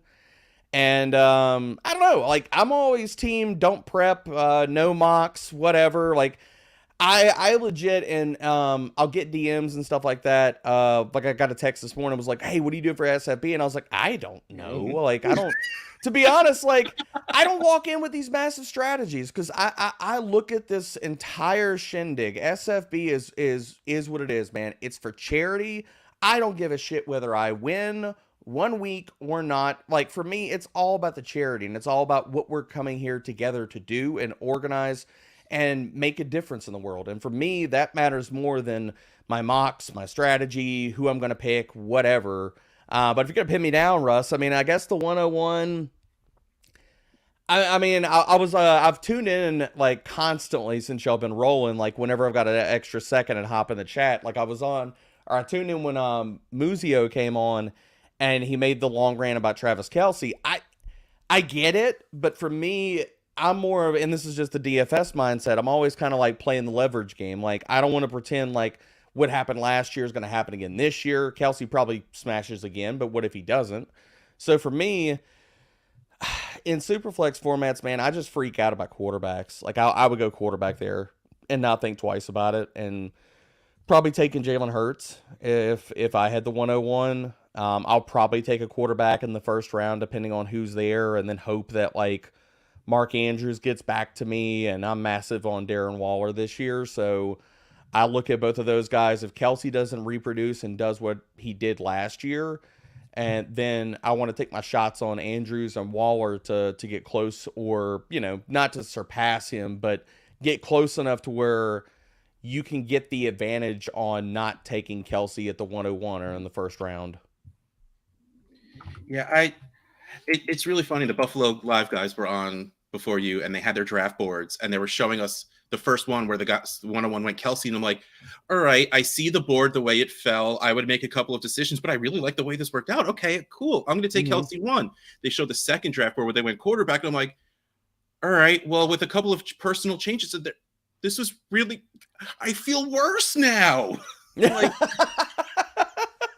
well, and that's what it all comes down to, because people, like, I think it's so funny every year in SFB. I'm like, this thing is its own entity, its own animal. So all these mock drafts that people do, I'm like, it is not going to go like that when you get in the live draft, baby. It never does. Like, crazy shit happens. So for me, I don't want to play the quarterback chicken. You know, like I'll freak out about it. Like I'm like, I could find some kind of like my guy at wide receiver or tight end or what have you and stuff like that. But you know, I can't replace the type of production that the quarterbacks give you. So that's probably where I lean, just because at least taking one of those guys, because I don't want to get locked out of, you know, top quarterbacks. Like you can get lucky on running backs and wide receivers and stuff.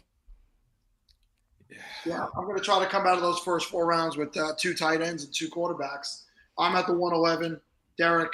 So I'm coming out of there with either Andrews or Hawkinson in the first or second round. If Andrews is there, the 111, I'm taking him. If he's not, I'm hoping Hawkinson's there on the other side at the 202, and I'll grab a quarterback instead. But we'll see.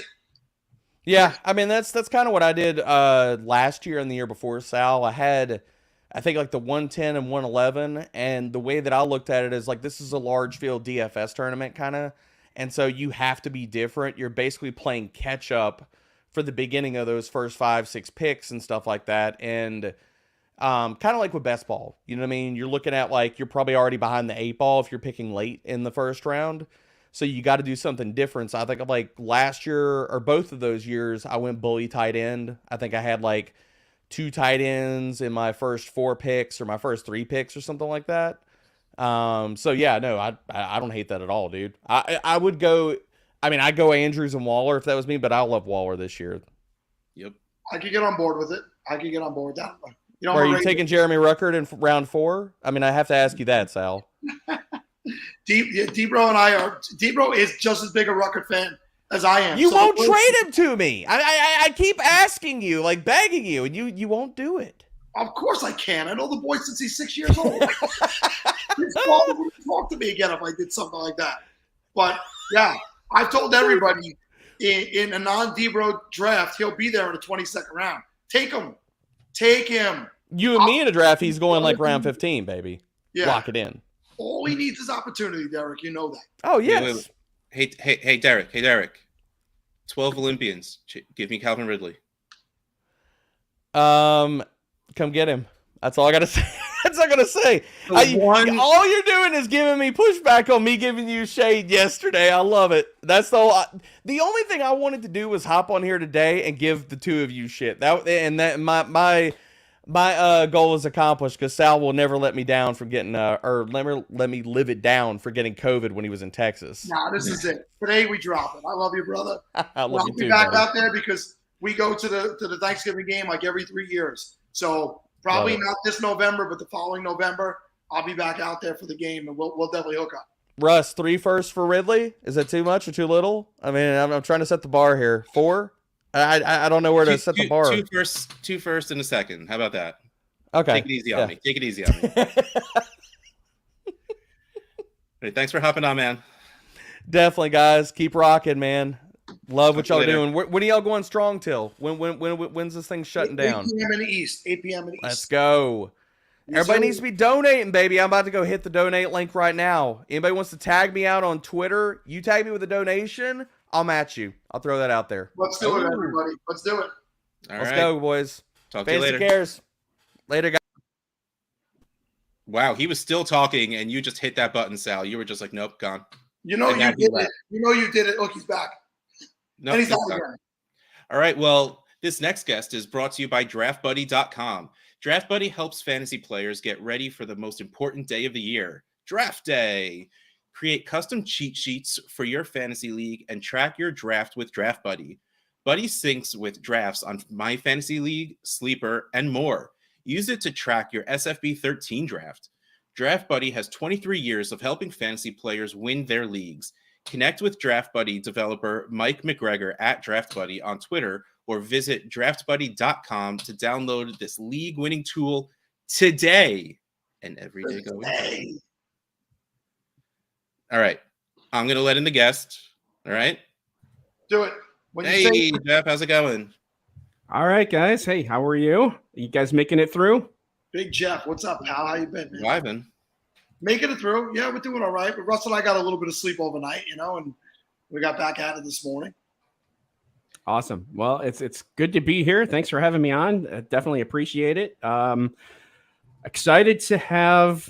Hopefully, oh, there he is. There's my guy. There's Dan. What's up? Excited to have a little bit more eyes to the notion of what this is all about, right? And donating and having fun with this, right? Yeah, it's more than just fantasy football. It's more than just Sal and I having an excuse to put our faces on millions and millions of screens worldwide, because clearly that's how many people watch this. It all does boil down to charity. It boils down to having fun and using that fun to do better for the world. And that's what Fantasy Cares is here for. That's what Scott Fishbowl was really, centered around. So thank you for hopping on here and being part of that. And before we jump into the Scott Fishbowl information, why don't the two of you just quickly shout yourselves out, let everyone know who you are, why you're here, and let's be honest, why should they care that you're here?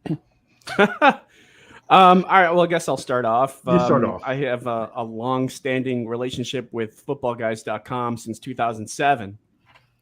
So that is kind of my bread and butter in terms of fantasy. And you can absolutely check out my work there, my rankings. We do a lot of collaborative pieces. I've got an article that I do during the season called Fantasy Overview, where every week I just kind of get an idea of the landscape of the fantasy situation, which players are on the rise, which ones are declining, how I can help other people improve. There's a whole lot more to just drafting. There's the management, in-season management. So it's an article about that, and just kind of sharing my thoughts on what I think would help you increase your standings in your league. So I also have I do some part-time work with the Fantasy Doctors, both as a designer and a video editor.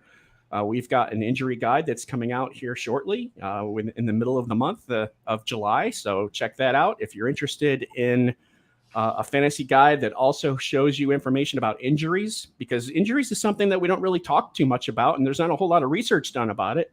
And Fantasy Doctors does a really good job of doing that. So my contribution to the injury guide is more of a design and layout stance. So when you see that, if you're looking at it and viewing it, I kind of put that together as far as the layout is concerned. So not so much on the content side on my end, but anyway, sorry, I don't want to talk too much here. Let's introduce Dan. All right, hi. So I started at Going for Two a couple of years ago, then made my way to Frank Art Fantasy for a cup of coffee. And then over to Champions Round. I did a lot of written content on the Dynasty side, some IDP as well. And Jeff and I had a great series at Champions Round for rookies, the Draft Brothers. So you should go check those videos out. That were all awesome. And right now I'm just kind of taking after Champions Round, kind of a free agent, kind of taking a little break, but happy to be here. Happy to participate with Fantasy Cares. Great organization, and happy to be with Sal and Russ in chat. Yeah. Hey guys, I'm only going to bring this up because it was asked, and I said I have probably the world's largest Jeremy Rucker card collection. So here's these 18 of the autographed ones. Those are 18 autographed Rucker cards, and then here's a stack of other rookie ones here and minis. We got minis. We got numbered. We got. This is back when he was in high school. I still got the cards from back then.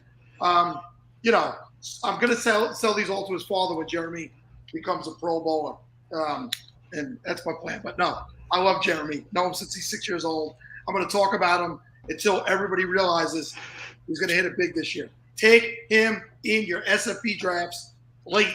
He'll be there. All right. So I need to say I love the Hurts jersey. I love the Saquon jersey you got going on. What is the sword?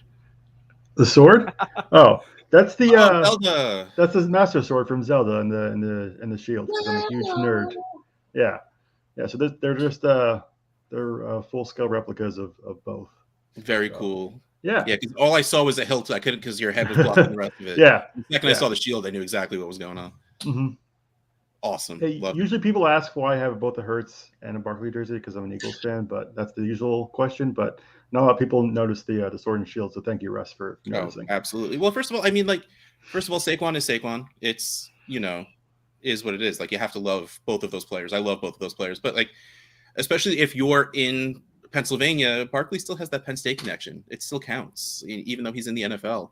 So yes, but those are rival teams. That's a tough combo to have on one wall. Giants and Eagles. So yes, so there is a story to this. So I'm the Eagles fan, obviously. That's where the Hurst jersey. So my wife is actually the Barkley fan. She went to Penn State. So that's why in order to keep peace in the household, that's why they're both on one wall. If it were up to me, this would never see the light of day. But I have to keep the wife happy. So that's why the Barkley's up there. All right, I love it. All right, so let's now bring it into the topic on hand, which happens to be today the Scott Fish Bowl 13, by the way, just in case. What division are both of y'all in? Where are you drafting from? What do you hope to obtain at that pick? And then I need you to tell me what I should do with the 101. Dan can help you with that because he's number one. So go ahead. I'm Dan. at the 101 in the Oreo division, Russ. So I'm taking Jalen Hurts because I'm a huge homer. And also with the new points per carry rules, I think he's pretty valuable there. I can't disagree if someone wants to take Mahomes or Kelsey, because I think Kelsey gives you an advantage, and Mahomes is Mahomes. But I just think Jalen Hurts has that rushing upside, and the offense he's in is elite. And while he may not score as many rushing touchdowns as he did last year, there's no reason to say he can't approach that number, especially since they didn't outlaw the quote unquote tush push near the goal line. That's going to be him at the goal line. So that's why I'm going at the 101, and then hopefully afterwards in the later rounds, hopefully I can get a stack either with Devontae Smith or AJ Brown. For me personally, as a zero running back guy, I'm going to wait on running backs. So I think the elite guys will be gone by the 212 and the 312. So I'm probably going to load up on receivers, since I expect quarterbacks and tight ends to fly off early, and then see if I can get a good running back and tight end value late. I'm starting to believe in Jalen Hurts being the pick for two reasons. Josh Allen having a week 13 bye is killer.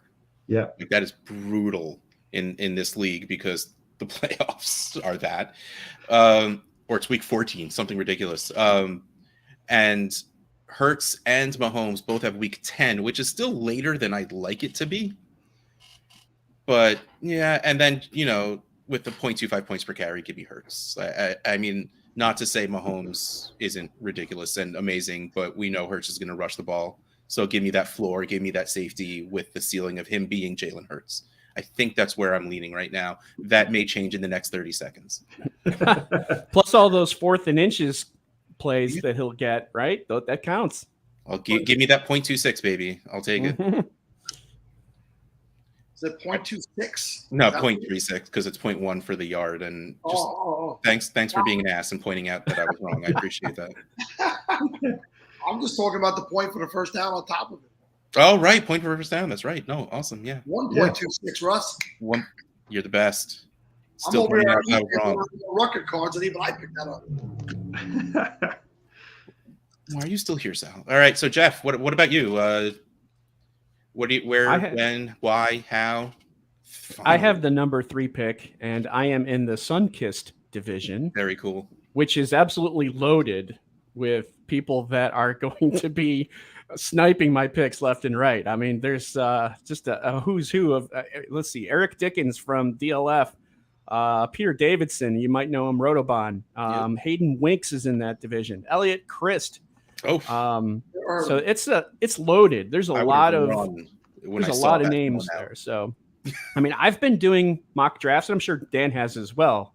And I know for a fact, going through multiple Scott Fish Bowls before, that it just does not go that way in the draft. But I have to feel like this is going to be kind of like one of our football guys' staff drafts, where it's just like, you're not sneaking up behind me. I mean, we're toe to toe.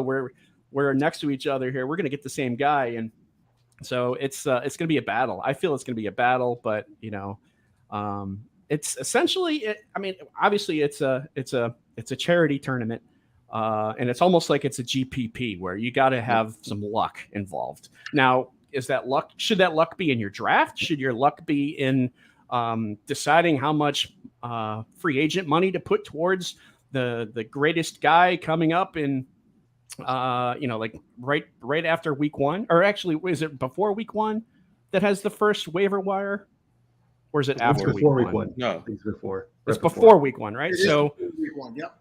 we currently right now we have a little bit of clarity going on around the league, but we haven't even started training camp yet, and we're drafting, and there's going to be a lot more clarity on situations throughout the league.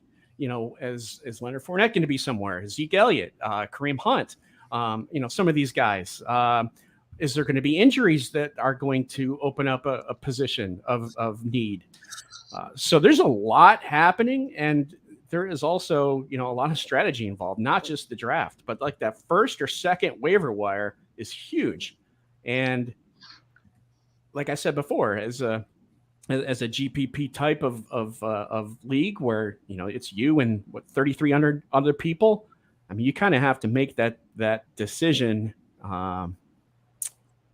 and realize that other people are going to do the same. So, I mean, I think you kind of have to go out a little bit and maybe spend a little bit extra money on your free agent bucks in that first or second week, just to keep pace and to fill any holes that you have, because everyone's going to have at least one hole, most likely, unless you're just a draft savant and you pick the right guys, because starting 11 people in this league is difficult to have no holes. So there's so much strategy involved. That's why it's one of my favorite leagues to be in each year. Does it really matter where Zeke lands? But it just feels like he's been done for 2 years. Like, it's like Gurley. It was over. When it was over, it was just over. It wasn't a slow decline. It was done. And I think Zeke is just done. I hope he doesn't land somewhere where he screws up a good backfield, because he's ugly. It's ugly. Yeah, no, I see that too as well. But there's going to be some teams that are going to take a chance on one of these guys, and then that's going to just interrupt the equilibrium that we have right now in terms of the landscape of what we think is going to happen. So, I don't know. We'll see. Yeah. All right. So, with all of that and all of your beautiful points and all of your brilliant things, you didn't tell me what I should be doing at the 101. I kind of agree with I agree with Dan. I think Hurts is a good pick. We know that he can run. We saw last year that he can pass. He's got an excellent understanding of the offense now, and he has the receivers that can make a difference and weapons. So I don't think you can go wrong with Hurts. I like Hurts at 101. And I was about to pull this up, but Sal beat me to it. This is the legit only real concern when it comes to Zeke, and especially in this league, that Zeke will be in as that short yardage, first downs and touchdowns, and that's going to hurt the SFB scoring with the points per first downs that you take. So that's the real. It's not like, oh, he's going to come in and take 50% of carries. Zeke's not getting 50% of carries anymore. Yeah, the important carries. Yeah, but he might get some of these important, fantasy point carries. Fournette could be the same thing. Yep. Where as well. I say will be because Dalvin, Fournette, Zeke, they're gonna get jobs. They're probably smart old men now that don't want to do anything in the preseason. So the second there's a preseason injury, or the second they find the team that's just like, all right, it's like week 2 of the preseason, you can come in now. We're not going to ask you to play in the week 3 of the preseason, so that they don't have to do any of this stuff. Like, I get it. But I feel like Dalvin has something left in the tank, right? I feel like Dalvin can have a good season, a good contributable season, an RB2 fantasy season. I do feel like okay. Yeah, I'll get in on that. Yep. Yeah, definitely has most of the tank left of all the other guys. Yeah, that's a very good point. Yeah. I still think Kareem Hunt has a little bit of gas in the tank also. I agree. There's a lot of tread on the tires, right? Because he hasn't been used as a full-time back. He's been backing up one of the best pure running backs in the NFL for a few seasons. So he's an interesting one as well, Jim. Yeah. Yep. And it just depends on where these guys land. And unfortunately, we're not going to know by the time we draft in this thing. True. Yeah, but that adds to the drama. That adds to the wonderful amount of Twitter blow-ups of like when Anakin first becomes Darth Vader. No, at least that's the I'm going to use when there's also the strategy of drafting slowly and taking your full 8 hours of your pick, right? Because you're waiting to determine. No. What's gonna happen? Now, I'm not saying that's me. That's what you want to do. Not me. That's not me. I abhor that, right? But I'm just saying it happens. It happens. No, you absolutely have your draft clock, and you could use it for as long as you want, for whatever reason you want. But don't do that. I know. I don't like it either. I'm just saying. Yes, it's smart. Yes, I don't care. Yep. All right. So, more importantly, what brings you here? Why are you on the Podathon? What are you here to put out into the world? What are you hoping that in 3-4 generations down, when people still remember the 2023 Scott Fishbowl Podathon, what do they want? What do you want them to remember from Dan and Jeff? Because it's going to happen. I think for me, I just want to be I want Scott to know that we support him. And I always have. I've been with Scott for a long time, which back when the old Oasis International. So just to know that I just want to do my part in this tournament, in this ongoing legacy that is the Scott Fish Bowl. So I'm proud to be a part of that. I'm happy to help Scott and Fantasy Cares out with this, and to have fun, enjoy it. I enjoy the camaraderie, the networking, meeting new people. I like the opportunity to be able to give new people a chance to play who haven't been a part of this, who have tried years past. Oh, I want to get in. I heard all about it. How do I get in? Oh, I didn't get in. I can't get in. There's a lot of groups that are helping people get in. And I think this year specifically, we've seen a lot of that kind of come to the forefront. So glad to see people having an opportunity to play in this great tournament. And of course, the more people that play, the better we can do in terms of donations and, kind of tug the heartstrings where this really hits. I just want to answer Stephanie. We don't even know what this is. It's just a bunch of weird people hanging out talking fantasy football and charity. So I'm guessing Stephanie stumbled across us somewhere. But thanks for joining us. More importantly, Corey rocking the Star Wars right here. There you go. Go on, man. All right, Dan, what about you? Hold on. We got to, while you're talking, bam, get your handle out there, because we're going to have real words with our graphics department, putting these bottles, which are awesome looking, but they block someone's handle every single time. So go, Dan, what do you got? What is your lasting impression on the millions of people watching this stream right now? Well, first, I just want to thank you guys for having me on, because this is my first time being on the Podathon. So just being on with so many great people for such a great cause is such a awesome thing to be a part of. Like Jeff said, I would just want to show that Fantasy Cares is a great organization. It's great to donate. They do such a good job, helping every year, and really the camaraderie of it all. Most of the time on fantasy Twitter, it's all about whether it's Patrick Mahomes or Josh Allen, who should be drafted. But around this time, everyone gets together. There's so many new people. Everyone's really helpful. The draft pick slot chats. I met a lot of great people in those chats. I'm still friends with. Just a overall sense of community that it brings. It's really awesome to see, and that's really something that I take away from and wish that it was more year-round thing in the community. But it's such an awesome thing to be a part of, such an awesome thing to talk with you guys and meet new people that become lifelong friends, and such an awesome thing to help Scott and Fantasy Cares, which is such a great organization helping so many people. Let me say in Coin Flip, I think it's Coin Flip Carla, posted this. I like that Scott lets the fans play. I hope it stays that way. It will absolutely 100% always say this is about the fans and all of us that work some part of the way in the fantasy industry. We are fans as well. And the whole idea of this event is to bring everyone together for charity. It's not about the Matthew Berrys and the Matt Harmons and the Mike Wrights, but those guys take their time and come on a show like this and participate in things like that because it brings more money to the charity aspect, more attention to the charity aspect. And here, perfect. There's a guy checking in right now who couldn't say it any better, and that's Scott himself. It's about a bunch of like-minded people getting together.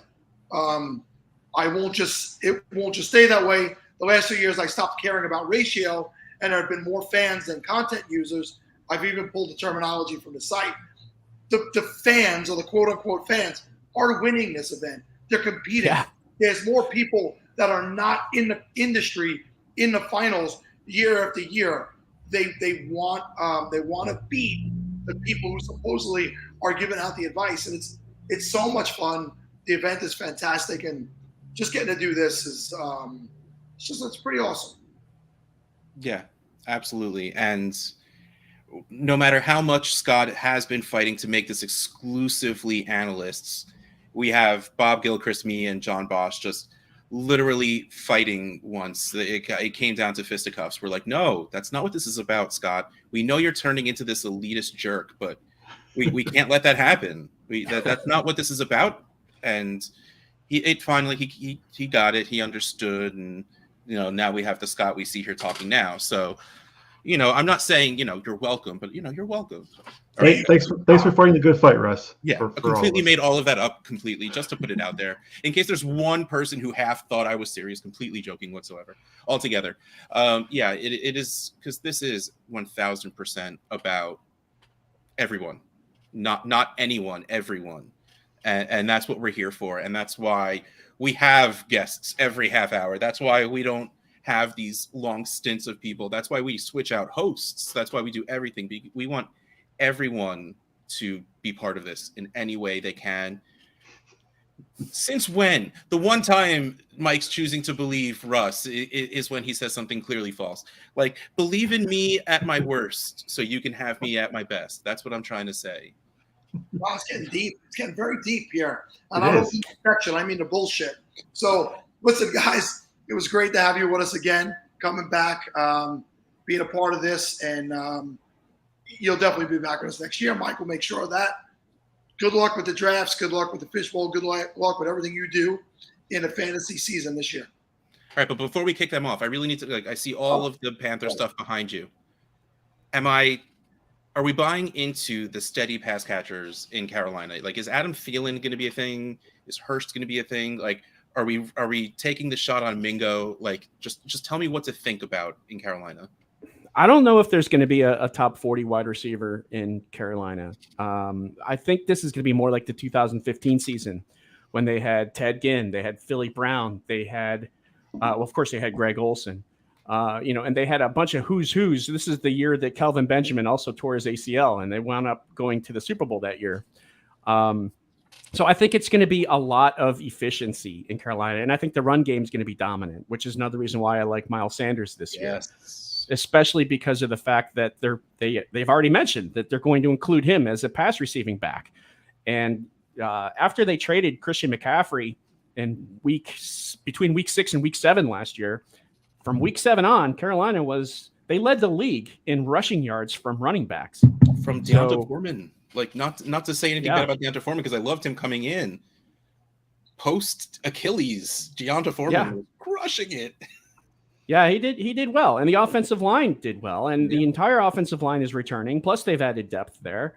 So I think that Carolina, with the addition of Bryce Young and his efficiency and his preparation work and his knowledge of what he needs to do and his post-snap reads and his ability to move the ball that we even saw last year at Alabama when he had who'd they have? They didn't have Jamison Williams anymore. They didn't have John Mechie. So they had a bunch of other guys, Ja'Cory Brooks, Traylon Burton. You can make up names and we would just be like, Yeah, we believe you. So I think that Bryce Young is going to do better than people think. And I think a lot of that has to do with his intangibles and the way that he approaches the game. And he's a student of the game. So I think it'll have some rookie blunders and such, but for the most part, I think it's going to lift the team to an area that people aren't expecting. I love it. I love optimism because I am fresh out in general. So I love the cautious optimism in teams because it's not the we're gonna suck. It's not that we're gonna make the Super Bowl. I don't care that we have a rookie quarterback and no wide receivers really. Like I'm so happy with the answers you gave. Thank you. I appreciate that. Sure. And now I'm gonna kick you off because your time's up. Thank you, gentlemen. I really Thanks, appreciate guys. you allowing us to come on, as always, talking, networking, and enjoy the friendship. So until we see each other. So much for coming on, hanging with us, all the wonderful things you said, and for just for being you. Thanks. Yeah. Talk to you later. Oh man, I didn't have my reads up. I'm unprepared. Here we go. It's 11 o'clock, right? Yes, it is. Hey, Dan's back. Hey, Dan. The transition from season-long fantasy football to NFL DFS can be tricky. If you want to take DFS more seriously this season, rely on experts who do this for a living with the help of Occupy Fantasy. Their staff has millions of dollars in lifetime NFL DFS earnings using the affordable tools and unique strategies created by co-founder Brian Jester at Occupy Fantasy. The goal of Occupy Fantasy is to teach you the right way to play and help you completely reshape how you think about DFS at any bankroll level. Subscribe to Occupy Fantasy for their informative ebooks, live player models, daily write-ups, and the smartest lineup builder in the industry. Visit occupyfantasy.com today. And Today. JWB Fantasy Football is more than a fantasy brand. We are a tight group of fantasy fanatics building a community, helping others, and sharpening our fantasy skills. JWB brings different perspectives together to find an edge in all aspects of fantasy football. We offer daily mock drafts, rankings, projections, and weekly Dynasty content, including a clips catalog that provides video takes ordered chronologically on every player in the NFL. Don't miss our free Scott Fishbowl 13 projections at jwbfantasyfootball.com. Check out the JWB Fantasy Football YouTube channel and links to all of our content and our entire team in the pinned tweet at JWB_FF. Give the family style JWB team a chance today. Boom. And every day going forward. And every day going forward. All right. This is my favorite guest every year. And I want you to know why. This is my favorite guest every year. Because I am not the oldest guy in the chat, in the room, on the screen. But I'm also still not the smartest guy because Bob is the standard, one of the best in the industry. Thank you for being with us again, Bob. Today, no, I was Biella shows up. I have to, Bob. You're here. I need to be here. One of my favorite people. Come on now. Love this. It's been so. I feel like as I've watched this over the course of the entirety of the time, I feel like I've changed my strategy. I feel like Russ. I feel like I've changed my strategy like 400 times. Every time somebody says something, I go, and then I realize Derek has the right strategy, and it's totally true. And I'll be playing with him next Saturday, drafting with him. So I was happy to learn his strategy. Also, Moody, drafting with Moody. So he gave me a little more usable intel than Debro did. So I'm happy about that. But it's so funny, this whole thing. You guys are doing a great job, by the way. I'm super impressed. But here's the let me take this off the rails already, right? May I just go right off the rails? Please do. I'm old. I didn't read comic books when I was a kid. So the whole Marvel thing came along and what the hell's going on? I saw like Hulk. I said, this sucks. And then, kind of like Iron Man. Oh, that's okay. And, I'd see moments of things. About a year or so ago, I sat down because my co-host on Sirius, Mike Dempsey's a huge fan. And I watched them all, in a row, all the Marvel movies, like boom, boom, boom. And this complete picture starts coming together and you see the scope of this enterprise and the vast, nature of it. And you're going, oh my God, they put a lot of thought into this. This was a lot of work there. And it strikes me that the Scott Fishbowl is like the Marvel universe of the entire fantasy world. It's like this huge enterprise. It's become this great thing. And I think this means Scott Fish is like Thanos, good Thanos. He has all the stones and like he's just doing all this good stuff. It's a great thing. I'm so happy to be even like remotely involved with it. I appreciate you all so much. Yeah, Scott snaps, and all of a sudden, there's thousands of people in a fantasy football league. Exactly, man. It's amazing. All right, like I feel like we don't need to talk because we could literally just sit here putting comments on the screen of just everyone saying that Bob is awesome. Hi, everybody. Or you're awesome. Everybody's awesome. Love or everybody. more likely, Derek saying, "Oh crap, Bob's gonna crush me." What a liar! You know he's gonna crush me. All right, so real quick, Bob. First, hold the shirt up. Let us see what you got going on. Wingstop, that is my division here in Dallas at the live draft. It was I had a conundrum, right? So conundrum. Matt Walsh was kind enough last year to invite me out to the live Los Angeles. He does great work there at Trophy Smack. You guys will be surprised to learn it's a fantastic company. Well known for all its work, and sometimes I see the little bug up on top of my screen here. But he went out there, fantastic time, great people, loved everybody, had so much fun. So this year he texted me, "Hey, you coming out?" And I'm going, "Oh, hell yeah, I am." And then all of a sudden I find out, oh wait, there's a draft in Dallas. Oh wait, Casey Kasem's heading it up. I said, I cannot be a carpetbagger. I gotta go. I got it. So I get on the phone with Wall. Said, "Man, I gotta turn you down, man. I can't make it." He thinks I'm stupid as hell for not going, but he also understands. So I'm super stoked watching this thing grow and getting a local event here is going to be a blast. I just can't wait to sit down and I don't know how I got in the league with Brown and Sven. And Ray Garvin also in that league. Oof. And so I'm ready to get my ass handed to me and looking forward to it as I do annually, get my ass handed to me. So glad I'm not in Dallas. That's the downfall of the live draft is you get studs, right? You get studs that going up against. It's not like your typical SFB where you might be able to find a person who's not paying attention or whatever. Everybody's paying attention at the live drafts. And it's a shame because Casey generally travels this weekend every year. And that's why she hasn't been on. I talk to her regularly. She's always got a link to pop on. She knows that, but she's always traveling this weekend. So we miss her. We love her, and she's fantastic. One of my oldest friends in the fantasy football space. Yeah, so it was great meeting her last year for the first time. So we live in the same area. I don't get out of the house much. I'm sorry. And so just randomly running into her and her wife at the airport, meeting them for the first time, flying to Canton. There was a whole bunch of us on the flight. It was great. Had a great time, and love Canton every year. I will. Where did Mike go? What have I done to Mike? Did Fish just snap a finger at him or something? I don't know. I think he's yelling at his kids in the background. Don't worry, he's fine. Yeah, I miss him already. He'll be fine. Somebody in the chat wants to see my cats, and I'm no longer strong enough to pick up the big cat, so I can't show you. I thought that picture was fake. He's a large cat. How great it is that everybody knows what your cats already look like, Bob. I know. I do. I like that. I'm keen on my cats. I'm not gonna lie. Okay, everyone can make fun of me. I'm cat people. Scampers knows this. Nothing to make fun of. Oh, I love your cat. So, Bob, I was trying. My mic was broken. That's why I jumped out for a second. But I had a quick question for you because I wanted to make sure that we got the story correct.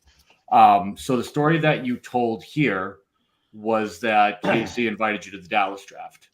But the story that I heard was that Troy King was going to the LA draft, and you said no effing way, and just look for any other draft you could find. Every time I see Troy King, I just go, "Oh my God, how could I not avoid this guy ever?" I love seeing Troy King. And so I did know.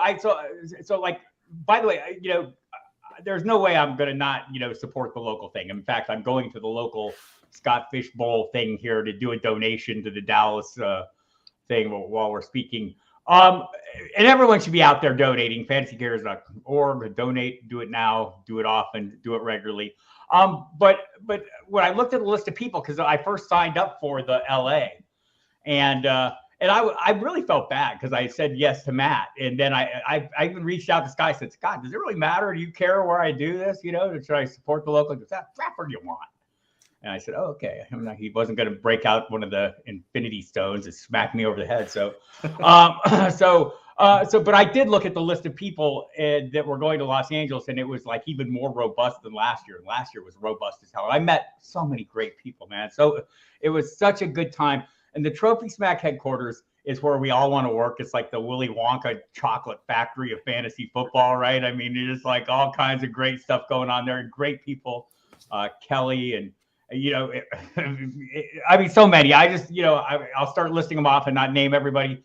And I already missed Chase, Vernon, and I mean, just so many people. And so many people that were there, old friends, Jules McLean, who I've known for years and years, running into her randomly, just didn't know she was going to be there. John Paulson, Liz Loza, just the whole crew, everyone there was just so fantastic. I met some great new people that I consider friends now. Jorge Martin, just had him on my live stream yesterday. Met him there, just kind of accidentally sat at our table, and it was just a great time. So love the vibe at the live events. Like the live events are like a microcosm of this whole enterprise, right? Just everybody is having a good time. Everyone understands the big point of this. Like, yes, do we all want to win? Sure. Are we all going to win? No. According to my history, that's not going to happen.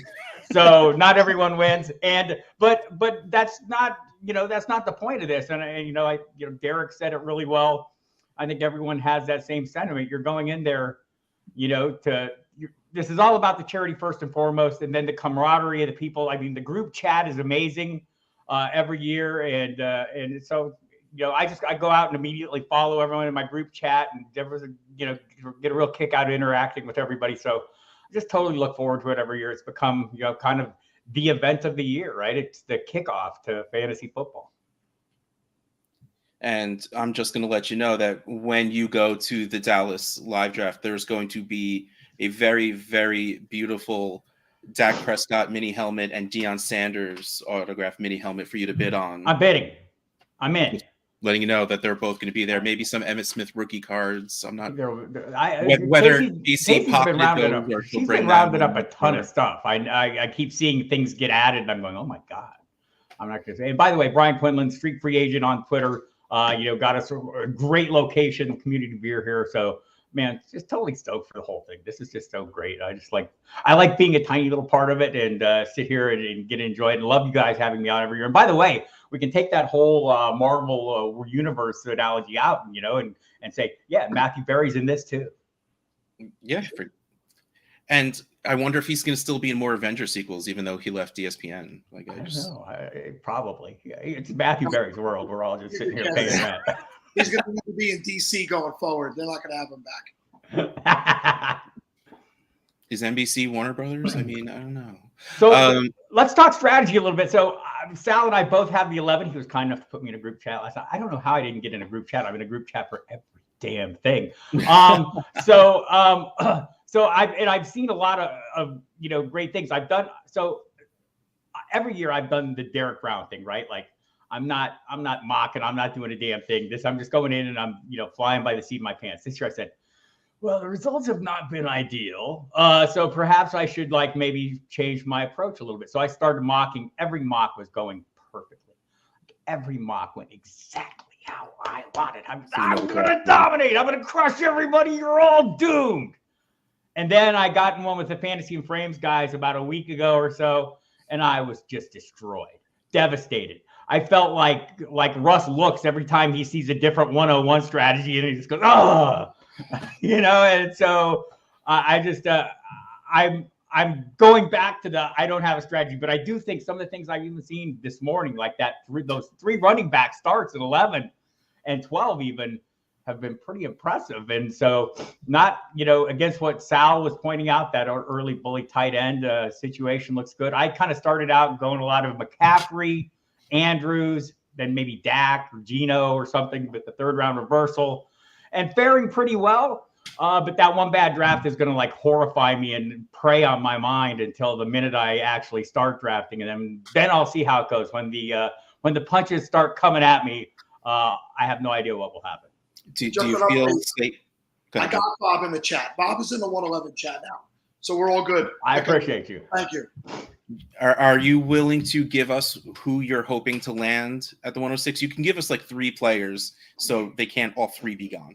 So I loved that McCaffrey, Bijan, Derrick Henry start. I think that's not going to happen a lot, right? I don't think you're going to get that good fortune. I experimented. My initial start had been like a McCaffrey, Andrews quarterback, and then see where it goes from there. I still feel like that's probably the path. But I may be a little more. I may go a little running back heavier, or maybe tight end heavier. I'm wide open. Watching this Podathon over the course of the weekend. I mentioned you guys are doing a really great job.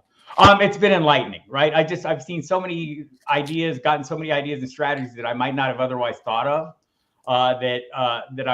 That I'm glad I've invested the time in paying attention to it, first of all. And also, I have like zero idea. I feel like McCaffrey's been my starting point. But boy, the 2 tight end starts look good. The 4 quarterbacks coming out of the first 4 rounds looks good. I mean, I'm pretty much wide open.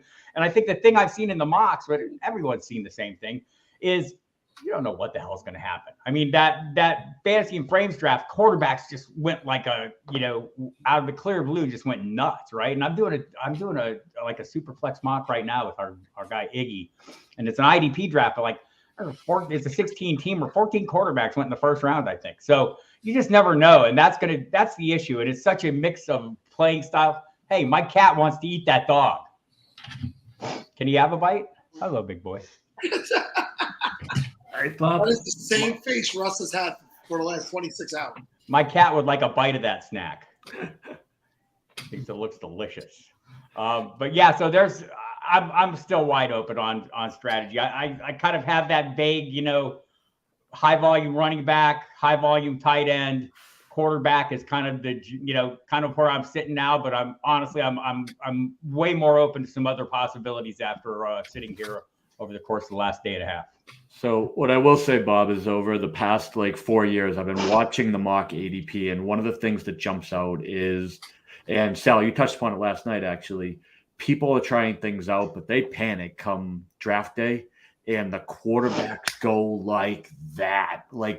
Nobody is leaving the 3rd round without at least 1, if not 2 QBs outside of the mocks. So anybody doing these mocks that's seeing Daniel Jones in the 6th round, that ain't happening anymore. Like that, once we go live, you're going to see panic. And what I think the move is what you're talking about, which is while everyone's panicking and hoarding, go the other way, right? And grab as much talent as you can and then worry about it later. I love that move. And I think you're going to even get possibly a better start than what you're talking about in the mocks when people start getting more conservative. So if you can hold true to that and stay strong, I think you have a great shot at coming out with the bully team. Yeah, the quarterback FOMO is becomes so much more palpable once a real draft starts. And I've really worked hard last year in LA to go counter to that, and I paid a huge price for it. Thank you, Jameis Winston. I appreciate you. Still love you, man.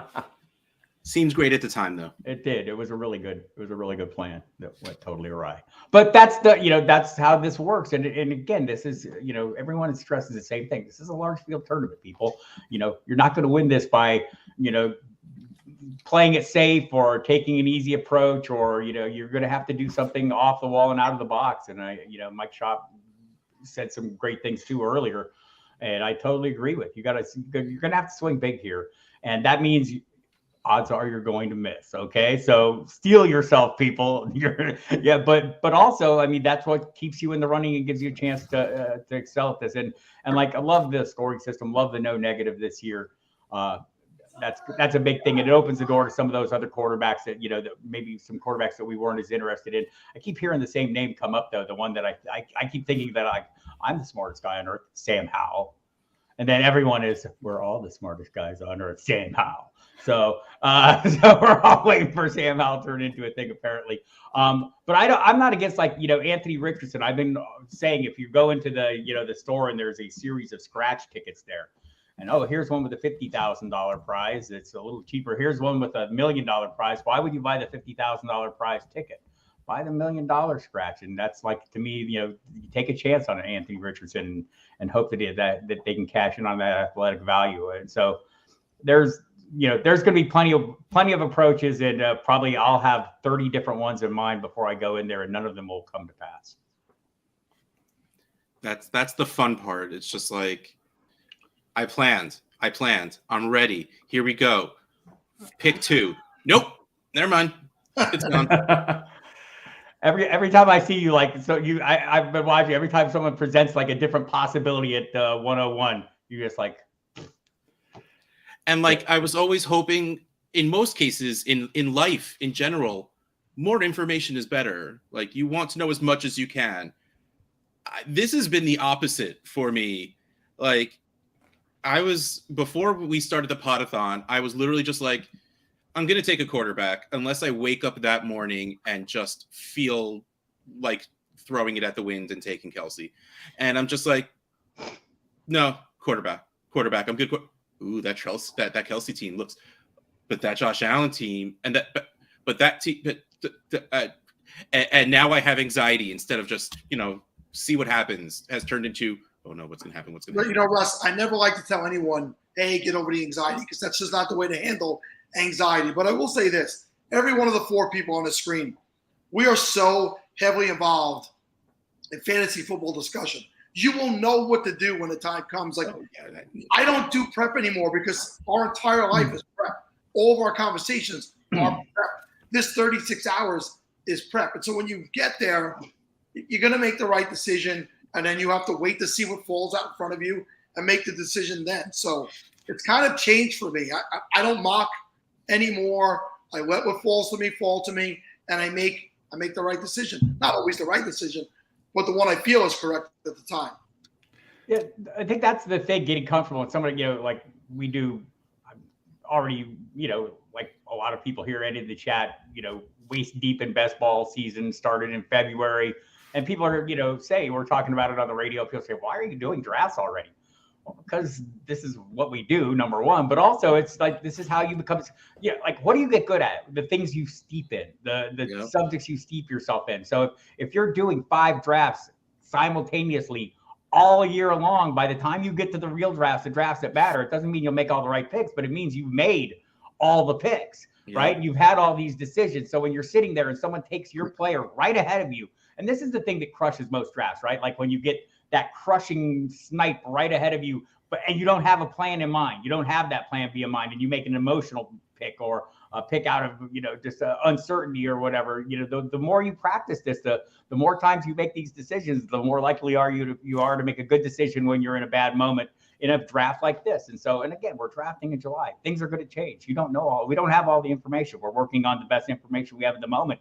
You can't say, you can sit here and pretend you can predict the future and that you think you know where Dalvin Cook's going to land and destroy somebody's value that you already drafted, or DeAndre Hopkins or whatever, but you don't. You just don't. We hear things and we're sorting through those tea leaves, but until things actually happen that are actually going to change the values of the players you've drafted or that you're planning to use, then you just don't know. So go with the best information you have at the moment. Go with your instincts. And it'll work out reasonably well for you. Except for me, I lose every year in the Scott Fish Bowl. Damn it! Oh, just like, do what you know, follow your instincts. But what if my instincts are terrible? Then do that, because you're taking it. Right? That's how you make friends. Yeah, I'll tell you. In the 104 chat, we have it, and this is what I love about the Fish Bowl. You get a lot of new people, and I'm seeing people talking about their first 4-round strategies, and I know they think I was being flippant, but I just told them I'm going to draft the best player. I'm in a league with Coop. I am in a league with Gilchrist. I'm in a league with Dave Wright. I'm in a league with Zach Reed. I'm in a league with Jonathan and Pemba. And I know that they're going to be zigging and zagging all over the place. So when my pick comes up, I'm going to look at the board and I'm going to click on the person who I think is going to score the most points. That is my only strategy. If it's a quarterback, if it's a runner, I genuinely don't care. You need all those things. Yeah, you need one of everything at least. So just grab the best player. But to think that you're going to predict in the Scott Fish Bowl 4 rounds ahead, you got to learn quick. And that's how if you lock into that, that's where those tilts come from that Bob was talking about. But if you don't actually have your heart set on somebody, you can't get sniped. That's it. Yeah. If you're just fluid, there's no sniping. It's just whatever. Hey, he wasn't my guy to have. Unless you're Coop, I am going to find your sleeper. I'm taking him 2 rounds early, and I want you to cry like a baby again. That's my only victory, Bob. I've told everybody on the stream. If I can make Andrew Cooper cry again this year, I will consider it a victory. Nothing else matters to me. Look at Dame Overboard say there, what would Bob do? She kicked everybody's ass last year, so I don't know why she's asking anybody anything. I should be asking her. And I love Mike came on yesterday right after a wonderful segment about how we talk about how great Fantasy Cares is and how we just love the donations and helping people that need help. And then Mike comes on. He's like, My goal in this league is to crush souls. I don't want to win. I don't care if I win. I just want everyone to leave the draft crying. That's what I want. And we're just like, Mike. There's no stopping. Just keep going. I'm sorry. But damage control when he's done. Damage control when he's done. I said at the end, and charity and whatnot. It's not like I didn't put it in there. Oh, I'm sorry. I was too busy already crying on the inside. This is why I keep Fiala as close as I can, right? It's hard for him to turn around and snap on you if you're holding him really tight. It's just like you're like a big cat. You just gotta hold him really tight so the claws don't get loose. I think people like Mike's honesty. They like that he's honest like that. And, because he's not smart. They just like that he's honest. Yeah, definitely not smart. One or the other. You got to be one. From the 104, Hurts, Deshaun, Pollard, Devonta. The more I keep hearing the words Hurts and Devonta Smith together, I'm at the 1, so I don't know if I'm getting him in the 4th like that, but that makes me want to take Hurts and hope I can grab Devonta because that stack makes me happy. That's nice. And Zach's been running the 104 chat. Great guy out in Orlando today for the Orlando live draft. So love to see him killing it. One of the good guys. So absolutely love this start. Zach is out there working. He's always working. Damn time. Yes. This is a business where we're all saying we're working all the damn time. Zach is working all the damn time. This is true. I have missed the playoffs 2 out of 3 years. But that 1 year, Dave, was magical. That 1 year was magic. Yeah, and you haven't shut up about it. I know, Sal. It's all I have going in life. You said you have nothing in life. I have one thing. Let me talk about it. Sal has a lot going for him as an older man. We have that cachet that comes with age, and not to mention handsome and great hairdos and all those things. We have all that going for us, and if we don't get the big wins, hey, it's okay. We take the incremental advance. But like for Sal, there's always the disclaimer at the end for your age. Oh, Sal, you're looking good today for your age. I get a lot of that too. All right, guys, I got to go feed the kids. Bob, love you, buddy. Always a pleasure. I'll catch you soon. I have the distinct ability to even throw out a child please at Sal. That's how you know you're really old. Child please. All right. Well, I missed that one. Say that again, Bob. I said I'm like one of the few people old enough to have the ability to throw a child please at you on occasion. Yeah, child please. Well, other people can say it. It's just not a physical possibility. Exactly. But we are unfortunately getting close to the half-hour cutoff. So, not that you need to tell people who you are or anything, but why don't you just take the next few minutes to talk about, literally anything.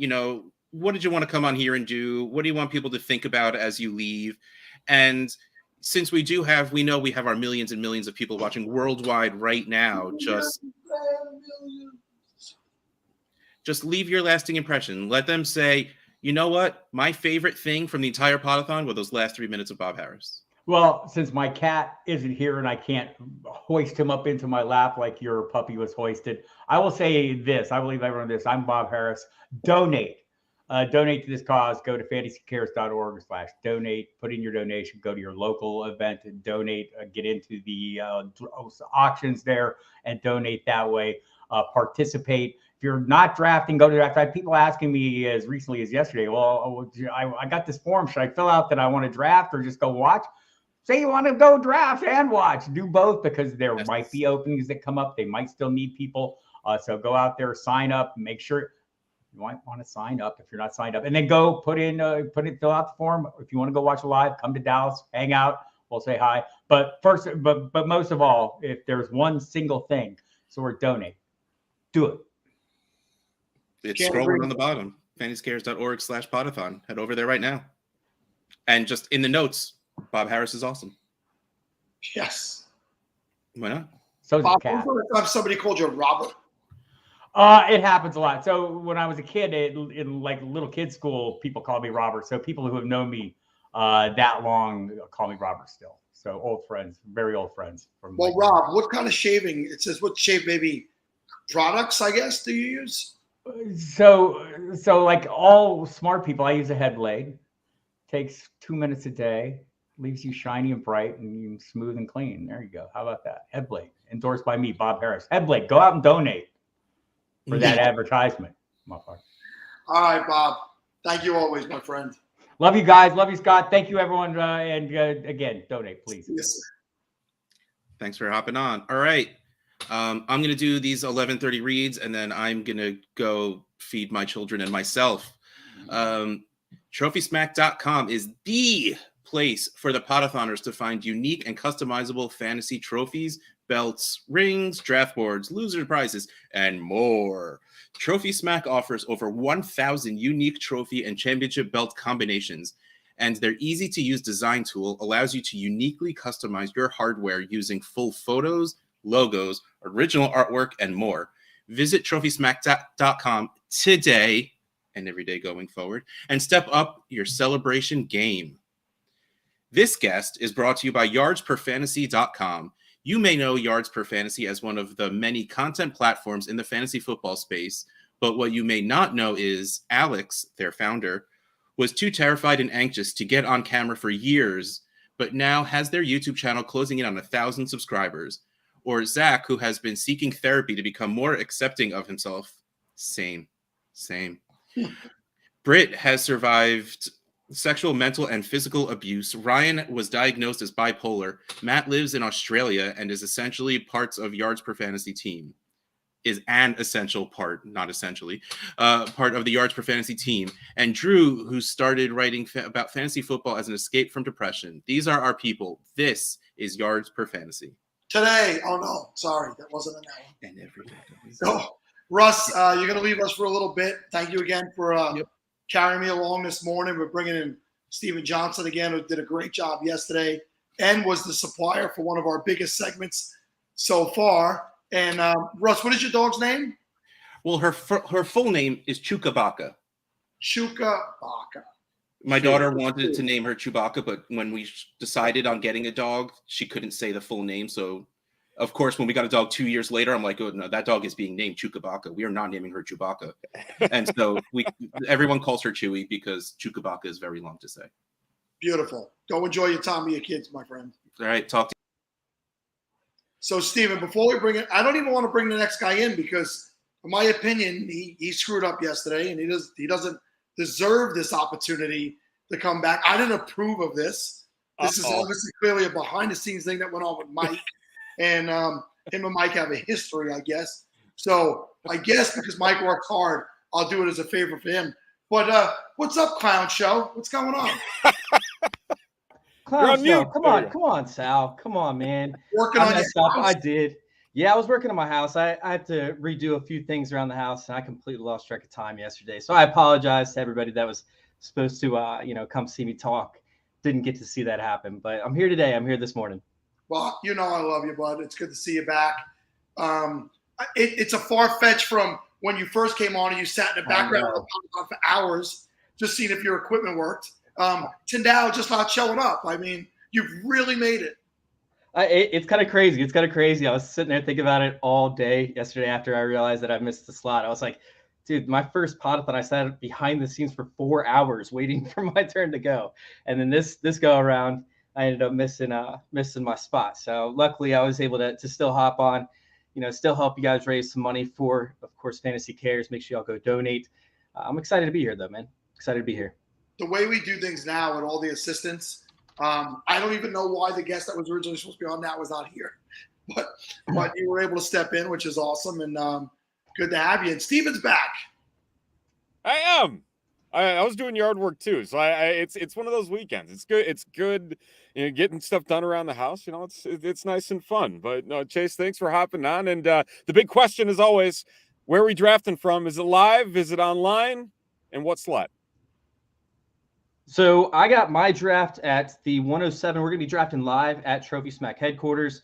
I'm very excited for that, man. I can't wait. I can't wait. Sal, real quick, before we dive into that, man, I feel like they've made your job for this just too easy at this point. I mean, back when I first came on, you and the crew over there was like 2 or 3 people were running the whole entire thing. You were having to stay on for like 24 hours straight.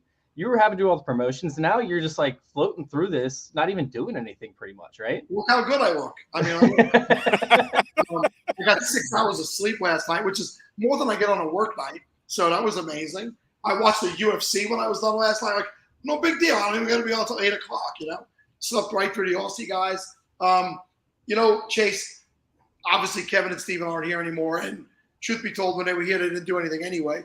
So it's nice now that Steven, that Dave, you know, the spaceman, Mike, Bob Gilchrist, all these people, they do so much to make this Podathon better. I would say it was after year 4, everybody had come to me and said, hey, listen, I'm not a very technological guy, right? So I was very basic, very streamlined, and nothing fantastic. There's a lot of talented people that can add so much to this broadcast, and they are. And I'm appreciative of that. And it has made my life easier.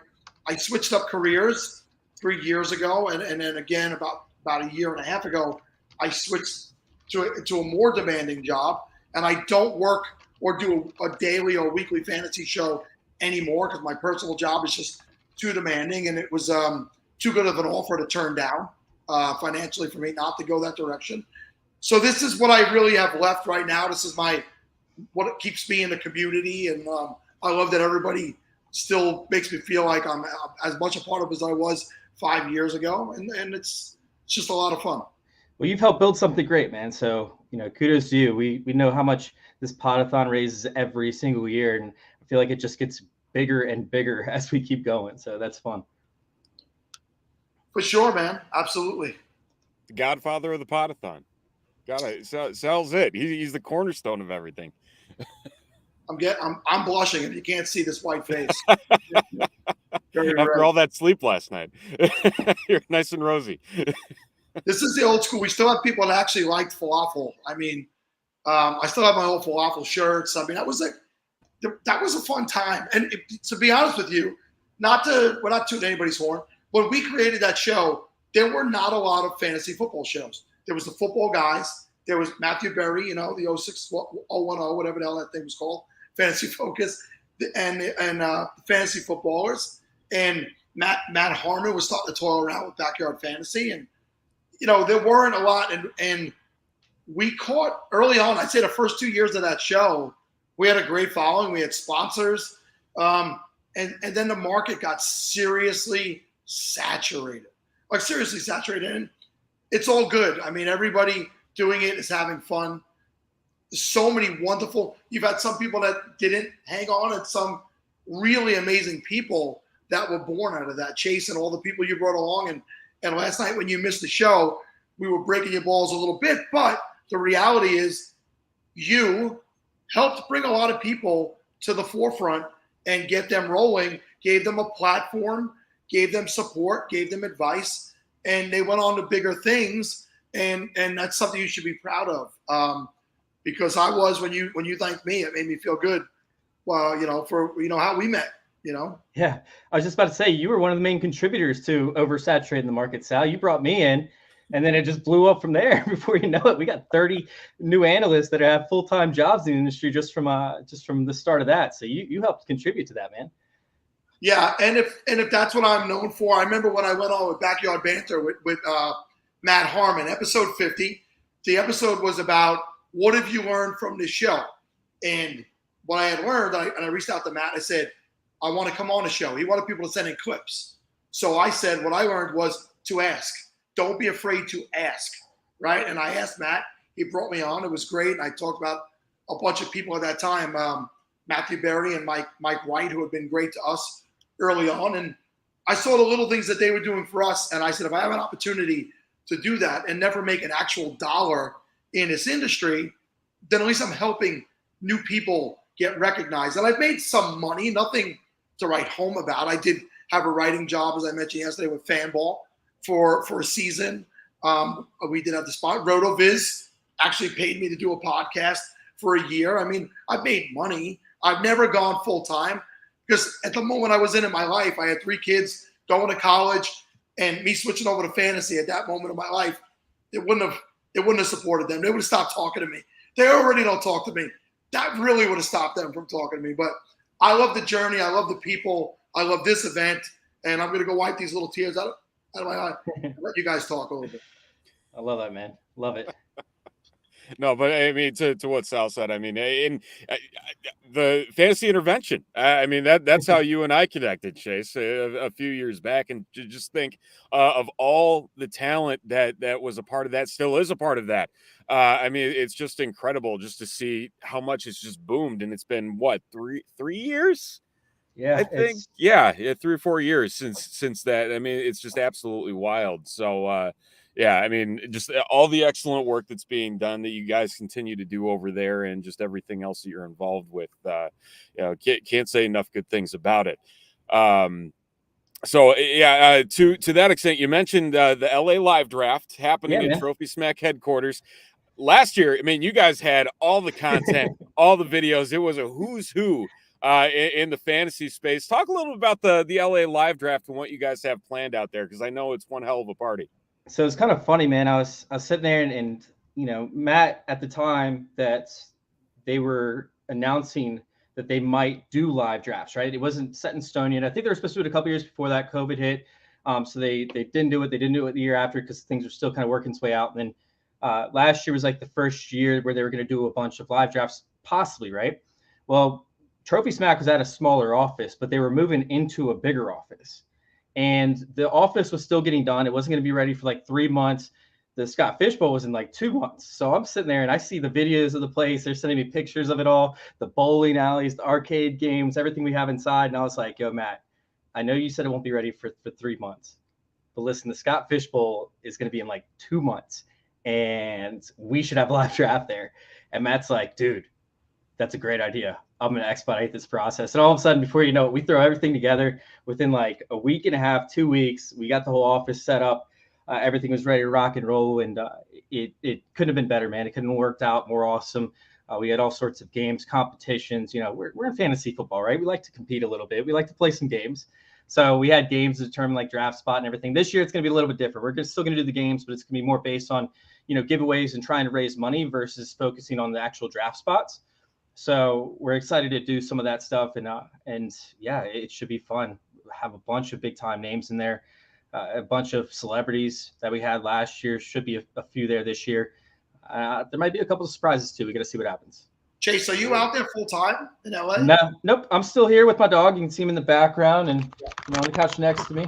Okay. I'm still in Virginia Beach, but who knows? We'll see what happens. I recently started heading in a different direction with Trophy Smack, so started up a new position where I'm working on partnerships and whatnot with other companies. I'm really excited about that. So, we're blowing up. It's expanding like crazy. We're getting into other markets. It started with fantasy football, where it's 95% fantasy football. And now we're doing corporate awards. We're doing, I'm working on a deal with the PGA right now. It's been crazy watching Trophy Smack blow up. Yeah, I was out in LA in April, and Kelly did invite me to come to the office, but it didn't fit in on schedule. I was visiting my daughter. I had a friend who was performing at Cirque du Soleil while I was out there. My schedule was jammed, and it was a little too far. It was probably about 2 hours from where I was. I didn't make it, but I do plan on being back out there more because my daughter does live in Los Angeles full time, and I definitely want to get by the facility. I've been given the open invitation whenever I get out there, so I got to check it out.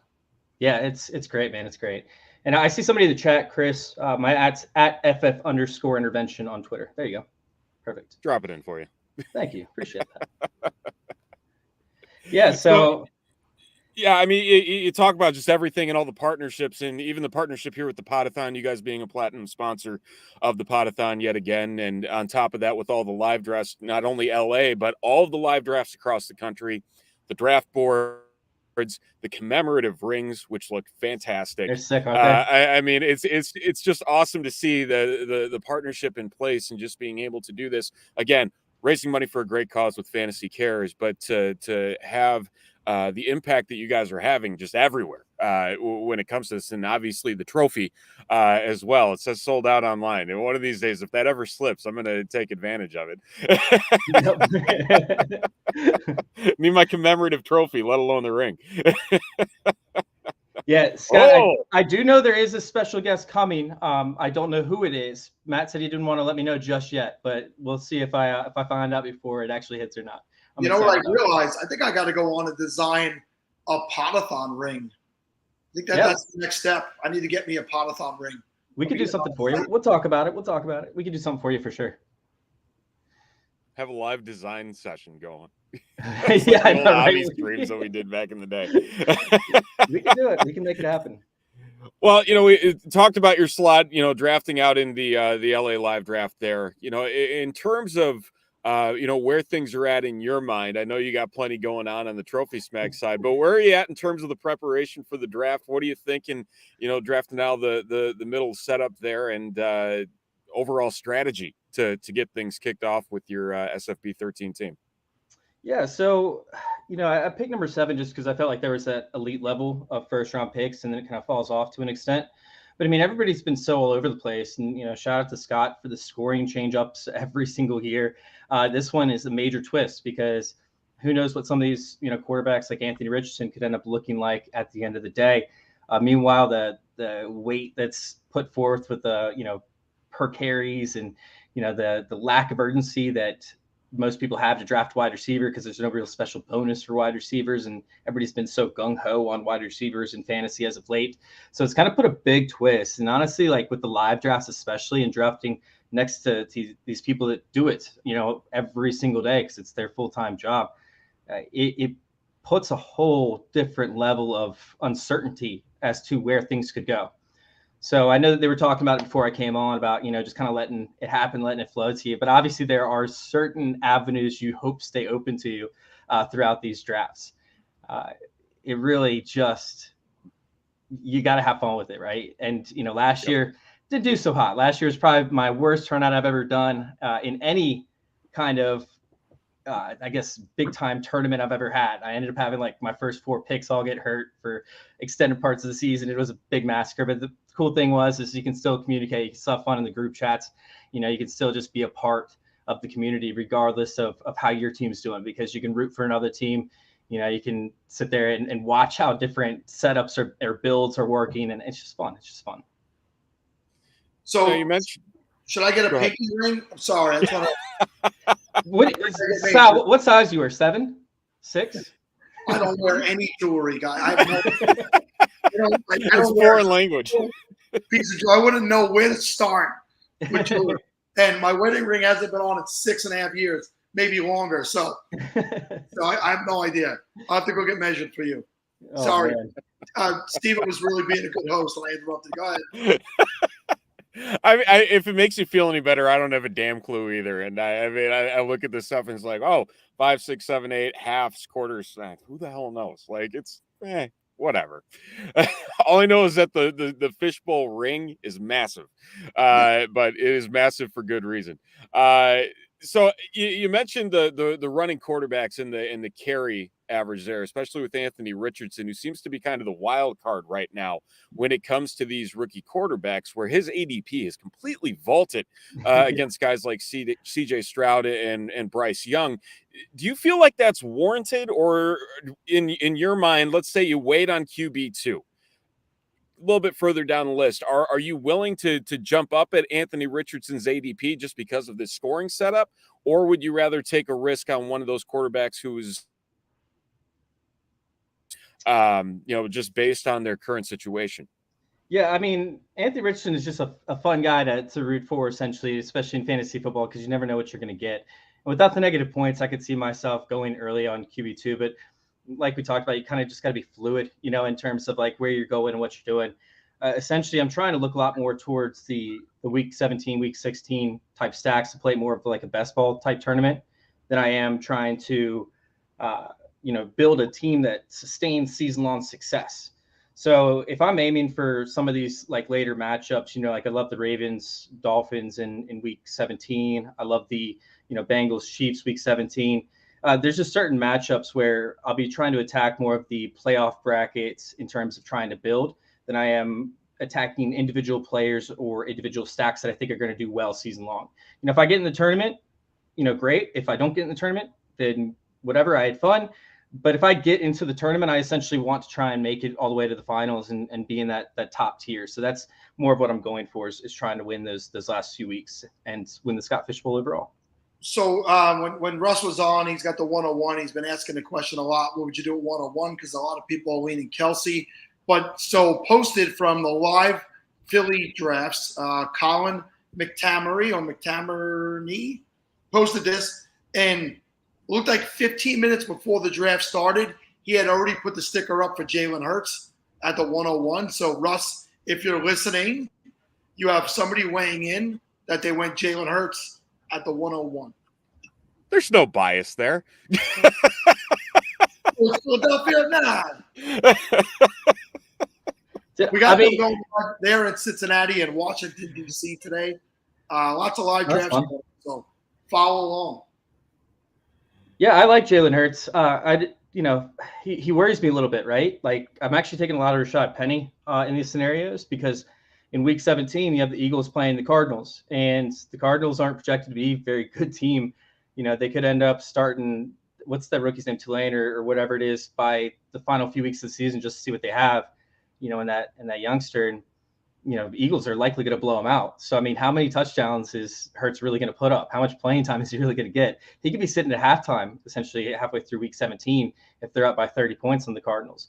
Now, how they get there is likely going to be Rashad Penny. He's going to run the hell out of the ball, you know, keep the ball out of the defense's hands, and essentially get you 3 touchdowns in that game because they're not going to need him in the playoffs.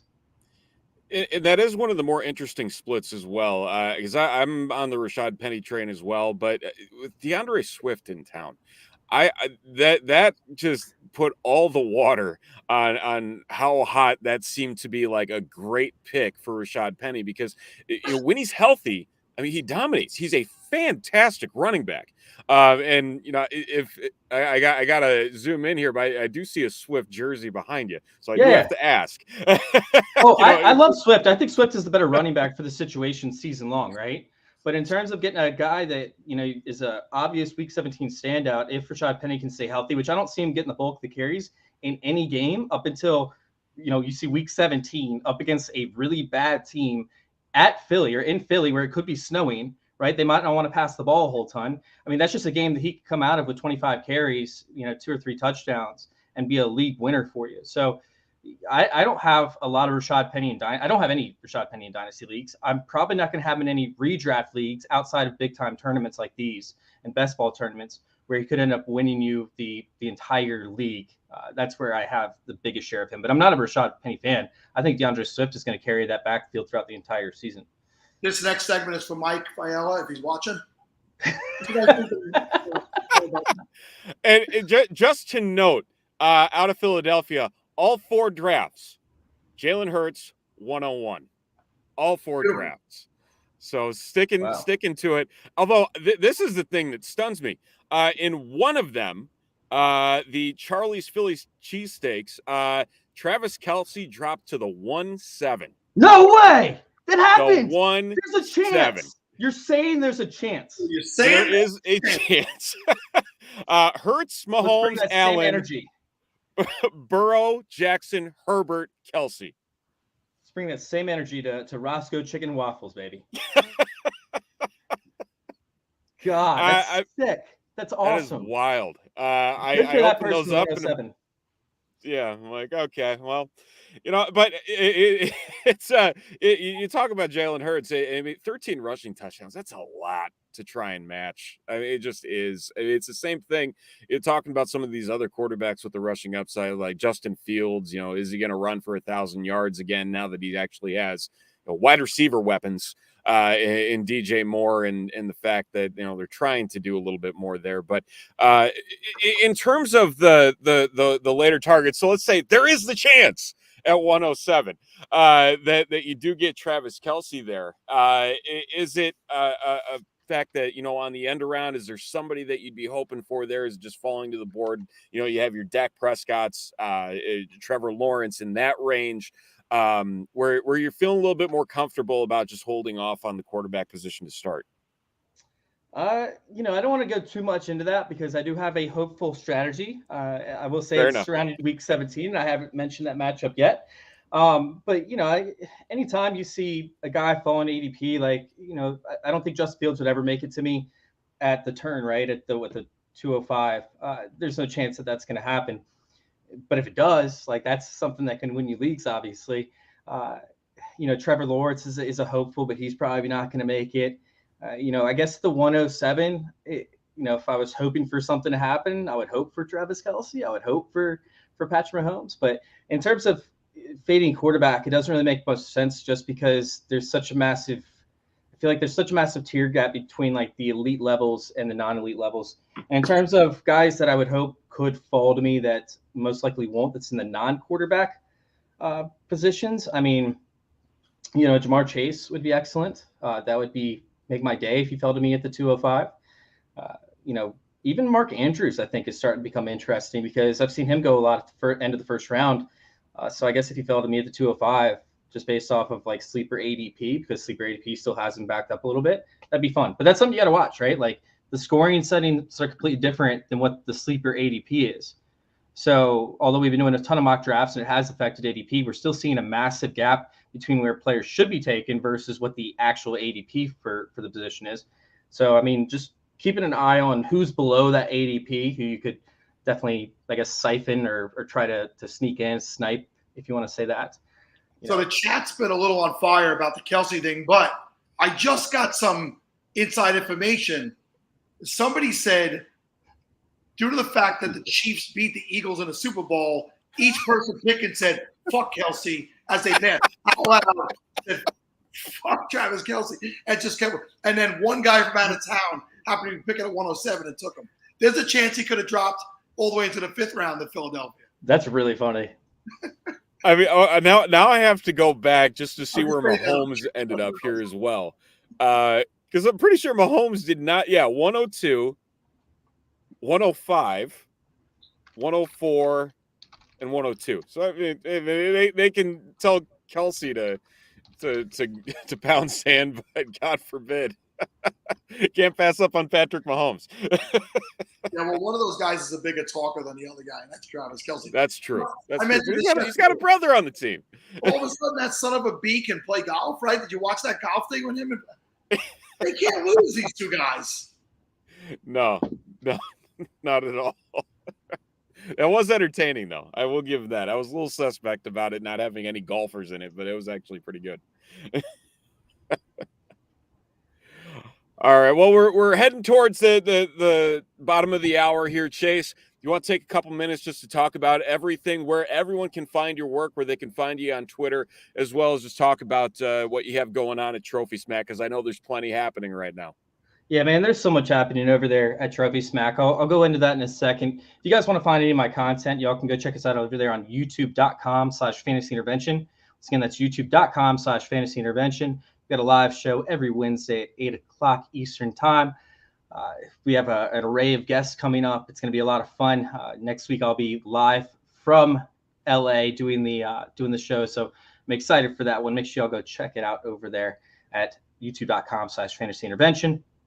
You guys go find my handle, my work over there at FF_intervention on Twitter. Been doing a lot of coverage on the weekly winners for best ball, which I think is a whole twist on things. We already got into the week 16 and 17 matchups this past year, but I mean, in best ball, I've been talking about those since week 1, essentially, or since year 1 of them starting out, how I look at it the same way I do DFS, so trying to find the DFS angles on the weekly winners actually becomes really interesting. And Jacob Sanderson actually said, in order to win something like that, you're going to need a galaxy brain bigger than Chase's, essentially, because I just have these ideas and concepts out of left field that just make sense for this type of format. So I'm really excited they put this together for everybody, where it's a season-long, weekly winner type setup. Each individual weeks have winners. So I'm excited to put together some content for that. I've already been firing it off on Twitter, so go check that out.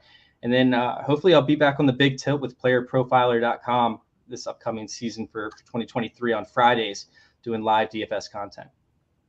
Now, for Trophy Smack, that's a whole different animal, right?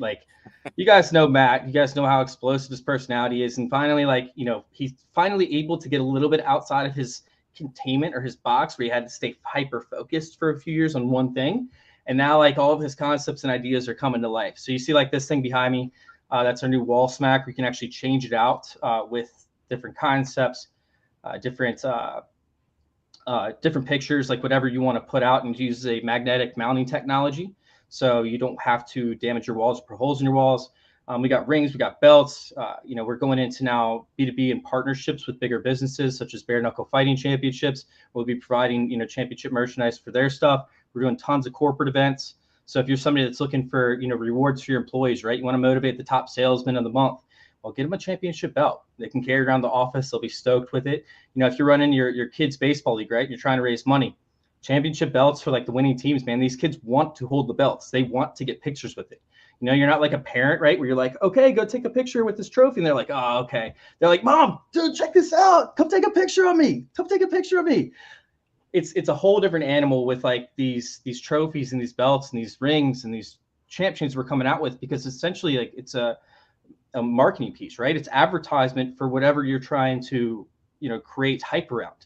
And the kids are getting behind it. Even the adults are getting behind it because it's something badass that they get to hold on to and that they want to show off to their friends. It's a conversation piece where, hey, you end up, getting the top branch, right, for sales out of a corporate company. Well, you have a championship belt hanging there on your wall behind you. Like somebody's going to come in and talk about, what's that championship belt for? And all of a sudden it just sparks conversation. So it's becoming more than just a trophy, right? It's becoming more than just something that you win. It's becoming something that you talk about and that people want to know about. Yep, I can speak from experience. There are a couple championship belts hanging at Camping World RV locations across the country for that specific reason. And man, they fight over that thing like none other. It generates so much hype with all the various trophies and belts and everything else you guys have going on. It's definitely awesome to see it continue to spread and see everything coming out, not only in the fantasy football space, but again, like you said, different sports, different organizations, and everything in between. Yeah, it's awesome. So my parting words to Chase is, man, they got you trained well. That was like an excellent promo for them. I love that you get my sense of humor and you take everything in stride. I consider you like a little brother in this industry, and I'm proud of you, bud. So best of luck going forward, everything, and we'll see you soon. Sounds good. I'll see you guys later. All righty. Well, before we get into the next segment, we've got to talk about one of our sponsors, GridironRatings.com. GridironRatings.com is your trusted source for fantasy football. Their talented team has you covered with some of the most comprehensive rankings, projections, and analysis in the industry. Whether you love redraft, dynasty, or IDP leagues, Gridiron Ratings has the insights you need to stay ahead of your competition. GridironRatings.com isn't just about helping you win your league, but it is a proud 3-time sponsor of the SFB Podathon. Let's team up together and make this year's Podathon one to remember. Hit that donate button now at fantasycares.org. And remember, when you want fantasy football, visit GridironRatings.com. What a golden little voice. So nice. I wish I sounded like that. I've never sounded like that in my life. Here's a guy. I sound like John Madden now. Here's a guy. Big Kevin Murray, Dr. KJ Murray. What is going on, my friend? How you doing, Sal? Doing great. I'm sad that Russ is not here during this segment because I want to talk about back when I met you at the Footballers in New York City, and you're not from New York. So nope. You were in New York. I don't know if it was coincidence or you really traveled all the way here to go. And I was there with Russ. That was our date. We had a date that night. And we actually were in the city with Trader Joe, me, Russ. It had to be about 5 of us, but I only had 2 tickets. So Russ came, and it was good. It was actually it was a fun surprise to meet you. And I miss that they don't come out here no more, Yeah, no, that was fun. There was an FSGA conference that year. That was actually the first time I went to an FSGA, and it coincided with obviously the Ballers were at the FSGA conference, and they had a show. It's kind of how they did it early on with their traveling gigs. They always kind of had a reason to be in that city. So while I was in New York, I definitely had to hit that show, and it was awesome to turn around in the crowd and see you standing there. Yeah, I think you might have been waiting in line for the bathroom. I ran into you, but always good to see you. You've done tremendous work over the years. You're a former Commissioner of the Year, right, with ESPN. The big Well, is it former or is it just forever all time? Right, just keep going. Forever. I'm sorry. Forever Commissioner of the Year, and rightfully so. Of all the live drafts that I've seen done last year, the red carpet, everything you did out there in Seattle was amazing. You do an amazing job with everything that your regular leagues, your home leagues. There's a reason you won that. Tell everybody why you do that, how it came about, and how many years you've actually been doing it on that level. Nice. Yeah. So, I mean, gosh, growing up, I was just a massive sports fan. I found fantasy in 1995, and so I was playing fantasy football with all my friends for a long time. When I initially started chiropractic school, I thought a good way to get people connected was to start a fantasy football league. So I started that. That was 2001 or so, and so just dedicated to the game. I just loved everything about football, loved everything about fantasy. Big time growing up fan of like stats and card collecting, that kind of stuff. So it just was a natural fit, and so I loved the game. And I had a few experiences as a league member or a commissioner where some things kind of went the wrong direction in leagues. And so finally I got around to thinking, well, I love fantasy. The experience is amazing, but I want to make sure that I control how that experience is, because I want to bring the best that the game has to offer for my league mates.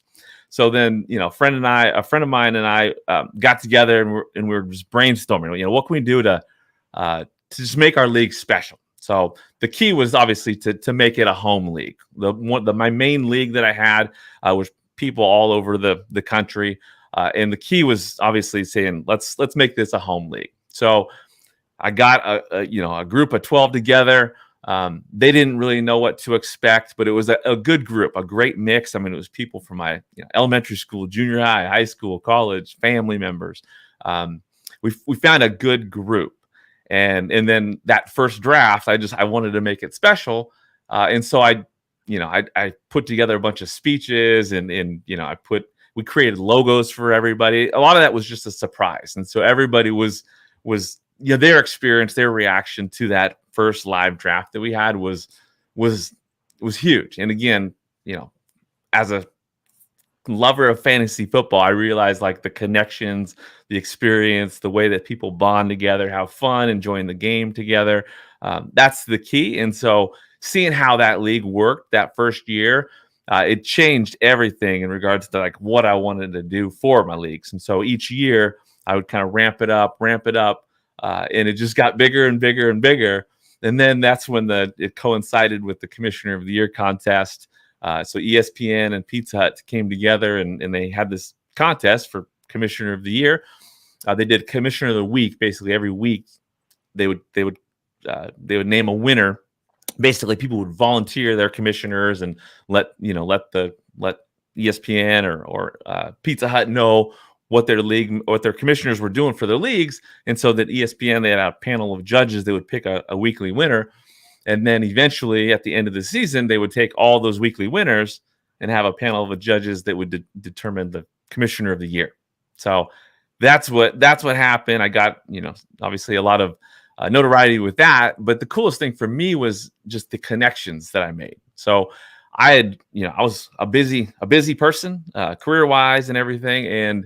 But I love fantasy. But I didn't realize like how many people were out there creating content. I was one of those guys that would get magazines, make my own rankings. I would, if I'm playing on Yahoo, I would, I'd get some content from the Yahoo content creators. But I didn't realize how much was out there. And I still love the game so much that I would just go crazy for making the league experience fun. But then when when the Commissioner of the Year thing happened, I met so many people, and that experience just opened my eyes to a whole new world. So I kind of, fell into the fantasy football community, and obviously people really liked the stuff that I was doing because I, obviously love the game. And so I met a ton of people through that experience. The prize package for the ESPN deal was insane. That's a friend of mine and we flew out to New York. They drove us out to Bristol, got to spend the day at ESPN during their ranking summit. So I got to meet Field Yates and Matthew Berry and Stephania Bell and Mike Clay. And like, I got to meet all these people and they treated me so great. I got the, Sal, I got the red jacket, right? I got the red jacket, the, custom commissioner of the year jacket. And I got a diamond ring that's got rubies and it's custom made commissioner of the year. And then again, that it's just experience at ESPN was huge and it was eye opening. It made me think, well, gosh, I'd love to contribute some way. And so that led me to go into like the National Fantasy Football Convention where I met even more people. And then following up, going to SportsCon, which was like the second year of the National Fantasy Football Convention, met so many people. And so that's when I said, okay, what can I do with the time I have to contribute?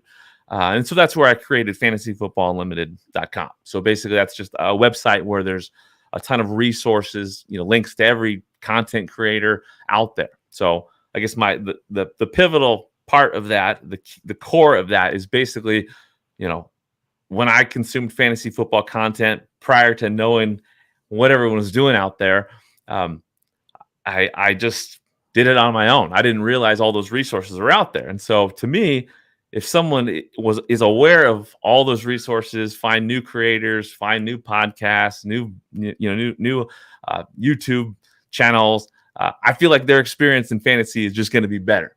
And again, the fantasy football experience is everything to me when it comes to just staying connected with friends and family. And I feel like if you're more diehard into fantasy content, I think your life's going to be better. I think the league's going to be better. And if the league's better, people stay connected and it's just a positive thing. So that's where it all kind of comes from. So I have so much I want to say based on what you said, but you brought up SportsCon, and I'm trying to remember what the original name of SportsCon was. I don't know if you remember it, but the guy used to come on. We had the original promo code on the Waffle House for that show. He used to come on with us. He's actually Tony Romo's cousin, I believe. Yeah. And he used to get so much shit from the NFL and Vegas, and they wouldn't let him have guys show up, and he got shut down the first couple of years. And he finally got that off the ground, and he runs it every year. And I think that the Fantasy Football Expo is kind of like a spin-off, so to speak, of that. And it's kind of become the event for fantasy football. But SportsCon is still going strong. He has a lot of players, and Cowboys specifically come to that event. So I hadn't thought about that in a while until you said SportsCon. But what I will tell you before I say anything else is tell people where they can find you specifically for me on Instagram, because that's where you post the videos as it's going on live. People can see if you are a commissioner, Andy Albert. Thank you, Bob Harris. Yeah. It's Andy Albert. If you are a commissioner and you want to know what you should be doing as a commissioner, even a fraction of what Kevin does that will make your league the most fun for you and your friends, your family, whatever, follow this man on social media because it's impressive. I was in a league from 1994 till 2020, till the year COVID hit, with my older cousins. And that's how I started fantasy football. I was 19. They were like in their 30s, and they pulled me into it, and pen and paper forever. But my cousin went out of the way at the live draft every year. And the first person I ever seen do something on that level and to the next level was you. So I think it's so important for your home leagues to do a live draft and make that the most important day of the year. So Kevin, tell them where on the social medias they can find you completely. Yeah, on Twitter, at Dr. KJ Murray. Obviously, that's where I'm going to be most heavily on Twitter. But Fantasy Football Unlimited on Twitter is FF Unlimited or at FF Unlimited. A lot of content on both those handles. On Instagram, Fantasy Football Unlimited. On YouTube, Fantasy Football Unlimited. That's where you're going to get a lot of those clips. TikTok, Fantasy Football, or actually TikTok's at Dr. KJ Murray. So there's a lot of daily content that's coming out, on different types of creator, commissioner concepts, day to day, like engagement strategies, how to set your draft order, live draft tips, last place punishments. There's daily content coming out on all of those social media sites, or you can go to fantasyfootballunlimited.com. There's a commissioner tab that has just category after category where you can find hundreds of ways to make your league better. And that's true, Sal. I mean, any little thing you put into your league, even if it's just the smallest little thing. Create logos for your league. I mean, it's so easy these days to get logos made, right? And you can, when people show up at the draft, have logos on their water bottles. I mean, just something that creates a little more connection to your league. It goes a long, long way. Yeah, we all have these gazillion online leagues, but we all should have at least one home league where you meet in person. If you're not doing at least one of those a year, you are missing out on what the real fantasy football day is about, what draft day really is about. Steven, it's so rare that I talk this much during the segment. Kevin, is there another live draft that you're running for SFB this year? And when So last year I hosted the Seattle live draft, and it was amazing. And the people we had there, it was such a good group. It was a smaller group that was sort of on purpose based on what I could pull off. And so I tried to, my approach with that was to try to give that, the same type of experience that I provide for my own home league to the SFB group that we had in Seattle. And it was incredible. I mean, we had Brandon Funston there. And to me, that was one of the original guys that I, really, was aware of back in the day. But it was such a fun group. And I tried to make it just kind of a special, more of an intimate experience. Yeah. Red carpet, the hallway, it was kind of cool. I had, the lighting, I had like the fish bowl. It was like actually walking through a fish bowl. It was pretty fun. And it was, it takes a lot of work. So much fun.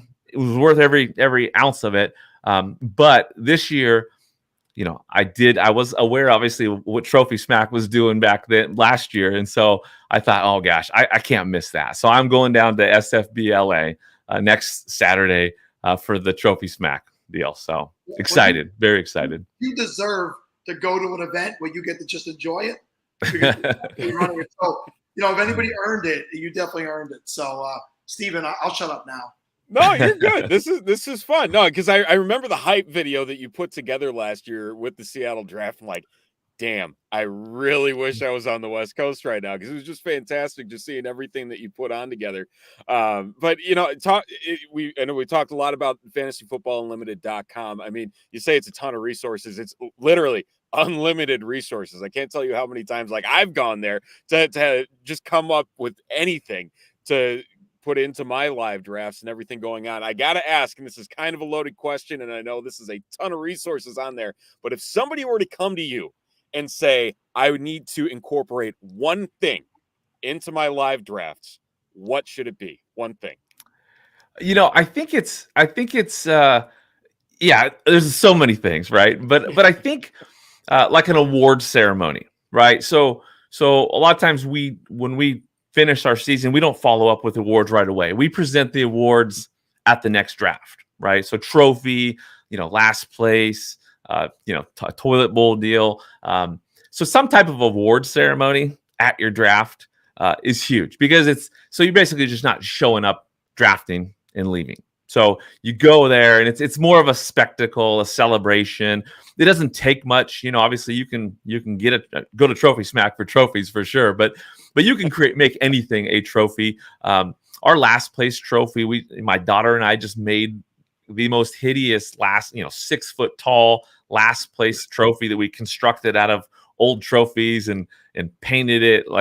It's just, you can be creative with that kind of stuff. But I think an award ceremony, something that it creates an environment where people can laugh and have fun. Obviously, it's a great place to make fun of people and give people a hard time with awards that aren't so desirable. But I would say that's the key. I think that's the biggest thing that makes the live drafts event special. I can't agree with you more on that.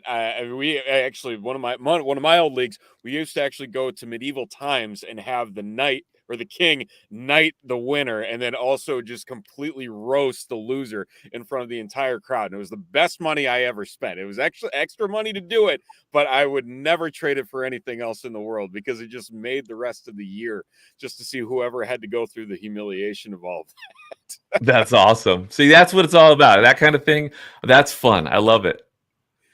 Oh man. Well, go ahead, Sal. I'm definitely onto something. Philly people hate Kelsey. I'm telling you. I mean, oh gosh, I get it. I get it. but man, that is he's the other Kelsey in their eyes. He's the other Kelsey. That's funny. I guess dedication to the team. And I know Philadelphia is a very dedicated sports town when it comes to their teams and specifically the Eagles. But man, 105, 107, just oh man, that is wild value for Travis Kelce in this That's format. incredible. Yeah, Oh, that's man. awesome. Well, talking about the first round, you said you're drafting out at the LA Live draft. Where are you at? What's your slot? What's your division? What are we thinking to Yeah, kick so things off? so I'm in the what am I in? Some hot dog division. The Pinks. Pink's hot dog division. It's an awesome division. There's 4 divisions down there, and I I thought, okay, what's the division where people are going to be, a ton of fun, and maybe that fun distracts them so much that at the 109, Hurts falls to me, Kelce falls to me, Mahomes falls to me. That's what I'm hoping for. I want my people in the league in that division to be so distracted with having fun that I get what I want. So, I mean, there's bowling, there's arcades. I mean, yes, what so more do many you need? distractions. It's perfect. So Kevin, I'm in the Nathan's division. So cheers to the hot dogs. There you go. Yeah, big hot dog draft live in New York City a week from yesterday. So I'm looking forward to my first live SFB draft as well. So much fun. Yeah, I mean that's one thing I would say to anybody out there going to a live event. Just soak it all in. Meet every single person there. Get those connections.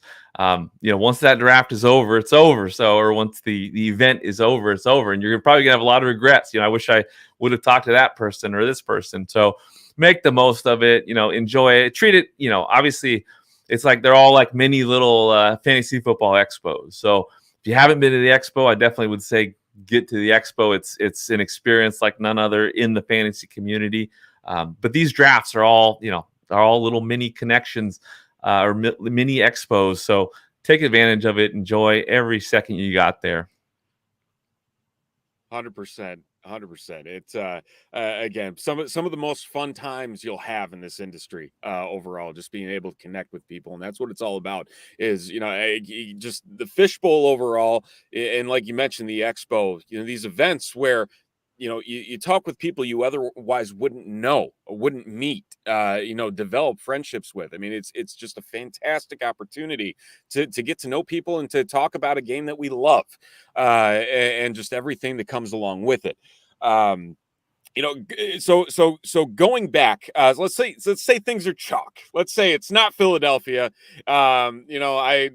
Maybe there's folks out in LA. I don't know. LA doesn't seem like a very grudge worthy place to have players fall down the draft board as much as Philadelphia. True. But what are we thinking? What's the main strategy out of the gate? Is it attacking quarterback early? Is it getting that workhorse running back with the quarter point carry? Where's your mind at in terms of all the work that you've put into prep for next weekend?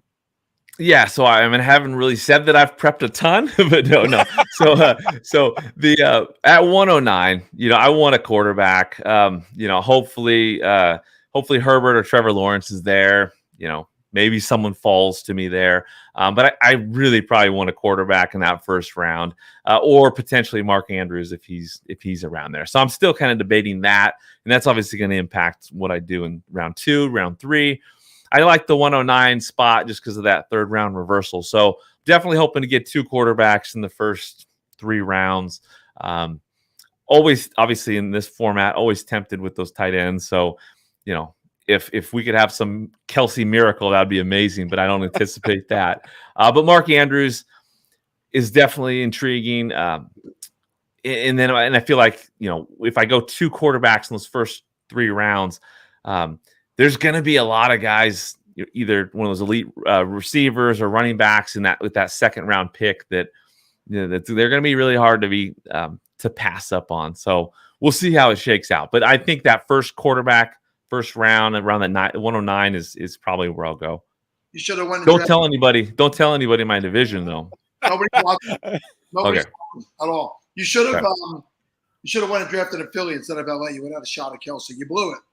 Yeah. Well, now that we know this, next season everyone's gonna be flooding to Philly. There you go. They got enough room for a few more drafts, I bet. They can figure it out. But with Kelsey specifically, and this has kind of been the debate, even up towards the 101s as being a potential 101 selection this year.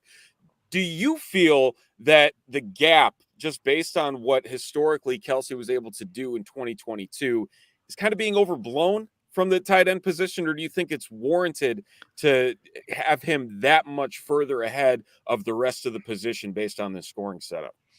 Yeah, I think that Mark Andrews is probably the guy that I would feel when it comes to getting him would be the better value. I think obviously Kelsey is elite, but he's also not all that young anymore. So at some point, things are going to fall off. You don't want to go into predicting that. It's impossible to do so. For me personally, I got Kelsey as a keeper in my primary league. So I personally probably wouldn't love going all in on Kelsey like with 101, just because I feel like if those tires fall off, if those wheels fall off, that would not be a fun season, right? In my home league, I'm losing out. SFB, I'm losing out. So I would feel safest, waiting and getting Andrews, because again, age, there's a lot of mileage on that body. So at some point it's going to drop off. I'm not going to necessarily predict that, but it does make me a little bit cautious. I keep hearing that. It never happens, and I get pissed. I'm a Raider fan. I don't want him to be good. 34 years old in October. It's wild to see what he's able to do at this age and everything. But like you said, when the wheels fall off, the last thing you want to be doing is holding the bag on that and dealing with that. And talking about keepers, what's your mindset with, whether it's dynasty keepers or anything in between with those aging players? Is it something that you kind of strategize on? You just keep holding on as long as they're continuing to put out that value? Or are you one of those that likes to say, okay, reaching that 28, 29, I got to see what I can do to circumvent the damage before it's too much? Yeah, in a normal keeper league where you got, in our league, it's 2. I don't think too much about that. I've made some mistakes in the past where I've not kept somebody that I really, really regret. But with a guy that's elite, so elite like Kelsey, I'm gonna keep him, right? That makes it pretty easy. Dynasty, it really just depends on your roster. If you have an older team that's actually competitive, you might as well try to win that championship. A lot of times in Dynasty, people are always looking ahead, but not in the present, actually trying to win. So I just traded for Kelsey in my Dynasty league. I have an older team, just won a half a championship. And we'll see. I'm keeping him just because I don't think the value to trade him off is worth risking not winning the championship again this year. But, if my team is not going to be that competitive, yeah, I'm definitely going to shop them. Yeah, nothing like getting a second round pick back for a guy that can help win your league, which is essentially what it's sitting at here. But you get what you can get, I guess, from various leagues and who values what. But as we wrap up here towards the top of the hour, again, talk about everything you have going on at Fantasy Football Unlimited, where everyone can find your stuff. I know the content is unlimited. Again, I said it again, but just where everyone can find you and just everything that you have going on to for your content here. Yeah, sounds good. So fantasyfootballunlimited.com, check it out. There's every imaginable category in fantasy has links to different people's content. That's my favorite thing, is sharing fantasy football resources. And so, one of my favorite things I'm doing right now is doing a lot of interviews with some great people within the industry. I love sharing people's stories. I love learning more about people. So definitely check that out. Again, you're going to find it on our YouTube channel, Fantasy Football Unlimited. We've done, JJ Zachariason, Field Yates, Stefania Bell, Liz Loza, Jason Moore, We got, Lawrence Jackson Jr. is coming out tomorrow, on a podcast. So, in several, Bob Lung, so many other, Bob Harris, so many great people I've been able to connect with just in these recent months, doing these interviews. So, if you love the fantasy football community, consume all those interviews because they're so much fun. And pretty soon Scott Fish is going to be on there. So, but yeah, that's one of my favorite things I'm doing right now. And again, it's all about celebrating the experience of fantasy, and the content within fantasy is what it's all about. It's what I love so much. Love sharing people's work out there and sharing their stories. So check those out. Other than that, donate this. Everything that Scott Fish does. We haven't talked enough about Scott Fish on this segment, but I'm sure you have enough attention. Yeah, I'm sure he's got enough. But Scott Fish is the real deal. Like, I've spent a ton of time with him over the last few years. Such an amazing human being. Everything that he does is pure gold and absolutely genuine. So donate, give back. I don't know if that Matthew Berry League has filled up, but I did that a couple years ago in the Jimmy Buffett division, and that was an incredible experience. We all donated a ton, which was awesome to have so many people that contributed that way. But that experience playing with Matthew, in the league chats and just having fun that way. So you can get into that Matthew Berry division, try to, but again, just do everything you can to donate. Yes, SFB Podathon is an amazing event. Fantasy Cares is an incredible organization. So donate, give back, and connect with people at the expo, at your live drafts, and online. Unbelievable, Kevin. Thank you so much again. I'm eating a little snack over here. Don't mind me. Appreciate you so much. Look forward to seeing you out there on all the social media platforms, and next year back with us here. Be good. Absolute pleasure, guys. See ya. Thank you, Kevin. Oh, man. It's like, again, just if you have not checked out fantasyfootballunlimited.com, you need to do it. Like, I mean, you can sit there and just read content for days about everything fantasy football. Absolutely great what he's built over there. And again, the defending commissioner of the year. Forever. Well, before we hop into the next segment, we've got another sponsor we'd like to recognize here. JWB Fantasy Football is more than a fantasy brand. We are a tight group of fantasy fanatics building a community, helping others, and sharpening our fantasy skills.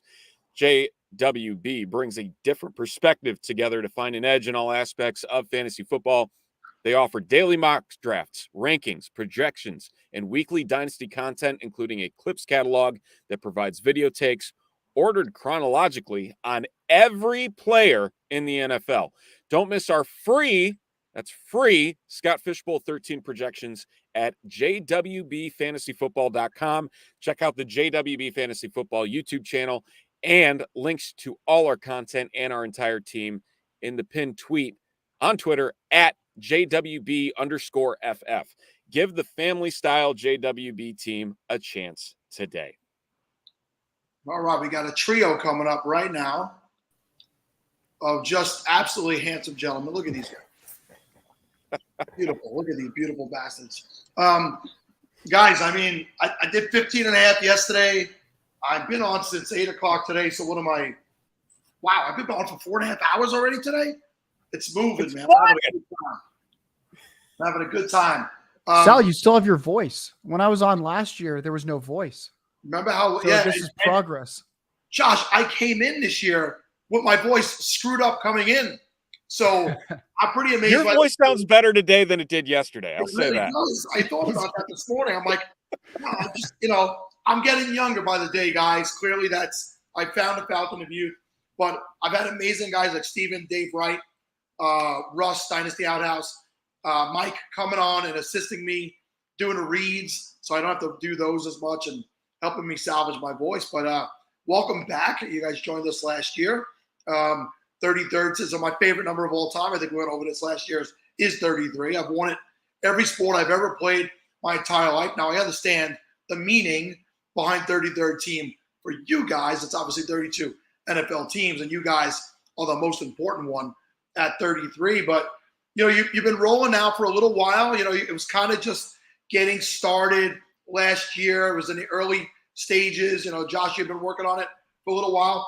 But tell people what it is you guys do at the 33rd team and why everyone has been missing out if they haven't been following you and need to do it immediately. So the 33rd team was originally a football think tank started by Mike Tannenbaum and Joe Banner, two guys that were very successful on the kind of the NFL side of things. And over time, they realized that there's a lot of really bright young people out there. So they created an internship program. The think tank of the 33rd team was born. They would work with college students, help them do research on football. And then the ones that did well, they try and get them hired by NFL teams.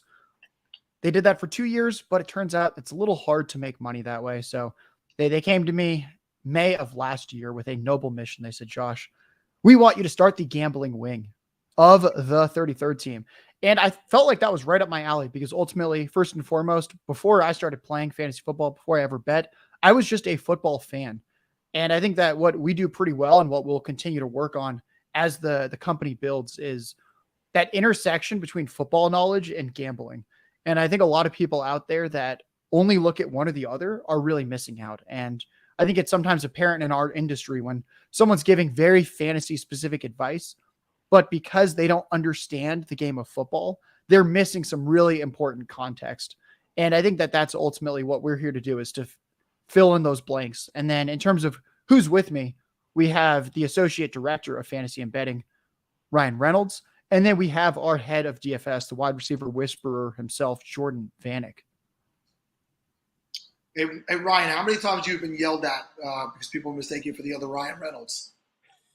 Let's just say, Sal, I've gotten some interesting DMs over the last few years. I'm sure the first Deadpool movie really changed Ryan's life in general. It's kind of had a pretty big impact on mine too. I've definitely disappointed some waitresses, some servers, some hostesses over the years too. So yeah, I've seen some things, guys. Well, if you get the right bold is beautiful group, right, you actually probably tick it up for them. I mean, that Ryan Reynolds would be a little too pretty. We don't need to look at that guy. Plus, he's successful in everything he freaking puts his money into. Oh, so you're telling me. You're telling me. So to Brian, introduce yourself. Like, just tell everybody what you do, your background, and what brought you to this venture. Well, as Josh said, I've recently been promoted to the associate director of fantasy and betting at the 33rd team. My background, I have a degree in accounting and finance.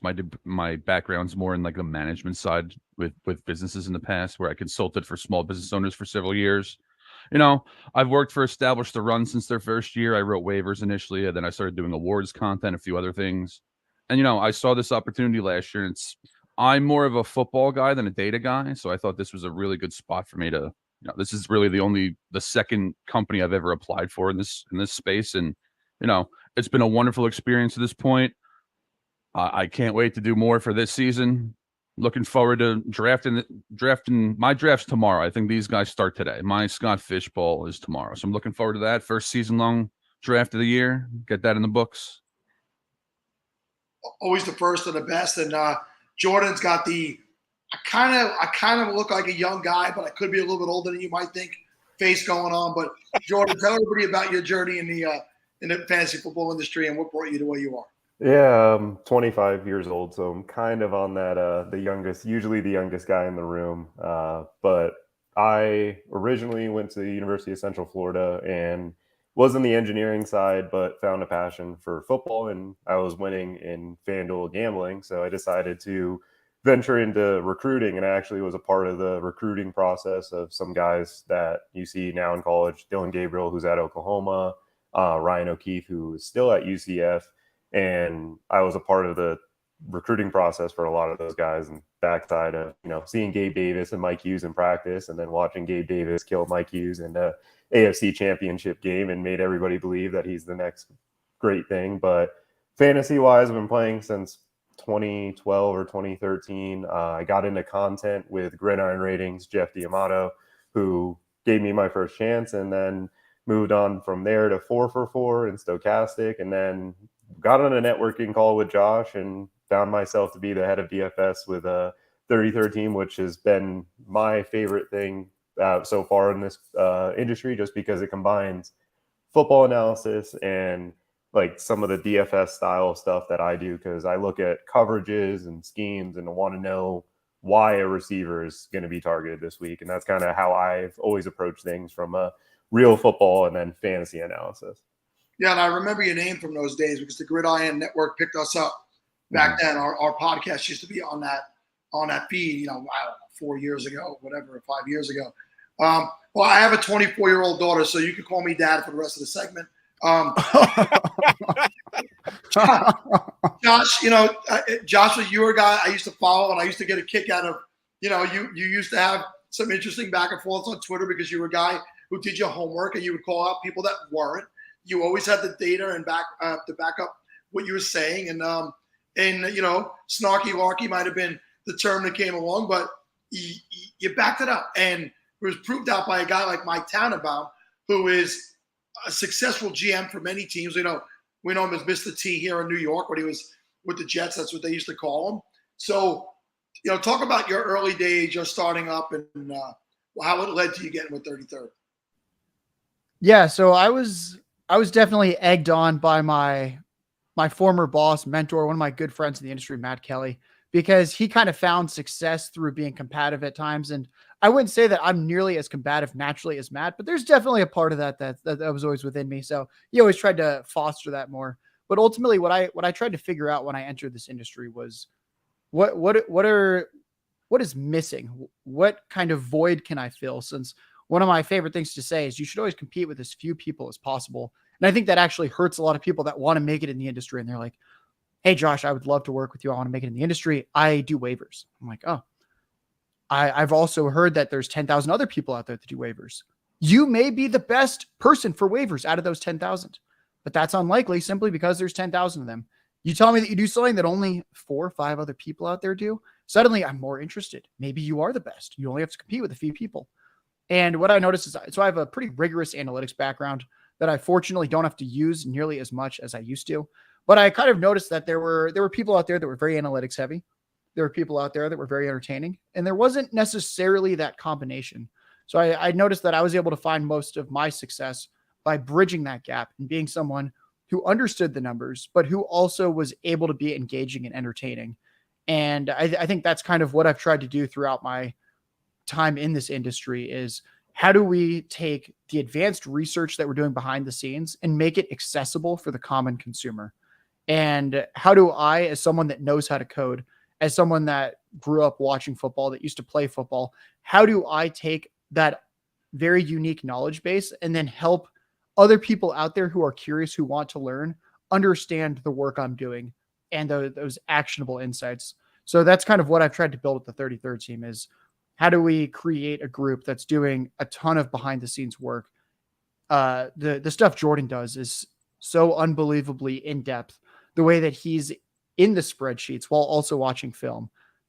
Ryan watches every snap of every game. How do we take all the work we're doing behind the scenes and make it accessible? And at the end of the day, be like, we like this bet. We like this player in fantasy. Here's some strategies to employ.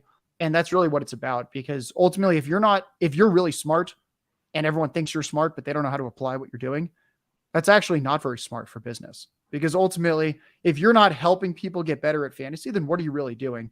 You're just patting yourself on the back, you and your 6 subscribers, because nobody else wants to pay because they don't even know what they're paying for. So I think that's very important, is that we're trying to balance how do we take what we're doing behind the scenes and make it accessible for the common consumer.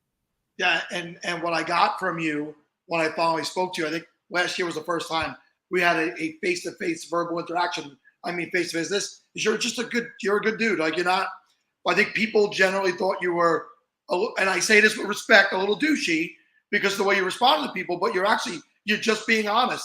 Jordan says he felt that way. You were just being honest. You're actually a really nice guy, and I love having you guys on. Here's me. I've been playing since '94. I'm 40. I'll be 49 years old. I love when I see younger guys who are actually smart in the industry and doing something different. I saw that right away when I first met Matt Harmon 7 years ago. I saw that right away when I met Elliot Christ 4 or 5 years ago. When Lawrence Jackson came on the show 2 years ago, I knew he would not be a free agent for too long. And I love seeing different people be themselves, first and foremost. I'm going to be me and get that across. and I'm going to show you why I'm the way I am, because I do my work, I do my research. And since you asked the question in the chat, I'm having a caramel chew trail mix. You did ask that in the private chat, so that's what I'm eating. And now I let the smart guy, Steven Johnson, take over for the next 15 minutes. Well, to that extent, though, because Jordan, you can speak to this.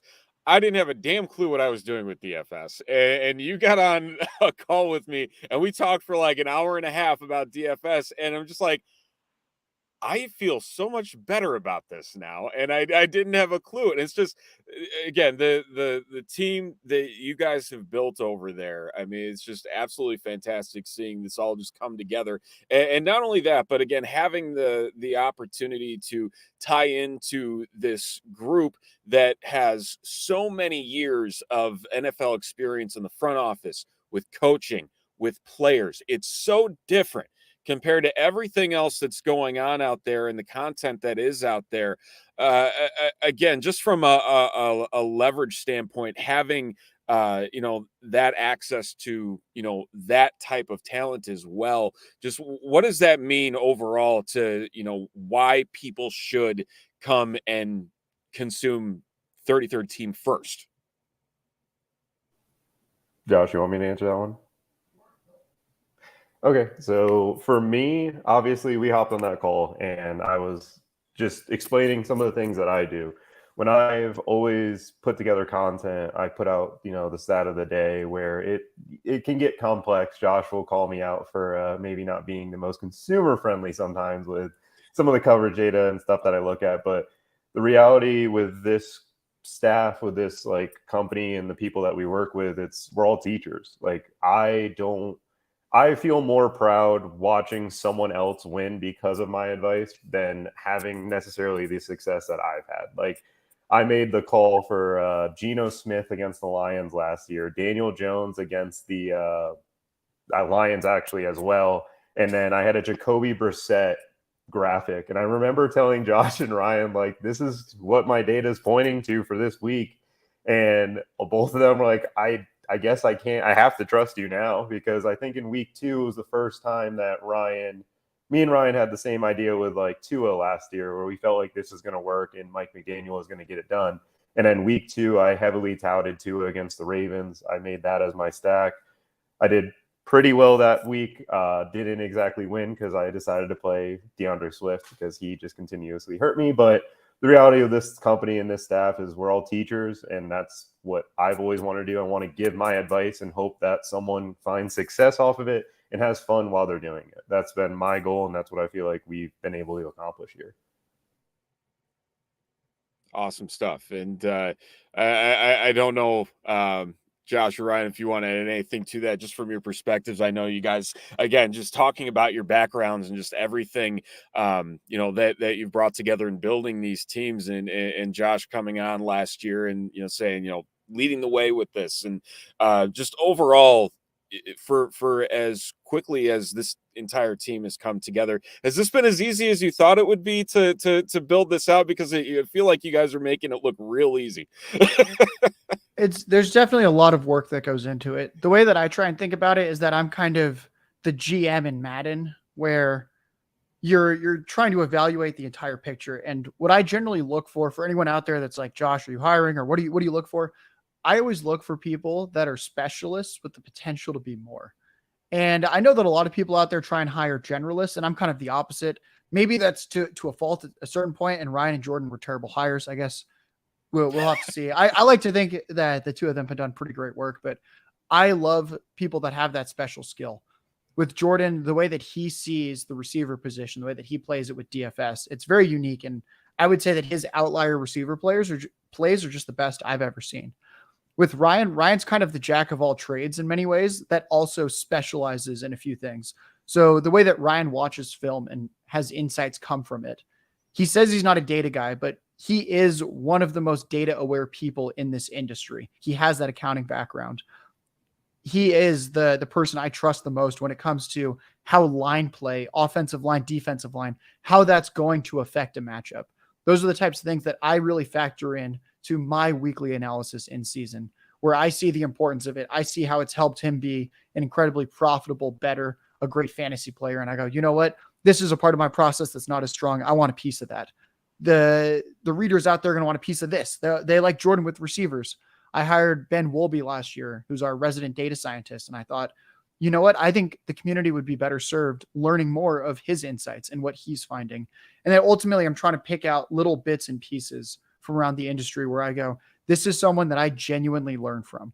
And that if I'm kind of cobbling together everyone that I'm able to learn from, there's a good chance people out there will also be able to learn from them as well. Since at this point, I just kind of think of myself as kind of the guy that pulls the strings and is kind of solid everywhere, but I don't necessarily need that signature skill anymore like I did with analytics, where my signature skill now is more just trying to figure out what the team should look like. So that's where a lot of my energy behind the scenes gets put, rather than, and I think it's a better use of my energy. I've always said I'm a very mediocre data scientist, and I'm much better at general strategy, seeing the bigger picture, and then finding the right pieces that are going to ultimately create just a super sharp fantasy gamer when they're consuming info from everyone on our team.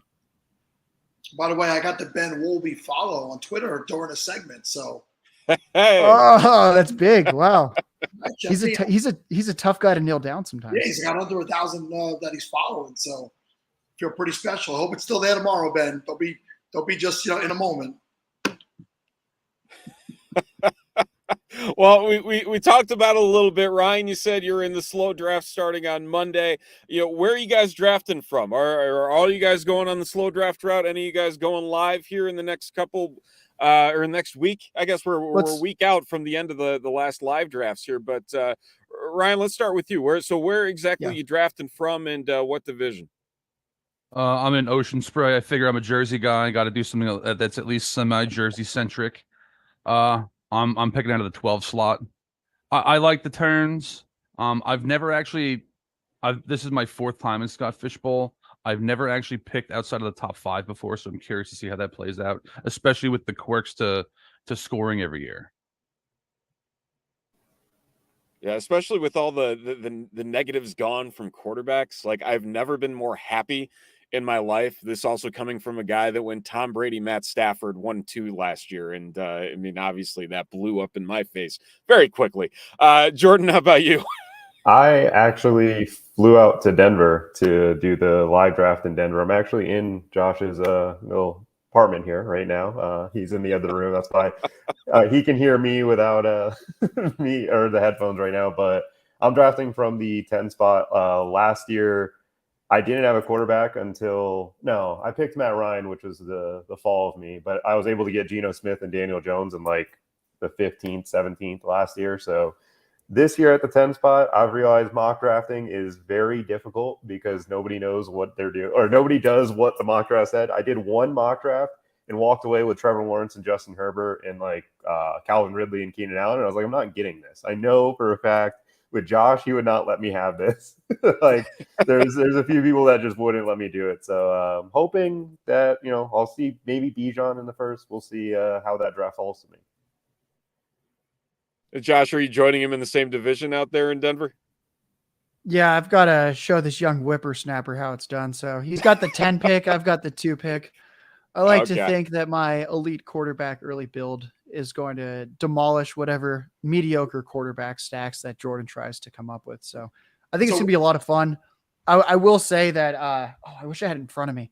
I printed out some rankings and stuff. So I am going to be bringing pen and paper like an old school person to the draft while Jordan brings his laptop. So I think that just kind of shows like which one of us is going to have a better draft. It's obviously pen and paper. So I'm looking forward to trying to stack some elite quarterbacks in this one. I'll be pen and papering it in the New York City live draft next Saturday. So I'm right there with you. And I'm the 111. So I'm close to the Jordan's pick, right? So I'm going to keep an eye on his strategy today. But Josh, you said you're 102? Yeah, I've got the number 2 pick. So there's a few quarterbacks I'm eyeing. Would you do Kelsey at 1? There's a lot of people talking Kelsey at 1. If you were there, would you do it? I'd consider it. So the only reason that I don't think it's a smash, because I think in a vacuum, Kelsey's the best player, considering that if Kelsey catches a first down for however many yards, he gets 4 points plus the yardage. given that it's 2 points for the reception, 2 points for the first down. It's pretty ridiculous scoring. Kelsey outscored every tight end by about 10 fantasy points per game last year. That could very well happen again. However, when we're looking at taking down a 3,300 person tournament, you have to stop looking at picks in isolation and start to look at the broader picture. The one issue with Kelsey is that Mahomes is also a top 5 pick. You will never be able to stack Kelsey with Mahomes. And that is one thing that would make me tentative to pick him 101, if that makes sense. So in a vacuum, Kelsey, clearly the best pick. If we were to take one pick and one pick only, I would take Kelsey. But once you start to realize that you can't stack Kelsey, that you can't stack Mahomes with their number one options, then I start to lean towards other quarterbacks. I will be tweeting out who I'm drafting so people can see who I'm taking. I don't want to reveal it just yet. Jordan and I talked at breakfast, so he kind of knows where I'm looking. But that's my only hesitation with Kelsey specifically. I can understand that. And I know there's been a lot of talk about the various stacks with the other quarterbacks at the top of the board. Again, I know you don't want to talk about who you're going to take, but, Josh Allen being a guy that's just run the gamut the last couple of years in this scoring setup, being the only guy over 38 points per game the last 2 years. You have Stephon Diggs maybe sitting at the end of that second round. And then you have Jalen Hurts, whether it's A.J. Brown lasting back to the end of that second round, or even Devontae Smith later on to finish those stacks. Or if you want to go with the poor man quarterback tight end stack with Dallas Goedert as well. So, I mean, there's a lot of opportunities to stack with those quarterback options early on in the draft. But I really, I don't know. I don't know why I never thought of it that way. Just based on some of the other opportunities that exist, because really you go Mahomes, you're stacking what, Kadarius Toney in round 9. I mean, that's about. Don't get Ryan started on Kadarius Toney. We might have a love fest rant where the two of us start talking about the potential of Kadarius Toney if he actually drank his milk and stretched. I'd have to agree. It's just the allure, whether or not it actually happens, but there is the allure of what could be in that offense, and especially with an elite quarterback like Mahomes, throwing to him, maybe finally putting that 20th overall draft capital into work for once. Yeah, I think now my draft strategy, if he picks Jalen Hurts, I'm just going to make sure I go A.J. Brown, Devonta Smith, just to, make sure he can't have it. Just ruin both of our drafts during the draft would be perfect. Oh, man. Well, it's one of those things, like Zach Reed likes to say, mock drafting gets you nowhere because it never goes the way that you anticipate it to. And like we've learned today, I know we've brought this up several times already this morning and this afternoon, is the fact that, hell, if Travis Kelce can last to 107 in a very bitter Philadelphia live draft, anything can happen. So that did happen. That happened, 107 and 105. So, he is droppable outside of the top 4, apparently. That's crazy. But I surmise that the Philly people are bitter because of the Super Bowl and let him slide. Yeah. Oh, man. I can't do it. Cannot do it. Oh, man.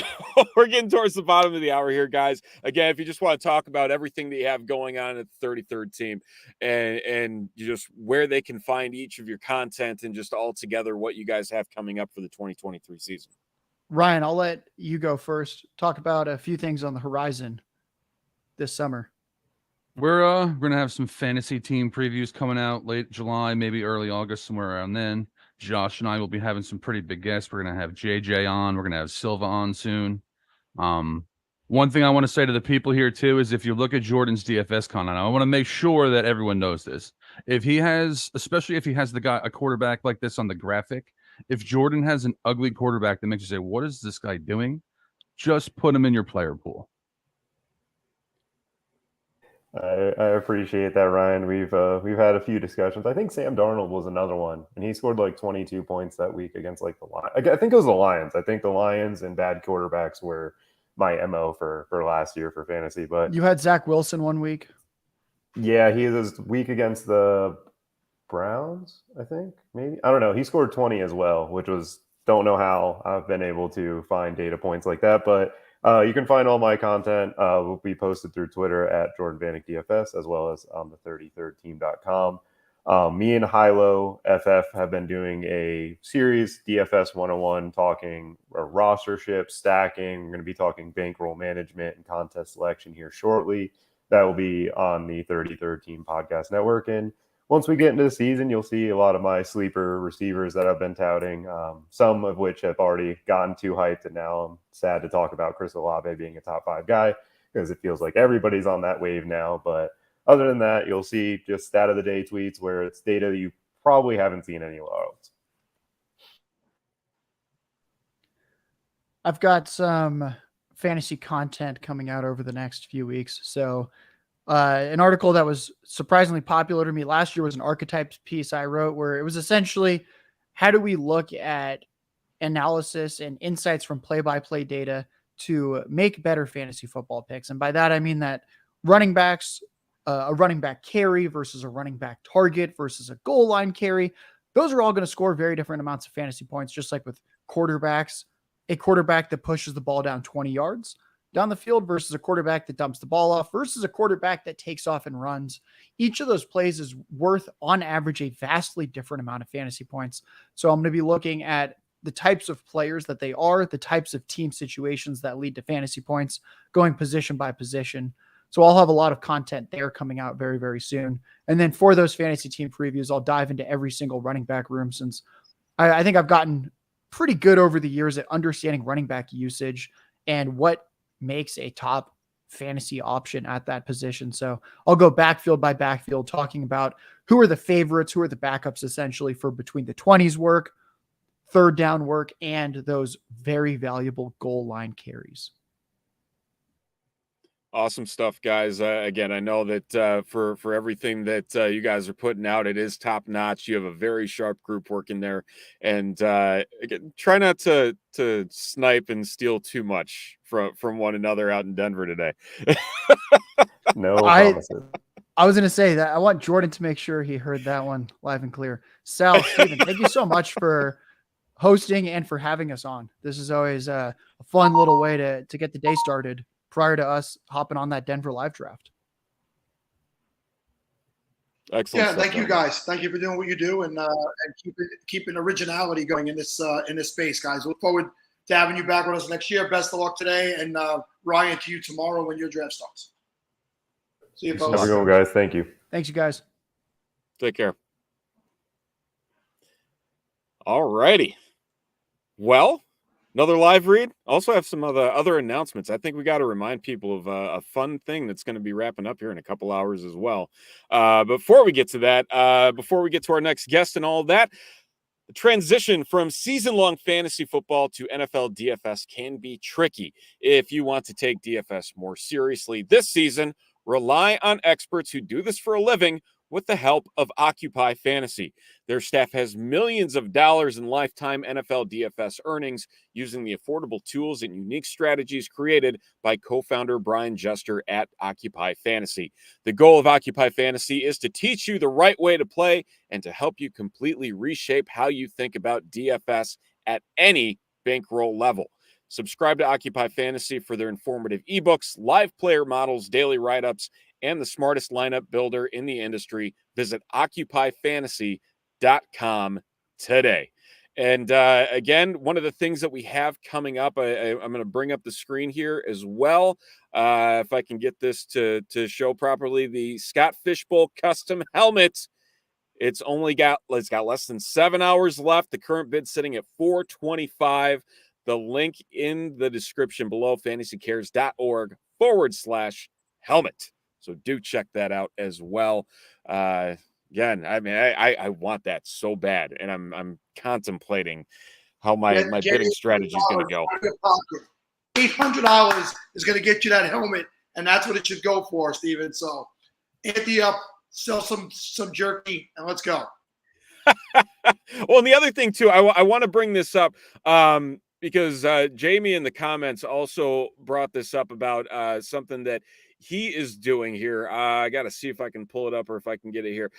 He's drafting in the Oreo division. If you go to the Podathon page and make a donation, trying to get him to draft Roshan Johnson in the first round here. Hey, it's all for charity. Doing a great job. But if you want to put Roshan in the comments there when you make your donation, do check that out as well. He's going to be doing that. And Godspeed to him. I'm a Bears fan, but it's a rough go of things. I don't know if that's going to play out. I just want to say, Vicus, that's what that helmet is from. That's the company that it is. And what is really cool about, besides the custom Scott Fishbowl design, I did a bunch of research at 3 a.m. to write it up from the sponsor on Friday night. And what it is the helmets in football, as you know, is there are these hard helmets, and that's what causes these collisions, is these hard helmets. And they are doing some innovative design where when you get a hit in the head, the helmet actually bends while still maintaining brain and skull integrity and protecting your brain better. So for parents who want their kids to be in football, coaches, administrators at schools, athletic directors, it does, if an athlete in your life if you care about your athletes, if you're interested in keeping them better protected, go visit vicus.com, make a bid on this, check it out if you're an administrator, and it goes to a charity. And that is right. You can also write it off too. So I just want to do that and say it is a really, really cool product. And what the bid right now is not acceptable. It should be going for, this is a unique item. Like we're not, I wouldn't be surprised if Scott Fish ends up signing it for you, to be honest. I'm going to just put that out there too. Oh, okay. Let's get it to 800 minimum for the signature. I think we can make that happen. And then last thing before I get out of here, because this crew has a special place in my heart, Campus of Canton stepping up and being a huge sponsor. Again, that's why you've heard about them all throughout the Podathon, all 36 hours. Campus of Canton has been sprinkled in because of the quality of individuals that they have working for them. Not only do they have some of the best and wide-ranging and in-depth analysis, and it's ready before anywhere else in the industry with this news and in a consumable way in the analytical charts from that is behind the scenes that you're seeing in a very presentable way. It's Campus of Canton, and it's a company with a conscience. So thank you, gentlemen. You help fuel the Podathon and get toys for kids. I'm going to get out of here, but thank you both. Yeah, and, thank you, Dave. Thank you. Yeah. Matty B was so excited. He was hiding in the background like an hour ago. I messed that time. I text Austin too. I was like, I'm here, and then it's like, wait, they put somebody else on. I was like, I'm an hour early. I'm like, my bad. I'm like, is that on with Kevin? I'm so confused. So I saw text Mike. I'm like, Mike, am I supposed to have that? And then I look back and you were gone. I'm like, oh, thank God. Yeah. I was like, whoops. I'm just so excited. I couldn't hold my excitement. Always causing problems. Always. That always, I am. man. Yeah. Matt, you've been back with us a couple of times now, and Mr. Dietz, Austin, you've been here before, and it's great to have you guys back. It's great to see your brand growing and that form of fantasy competition expanding into the community. And when we had the 33rd guys on last half hour rather, they do what they do, which is growing in the industry. You guys do what you do, and then right now, I think you guys are at the forefront of that whole thing. There are some other people doing it, but you guys are doing it really, really well. And just we've read the live reads, but let's hear it from you guys directly. What it is about C2C that makes it unique, that makes it fun, makes it different, and why people should put this into their yearly fantasy portfolio. You want me to take it away, Matt? You want to do it? Hey, you're the boss. You I just got back for a run. I'm like sweating buckets over here. This was such a bad idea. I don't know why I thought I could squeeze that in before this show. It's just, it's terrible. All adrenaline. And I'm jazzed to be here. Exactly. It never works. It never works. So, we just cover everything college football, specifically from the fantasy angle. If you play any sort of, Devy is kind of the one that's been around for a while that people know. There is college fantasy football as well. It functions just like the NFL. There's just way more teams. And then the Campus to Canton format, which kind of combines them both into one giant squad. So that's what we cover. A lot of data, articles, rankings, basically everything you'd normally have at a NFL dynasty site or redraft. That's what we do. So But we're happy to be on here with you guys. And apologies to everybody who thought maybe they were getting 33rd team for another half hour. You get us. But I think I'm excited to talk about some Scott Fish stuff here.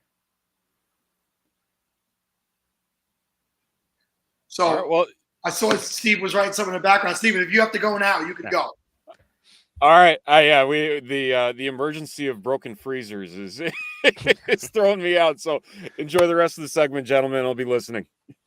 Thank you. Did you guys watch yesterday? Did you happen to catch the segment where we did the mystery meat challenge?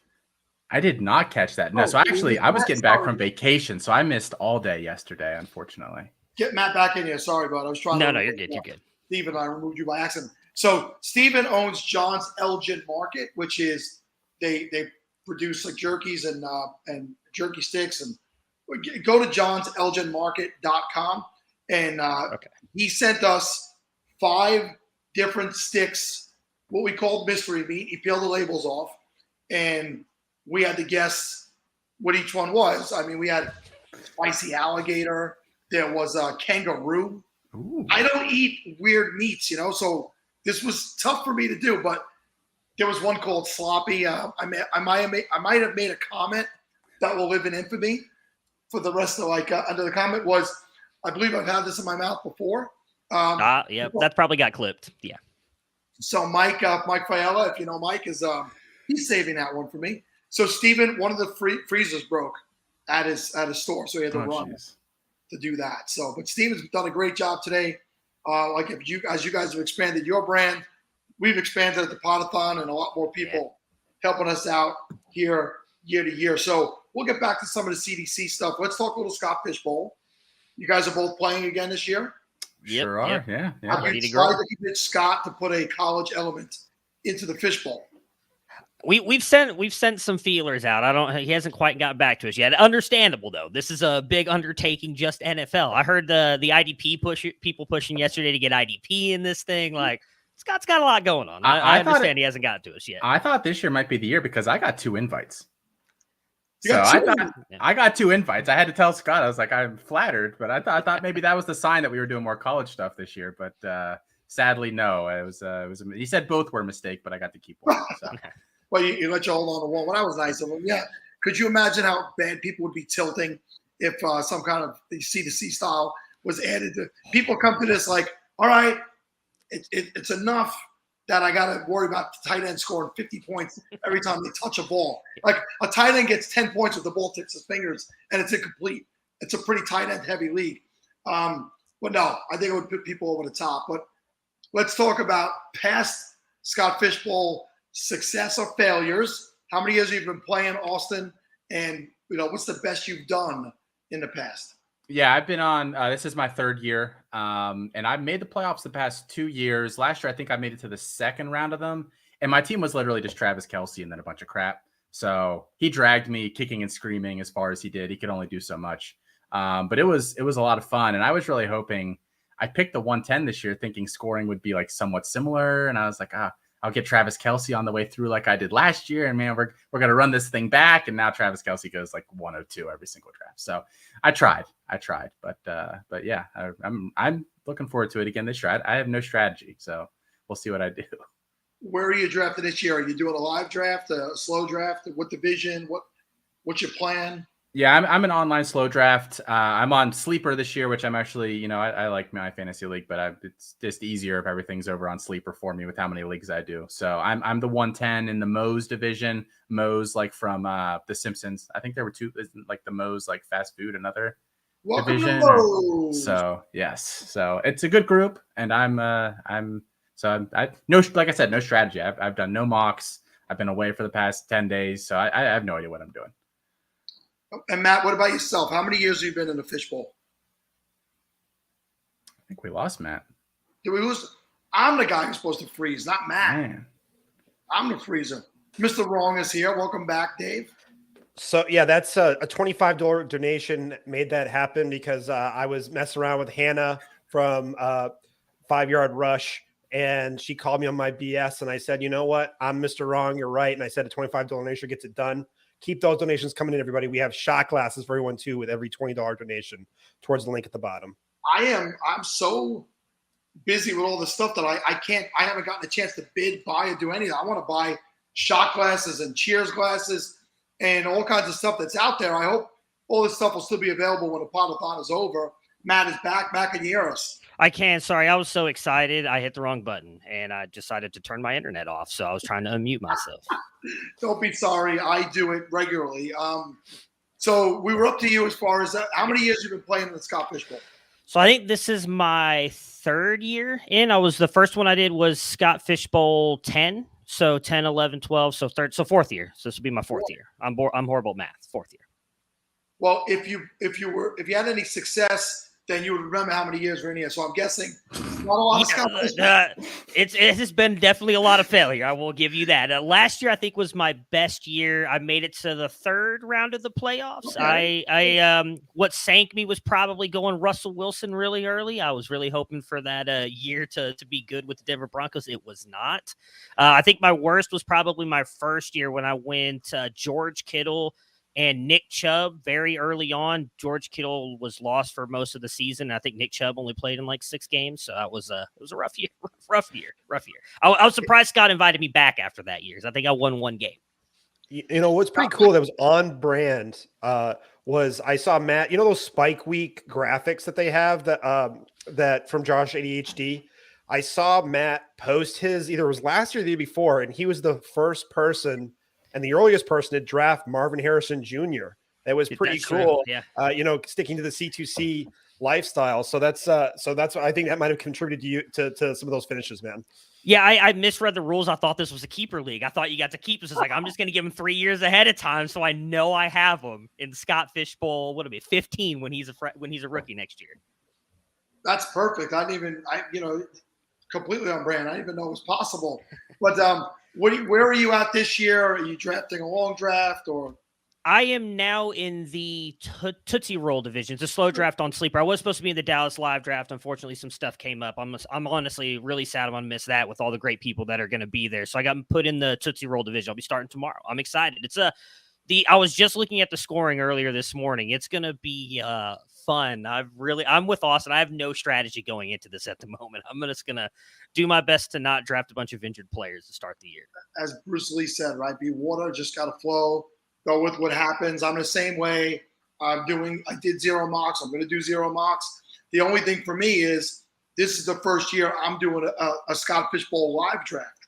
So a little bit more pressure than the slow draft because I'm not getting 8 hours to make that pick. I'm not having the time to go do a little compare and contrast. I'm going to be on the spot. And so I'm a little worried about that. I'm at the 111, which is similar to Austin. You thought you're back end of the draft. Maybe I'll get some tight. So you and I might be looking at Andrews or Hawkinson in the wraparound picks, but we're not getting, unless we drive to Philly, we're not getting Travis Kelce because he fell to the 107 in one of the Philly leagues and 105. And we've determined that is just a Philly hate for Kansas City. It's gotta be. Did Goddard go before him in either of them? Because that would be my next guess. But imagine if Goddard went like the 102. It's a failure that he didn't, honestly. 102. Yeah, hashtag get your guys. Got to get you guys. Well, let's talk. Who are some of your NFL guys? Let's go there first, and then we'll go with who are some of your college guys. So, start with Matt. Oh, NFL guys. I mean, I hate to go all Browns here. Deshaun Watson. I know. I'll only go one. Deshaun Watson, who I think I hope is going to have a very good year with the Cleveland Browns this year. We'll see if Kevin Stefanski throws the ball more. He says he's going to. I still feel like Nick Chubb's going to run the ball a ton. This one might be a little bit of surprise, but I'm going to stick kind of college range. I've been touting him since he was in college. I might go Desmond Ridder. I think he's going to have a surprise year for the Atlanta Falcons. Shout out to our boy Colin Decker, who's a massive Falcons fan as well. With the rushing upside, we've seen what Arthur Smith has been able to do for quarterbacks like Ryan Tannehill, who weren't exactly the most accurate passers, but could do stuff with their legs. He's got Drake London, Kyle Pitts, now Bijan Robinson to help him out. I think Desmond Ridder could be a sneaky little QB guy that I'm going to try and grab. I don't know where he's going. I haven't seen him get drafted in any of the live drafts. I know most of them only go like 10 rounds, so maybe he's a guy I can take late that will do some good for me this year. Well, you mentioned Cleveland. Go ahead, Mr. Wrong. Exactly, and this is probably a wrong statement here, but I still think there's some carryover for some people with the negative scoring and how draconian it was for the quarterbacks the last 2 seasons when you're scoring negative 15 points if your QB's getting sacked and you're throwing interceptions and incompletions. I think that really hurt people with their QB2s and QB3s on bye weeks.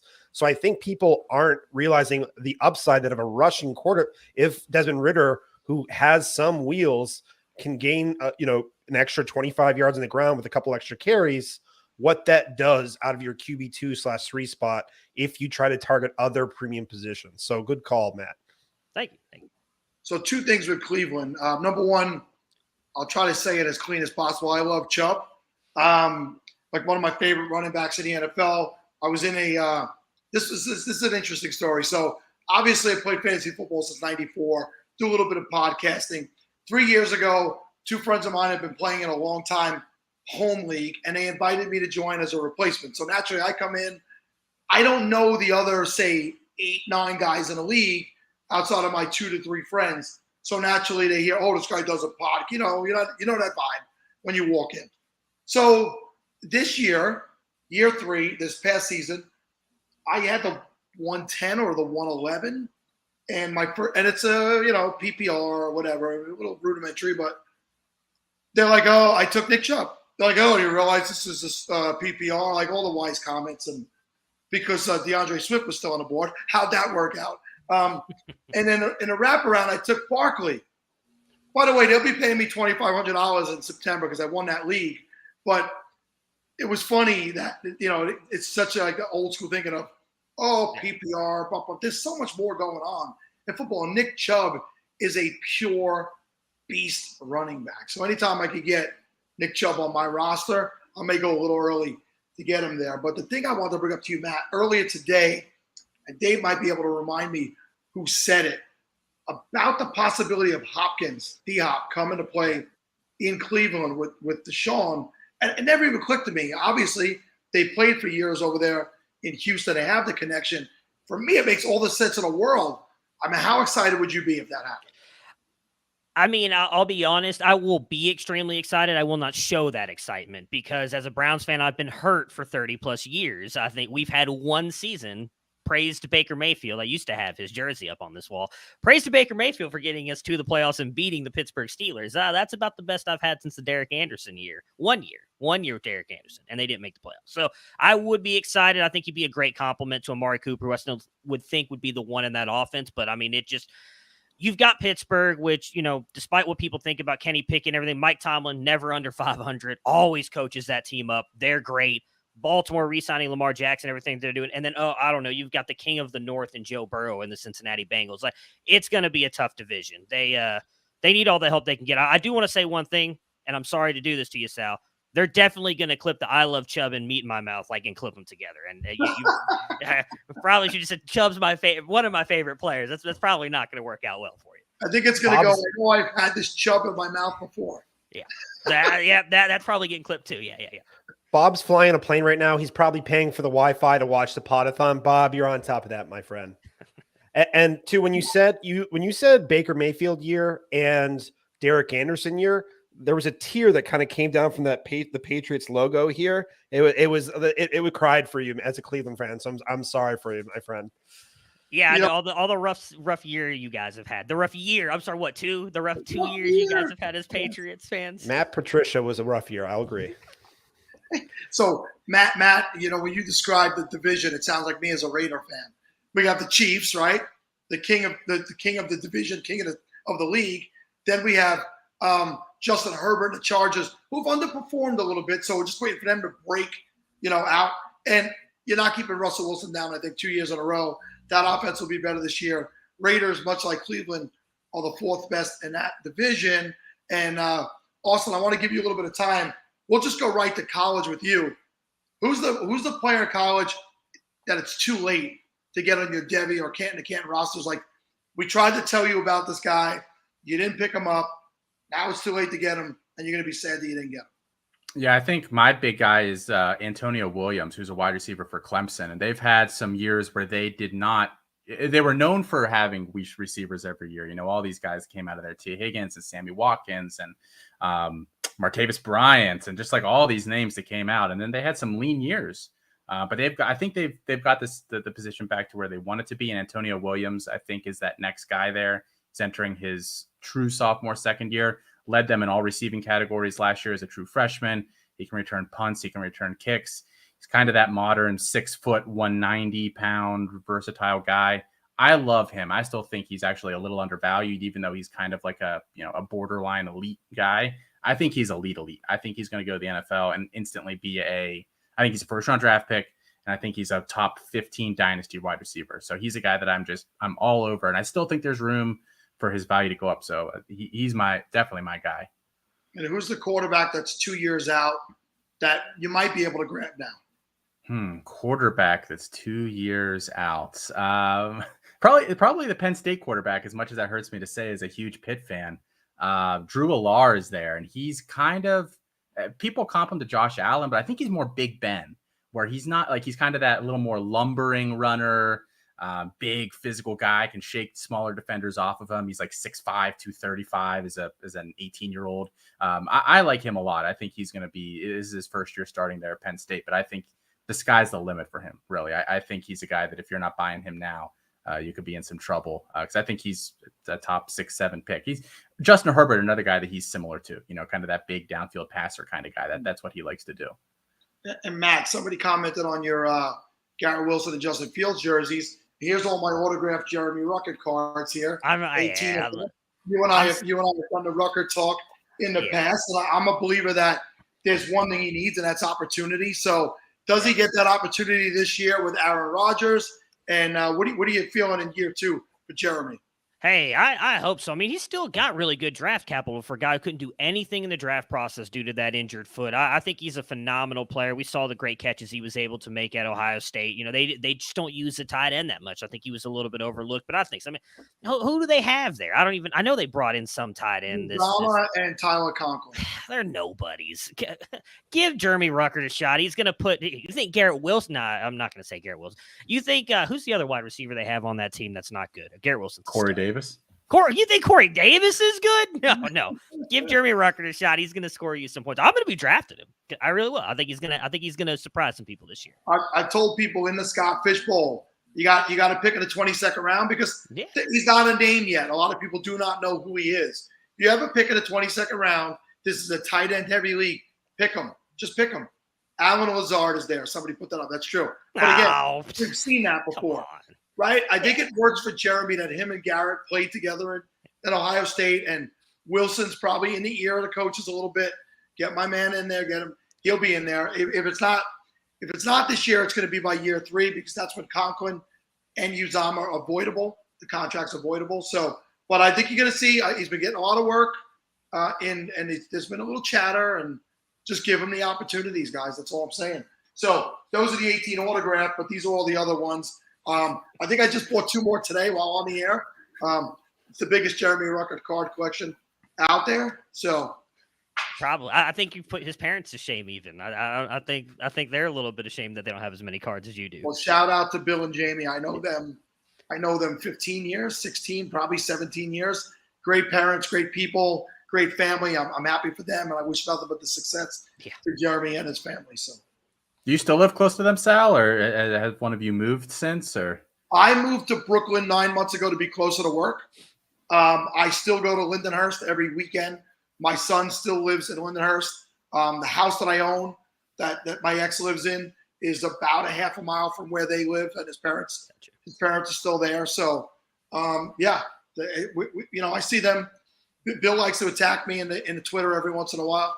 That's his pops, and I'm actually hoping Bill shows up to the New York City live draft. He made a comment, and I'm going to work all week to try and get there, because if you think Jeremy's big, you should meet his father. He's about 300 plus, and the man pounds beers all day. It's like Andre the Giant pounding cases. Doesn't even register. The man just drinks all day. That's the life right there. I'm trying to read what John Byrne is saying here. Hold on one second. Let's bring this up. Did it come up? There it is. Do you have any intel on Jeremy Ruckert would do a darkness retreat to get around? Yes, 100%. What I've said about Jeremy is he's a consummate teammate and professional. He'll do whatever it takes He'll administer the COVID medications if needed. For Aaron Rodgers, he'll do whatever it takes to get the team where it needs to be. So, guys, we're up against it. 3 minutes left to go. So, starting with Austin, just recap where people can find everything you're doing and all the good C2C stuff. Yeah, you can find us everything that Matt and I do over at campus2canton.com. We also have a YouTube page, Twitter profile. Everything's Campus to Canton. We're on Threads nominally, as everybody seems to be nowadays. There's a ton of stuff that doesn't even require a membership. So if you're just looking to wet, your feet a little bit, articles, the YouTube videos, the podcast feed, that's all free. Go check something out, see if it interests you. College football, it's kind of growing right now with all the money coming in. So I think it's a cool time to be following it and learning more about it, really. Yeah, I mean, once we're 1 year away from expanded college football playoffs, the game being more national, I think college football is only going to continue to blow up as we've seen it grow over the past couple of years. So as Austin said, there's a ton of free stuff on the website. Just go check it out. Just whet your appetite a little bit, get to know the game a little. We have a great team over there with a ton of great articles, great rankings, Devy, college football. We have NFL stuff as well. And $2.99 gets your foot in the door. If you want the lowest membership, if you don't, like I said, there's a ton of free stuff. Just go whet your appetite a little bit and see what it's about on Saturday. So the one thing I'll say, while I do love NFL football, as we get later into the year, college football is almost every single day. You don't miss a day of football if you play in Campus to Canton League with college football and NFL. Does the code FEVER still get you 10% off as well? I don't think we ever deactivated it. So while it hasn't been advertised recently, I'm pretty sure code FEVER probably gets you 10% off. Yeah. Shout out to Rookie Fever and the guys over there. So I just want to use the code FEVER for 10% off. Yeah, give it a try. Let us know if it doesn't work. We'll reactivate it just for the next few days. Mr. Wrong is trying to make it right. All right, guys. Be well. Enjoy the rest of this Sunday, and we'll talk to you next year. Thank you guys, as always, for having us on. Yep. Good luck. All right, Dave. You have the read. Want me to grab this live read? I do have it, but if you have it, I'll defer. So it's these are for two buddies of mine, so I want to do their live read. Trophy Smack is the ultimate destination for custom fantasy football trophies. As the official sponsor of the SFB Podathon, step up your fantasy game with trophies, belts, rings, draft boards, loser prizes, and more at TrophySmack.com. As seen on ABC's Shark Tank, Trophy Smack offers your fantasy league the most customizable prizes at the most affordable prizes, period. You want to play like a champion? First, you need to celebrate like one at TrophySmack.com. And then the second live read is Vicus is bringing innovative technologies to football players at all levels. At Vicus, we're leaders in technology, innovation, design, and sport. We strive to build products and brands that equip athletes to perform at the highest level. From protection performance, Vicus is responsible for the development of emerging technologies used by MVP caliber professionals down to youth athletes competing each weekend. Vicus design, engineers, and delivers football's most protective helmets for the athlete in your life. Vicus has the game's only low-cal deforming helmet platform, which I was talking about earlier, when that helmet does that bend when you have a helmet-to-helmet collision. That's what low-cal deforming helmet means. Protection like no other. Whether you're a parent looking to protect their most important athlete, a coach or administrator dedicated to protecting their team, or a content creator looking to set their brand apart from your competitors, visit vicus.com, VICIS.com, for the leader in football protection technology today. So yes, and then also make a bid. Let's get that bid up for that picture there of the helmet with the customizable Scott Fish logo there. Yeah, it's sitting out there way too cheap. We don't want to let it go for that cheap, but we want somebody to really earn that. And I'm telling Scott, if we get the $800, he has to sign it. All right, so $800, get us there, and that's about it. All right, so we have two guys coming up now that I will bring on board. Actually, if you could bring up Dave, you could bring them up. It's not allowing me to. You guys are too hot to handle here. What's up? You know, on is always going to be too hot to handle. What's up, y'all? How's it going? John, no offense. I'm going to move John over here so we can get a better view of Anand and that necklace he's got. Sorry. This is made the rounds on Twitter of it's an Ohio State chain that I had made years ago, but it got a lot of press at the draft when Jackson and CJ came to say hello. So those videos made the rounds, and that was a lot of fun. More Ohio State fans in the fold, huh? Yeah, something like that. Yeah, I wouldn't say it's a fan. I think it's a lifestyle. Yeah, a brand. definitely. Yeah. No question. It's who I am as a person at this point. Nice. I'm having all of a sudden I'm not frozen up, but my ability to switch over to comments and everything has been, I don't know, taken away from me. So I can't do comments and I can't bring people in and out, Mr. Wrong. So shout out to TD, man. What up, TD? TD, one Johnny, of the most loyal Anand and John supporters out there, right there. So shout out to Toronto Dave, who's been locking down the chat all freaking weekend. What a guy. He's the best. Best. all right, so Dave, I'm gonna put you on the spot. You're gonna hold it down while I sign out and sign back in to see why this is happening. Guys, I will be back. Thank you for being here. Dave's your good friend. Dave carried us all night. He doesn't need me here. I'll be back.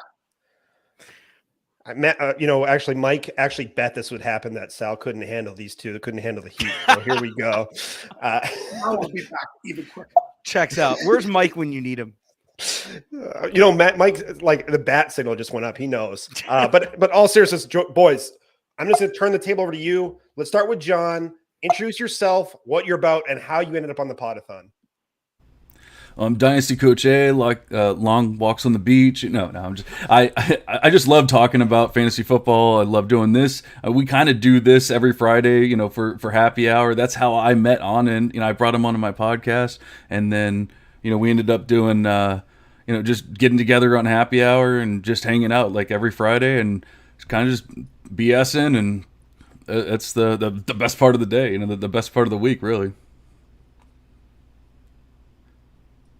No question, man. I'm Anand. I do some work for Player Profiler and Roto Underworld with Matt Kelly. We host a show called The Decision Point. Goes through kind of NFL topics, basically what the job of a general manager is. But one of the first podcasts that I ever did personally was going on with John for, I think it was Devi Devotional. I can't even remember what it was. It was on the Monocle. It was on the Monocle forever ago. And then we bonded over our love for Basil Hayden Dark Rye. So yes, sir. It's been a party on Fridays. One of John's most listened to episodes, probably. I'd maybe argue. And I still had to teach John a thing or two about contracts after you came on. There's always something new to learn, right? I love how you're surprised about that. But the funny thing is, people don't even realize the ridiculous amount of effort and editing that went into that podcast, because I don't know what was going on with Anand's internet that day, but we could not make it work. Yeah. It was a solid 4. It was 4 hours of nonstop, like, oh nope, he cut out. Oh, he's gone. Okay, now he's back. And by the end, we had both been drinking. By the end, neither one of us made any sense whatsoever. I literally cut out an hour and a half of podcast, and it was still a 2-hour podcast. If I remember a lot correctly, of fun that day. If I remember correctly, Anand, you were at the club, the private table with the bottle service when you were recording. You know what? One day we will do that from Tao down here, like, couple of blocks down the street. One day we will do that just for fun. But no, we didn't quite get to it that day.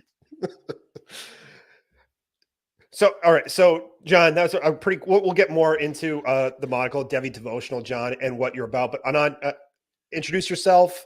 Tell us who you're here representing, and just give us a little snapshot here before we dig into a little maybe Orlando live draft action and the Scott Fish Bowl. So I'm on my first foresight, I guess my first invite to SFB was 11, and it was absolutely, shout out to Linda. It was because of Linda. And she went out there and was just like, hey, I think you'd love this. You should try it. John added me to the happy hour group chat after the aforementioned podcast, and kind of became a family, right? We see each other in Canton every year. And then throughout that experience, I started doing work for Matt Kelly and Player Profiler. We host a show together called Decision Point, where, every week, every other week, kind of depends on our schedules. It's never scheduled, but, we have fun with it when we can, breaking down trades, analyzing what GMs do, which is kind of something different in the space. It's not about, arguing about wide receiver threes, because at this point in the off season, we just want to argue. So we give you something to argue about, which is basically how do GMs do their jobs. And it's been a great time, man. I really enjoyed doing it. Thanks for having me. And, we love everything SFB. Scott's been great to us in terms of getting basically anyone that we have at Player Profiler into this thing. And it's been awesome to kind of watch, everybody has their own unique take on how to go about doing this. But it's been fun, man. The last 3 years have been great, and I'm obviously looking forward to tomorrow. So one of the highlights of the Podathon, in my opinion, so far was the Roto Underworld appearance when Matt came and talked about talking about how his vision and how has really kind of shaped the fantasy space and content creation, because content was a lot different 6, 7, 8, 9 years ago when Matt first came in, and he really, by bringing in Player Profiler and having all of the analytics right at your fingertips, along with and Josh Larkey, who is a former Roto Underworld bigwig, who was just on, was talking about how Matt mentored him and how bringing the analytics and entertainment together. I think Matt has done that. So Anand, the reason why I bring this up is because he talked about his goal is to be streaming live on YouTube at Roto Underworld at all times. And I think you're going to be part of that. Yeah. So we had that discussion, for the first time about a year ago, almost a year and a half now, when we all got together for the draft in Vegas in 2022. We're, Why, thank you. Oh, you said clock. My bad. Typical Florida man. God damn. But yeah, we've been talking about, making it a media company and have hired the right people. And obviously Larky was a big part of that. The first major pod that I was ever on was Codebreaker. And I think people I still get tweets and DMs about people going back to that to this day. So it's been awesome to be a part of.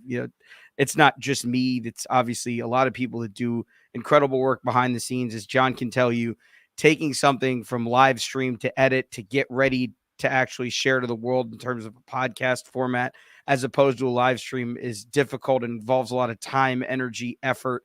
But the final product is always worth it. And as long as, people continue to want that product, we'll continue to provide it for them. And people who haven't been exposed to Anand's show, when Anand first came into this space, besides his night at the club with John and his first podcast appearance over there, Anand is one of the smoothest, most perfect. Like, he delivers a message in a way that is talking about some higher level behind the scenes GM stuff or technical things, but he's doing it in such a casual. I'm talking faster now because I'm hyped up. But Anand's Mr. Suave. He's got his Hawaiian shirt on, an extra button, showing us some chest hair, and he's just, he tells it how it is in a very presentable, cool, and enjoyable way. And so I think that's a testament to you, Anand. So I actually have never been able to say that to you. So I'm happy I could. Right? Thanks, Dave.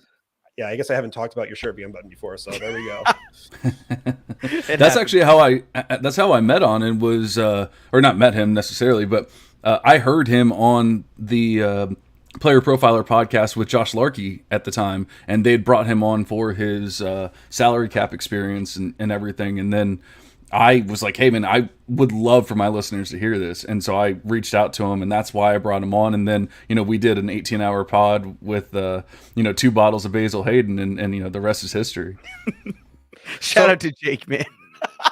Jake last night overnight, him and Dustin were like, Jake was just like a jukebox. Oh, a donation? Well, Jake will do this impersonation. So shout out to Jake. He let me impersonate Dusty for a little bit there, so I felt cool like Jake. That was a lot of fun. But John, you said, Anand mentioned it, we've seen in the chat. Talk to us about happy hour, and there's a very, very wide range of people who've experienced happy hour. We talked about before on the Podathon. Can you talk to about us a little bit more, and what really, when people see HH on the Twitter feed, what does that mean?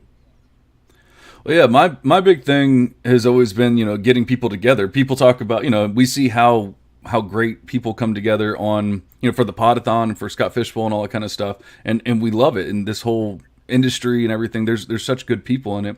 Well, my whole thing was I just wanted to meet those people and talk to them and hang out with them.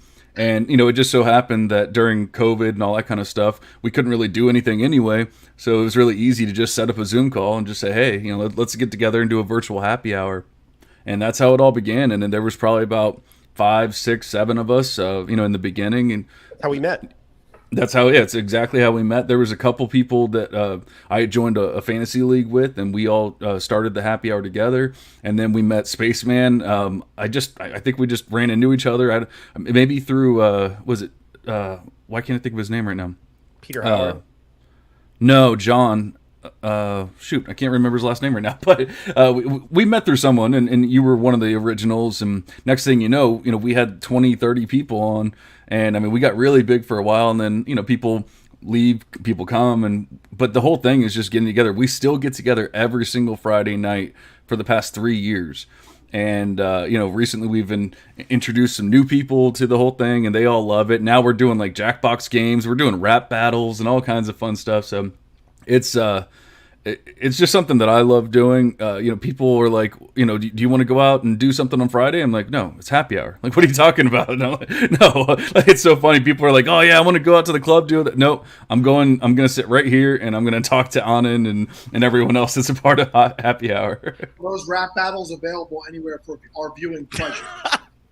They should be, and they could be, but they're not PC and they are not family friendly. So $50 donation. Ooh. A $50 donation, #HH in the comment will get you something. We'll get you something. Little rap We could definitely do it. We might have to tone things down for the night. Maybe I'll stay sober for the night or something. I don't know. With 15 minutes left to go in a segment, I hate to break the stride. I just want to let everybody know we'll be switching to a different feed once you guys wrap up. So we do 7.5 hours at a time. We move to the next feed. So make sure when we're all done, pin tweet on the SFB Podathon Twitter account has the link for part 5. And also just go to the Fantasy Cares YouTube page and you can find the links there. I didn't mean to break up the flow. Just want to make sure everybody knows where the party continues on to after this. So Dave took off. He was mad at me, I guess, for interrupting. So when I had to restart my computer there, guys, I apologize. I don't know what I did and miss. Did we dig into the actual Scott Fishbowl yet? No, not yet. All right, Not really. so John, how many years have you been in the Fishbowl?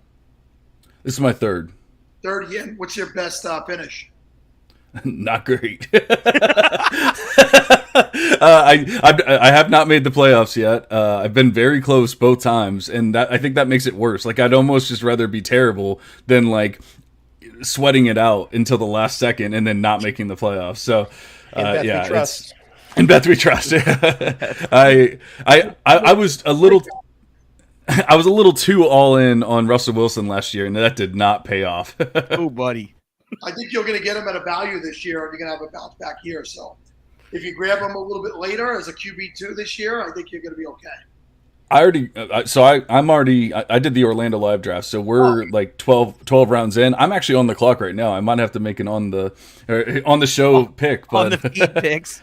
Yeah. What spot were you picking at? I was 110, and so I ended up getting Deshaun Watson at 303, and then I drafted Jared Goff at 603, I guess it is. And so yeah, I'm pretty happy with that. I had the opportunity to get Russell Wilson right there, but I decided to go with Goff instead. I really like both of them. Honestly, I could have flipped a coin, but as my second, and then I ended up getting Kyler Murray as my third. I love having that upside. Assuming he comes back healthy or whatever, then next thing you know, I might have a top end QB1, especially in Scott Fishbowl scoring towards the end of the season and going into the playoffs. So I'll actually make the playoffs this year. Can we just talk about how a year changes everything? You took Goff over both Russell Wilson and Kyler Murray. Like a year ago, people were like, this guy works in the fantasy industry? Get out of here. It's ridiculous. But it's crazy how quickly. I hear that every day anyway. No, I get it, but for the wrong reasons, right? But, Right. Nanda, how about yourself? How many years have you been in the Fishbowl?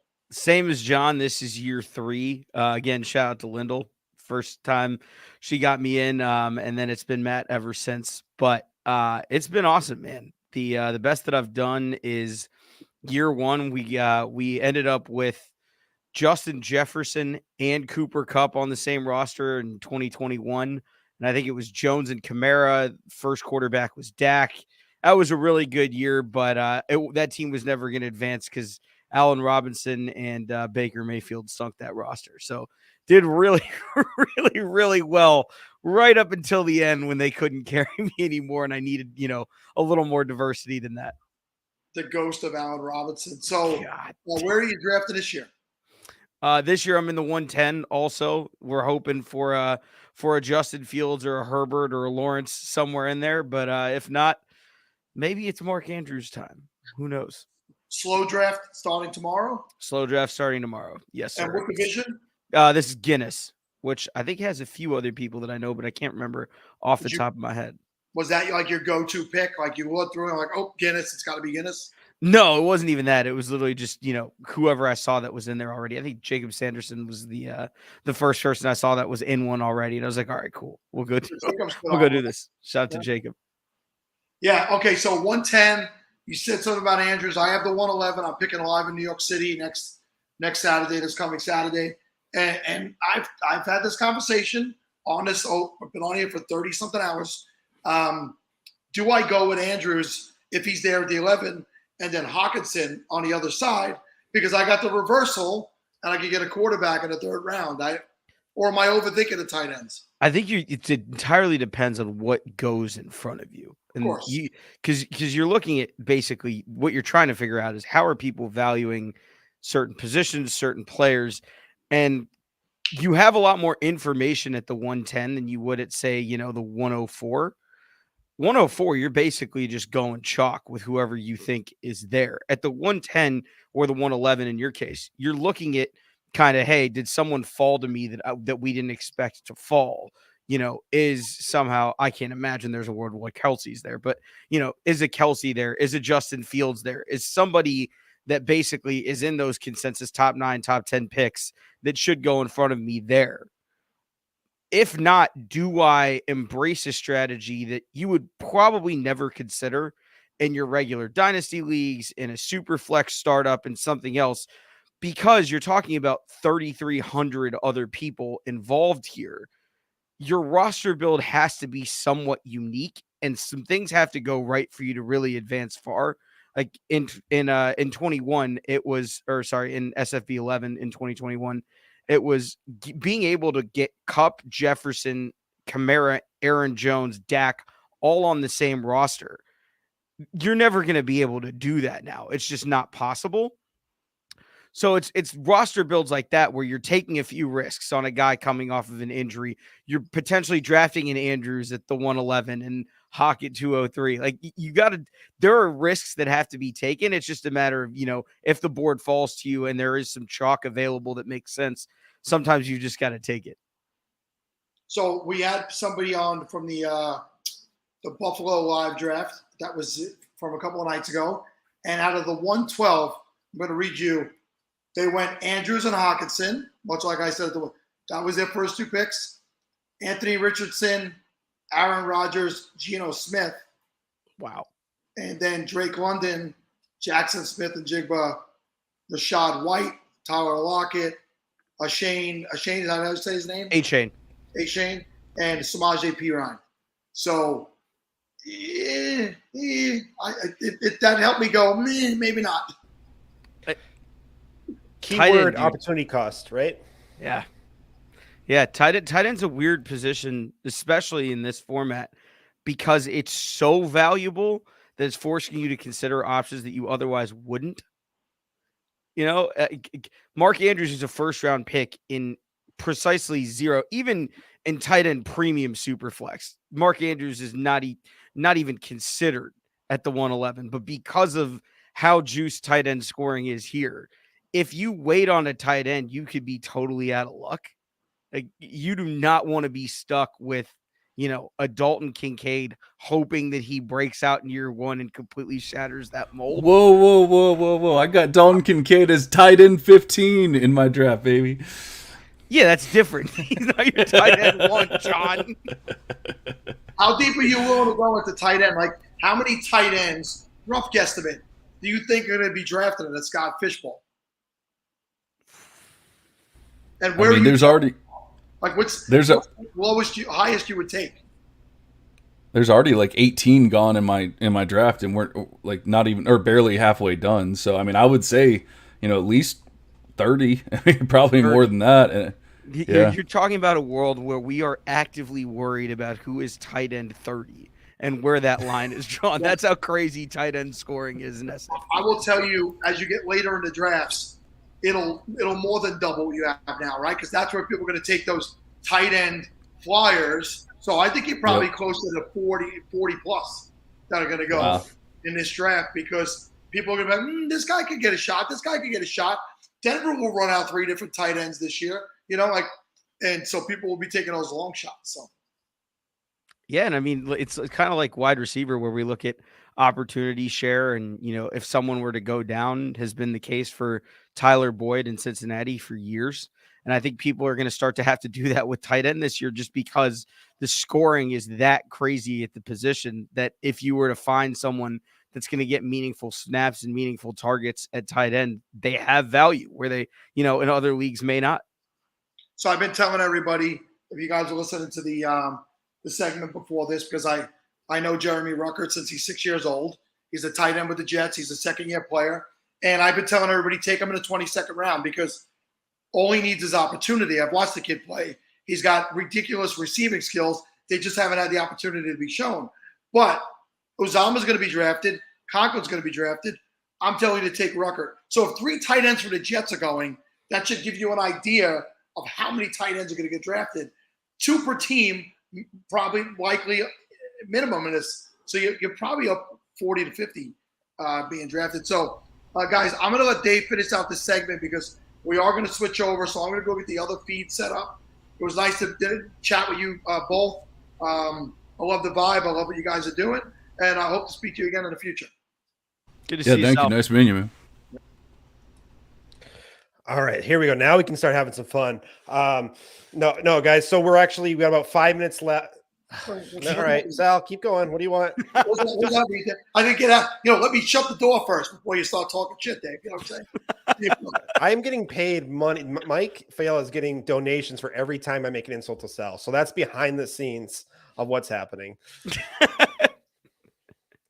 No, in all seriousness, guys, we've got about 5 minutes before we say goodbye. So people in the chat, get ready to go to the final home stretch of the Podathon. We are roughly around, I hope we're getting close to 22.5 in donations. We've still got a lot of swag to go, but I don't want to talk about the swag now. So just go donate. But before that, gentlemen, we'll start with John.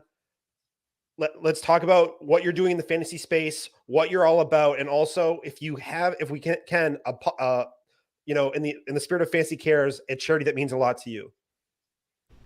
Sure. So I'm the host of the Devi Devotional Podcast. I'm also the host of the Full Tilt Devi Podcast. I used to be, or kind of still am, the host of the Monocle Dynasty Podcast. If you can't tell, I enjoy talking.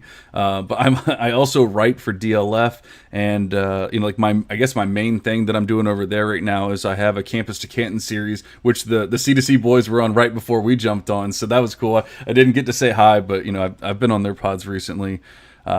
So you can check all that stuff out there. You can obviously check out the pods and everything else. As far as like an actual charity, I always kind of lean towards like what is it, the autism one? Autism Thinks. Or Autism Speaks. Sorry, Autism Speaks. Oh yeah, Speaks. Yeah, that's what it was. Yeah, so I always lean towards that one because I should have known that. I know that it's important to you. It's important to a lot of people that I know. But I also I trust them. I trust them as a charity. It seems like it's actually one of the reputable ones where I don't want to put down any other charities, but there's definitely some that aren't all that amazing out there. And so I think that's one that you can actually believe that the money is going towards something, and just like you can with Toys for Tots and the Podathon and all, or Fantasy Cares. That's what I'm looking for. John, thanks again. That was really well said. And you want to talk about a charity that a majority, like when I talk a high percent, I think it's an astronomical amount of the money donated goes directly to the kids. It's Fancy Cares and Toys for Tots. So I just want to shout out to that. Anand, take us home. Take us home, my friend. Yeah, so obviously, you know, I co-host the show with Matt Kelly. You may know him as the Podfather, Decision Point. It's Roto Underworld player profiler. We do all kinds of stuff over there. Haven't gotten into article writing yet. That's not really my forte. You know, it's 280 character tweets. You know, sometimes it's life advice. Sometimes it's, you know, random 4 a.m. thoughts about, you know, how to run backside dig the way that Sean McVay does. Twitter account's basically a stream of consciousness of whatever's going on that day. But the charity that means most to me is National Kidney Foundation. For people who didn't know, Dad had kidney disease, passed away from it in November of last year. So obviously done a lot of stuff with them, talking to Mom, talking to my younger brother about all of the stuff that they do to get people transplants in states where usually it's difficult, the work that they do behind the scenes to fly people to places where they can get transplants and to do the work that they do. So that means a lot to me. And obviously I relate a lot to the work that Scott does with Toys for Tots and all of the stuff that Fantasy Cares is, the stuff that we do, you know, behind the scenes to donate and give back. It's great to give it a platform like this where, you know, you get to see everybody come out and talk about the stuff that matters to them and what they'd give their time and money and energy and effort back to. And it's just a testament to Scott and to the people involved in the fantasy community that SFB has become as big as it is, and is purely no money involved on our end in terms of taking buy-ins. It's purely all for charity. And to see how big it's grown is really, really impressive and awesome, and tells us a lot about all of the people involved in making this space the awesome space that it is. I could not think a better way to close out this leg of the Podathon by having you two on, because we're talking about what Fantasy Cares means. It's you guys being on, talking about what you're doing, the cool things you're doing in the space, but then bringing in the personal relationships and the charity aspects and what is important to you. Gentlemen, this went by way too fast. I hope we run it back next year and do it again. We'll do it again soon. We'll see everybody in Canton, by the way. Come say hi. Absolutely. And we'll see you on Friday. Happy hour, baby. That we will. All right, cool. Everyone, go on over to the stream 5 or part 5 of the SB Podathon, the final stream, the home stretch. It's time to get donating. Let's do it. Absolutely. Donate, guys. Take care, guys. Right. Thank you, guys. That's it. If you leave me on, I'm just going to keep talking. So, yeah, dude. All right. Yeah. So I have to head on over. So I'll kick you out. See you, bud. It was fun. See ya.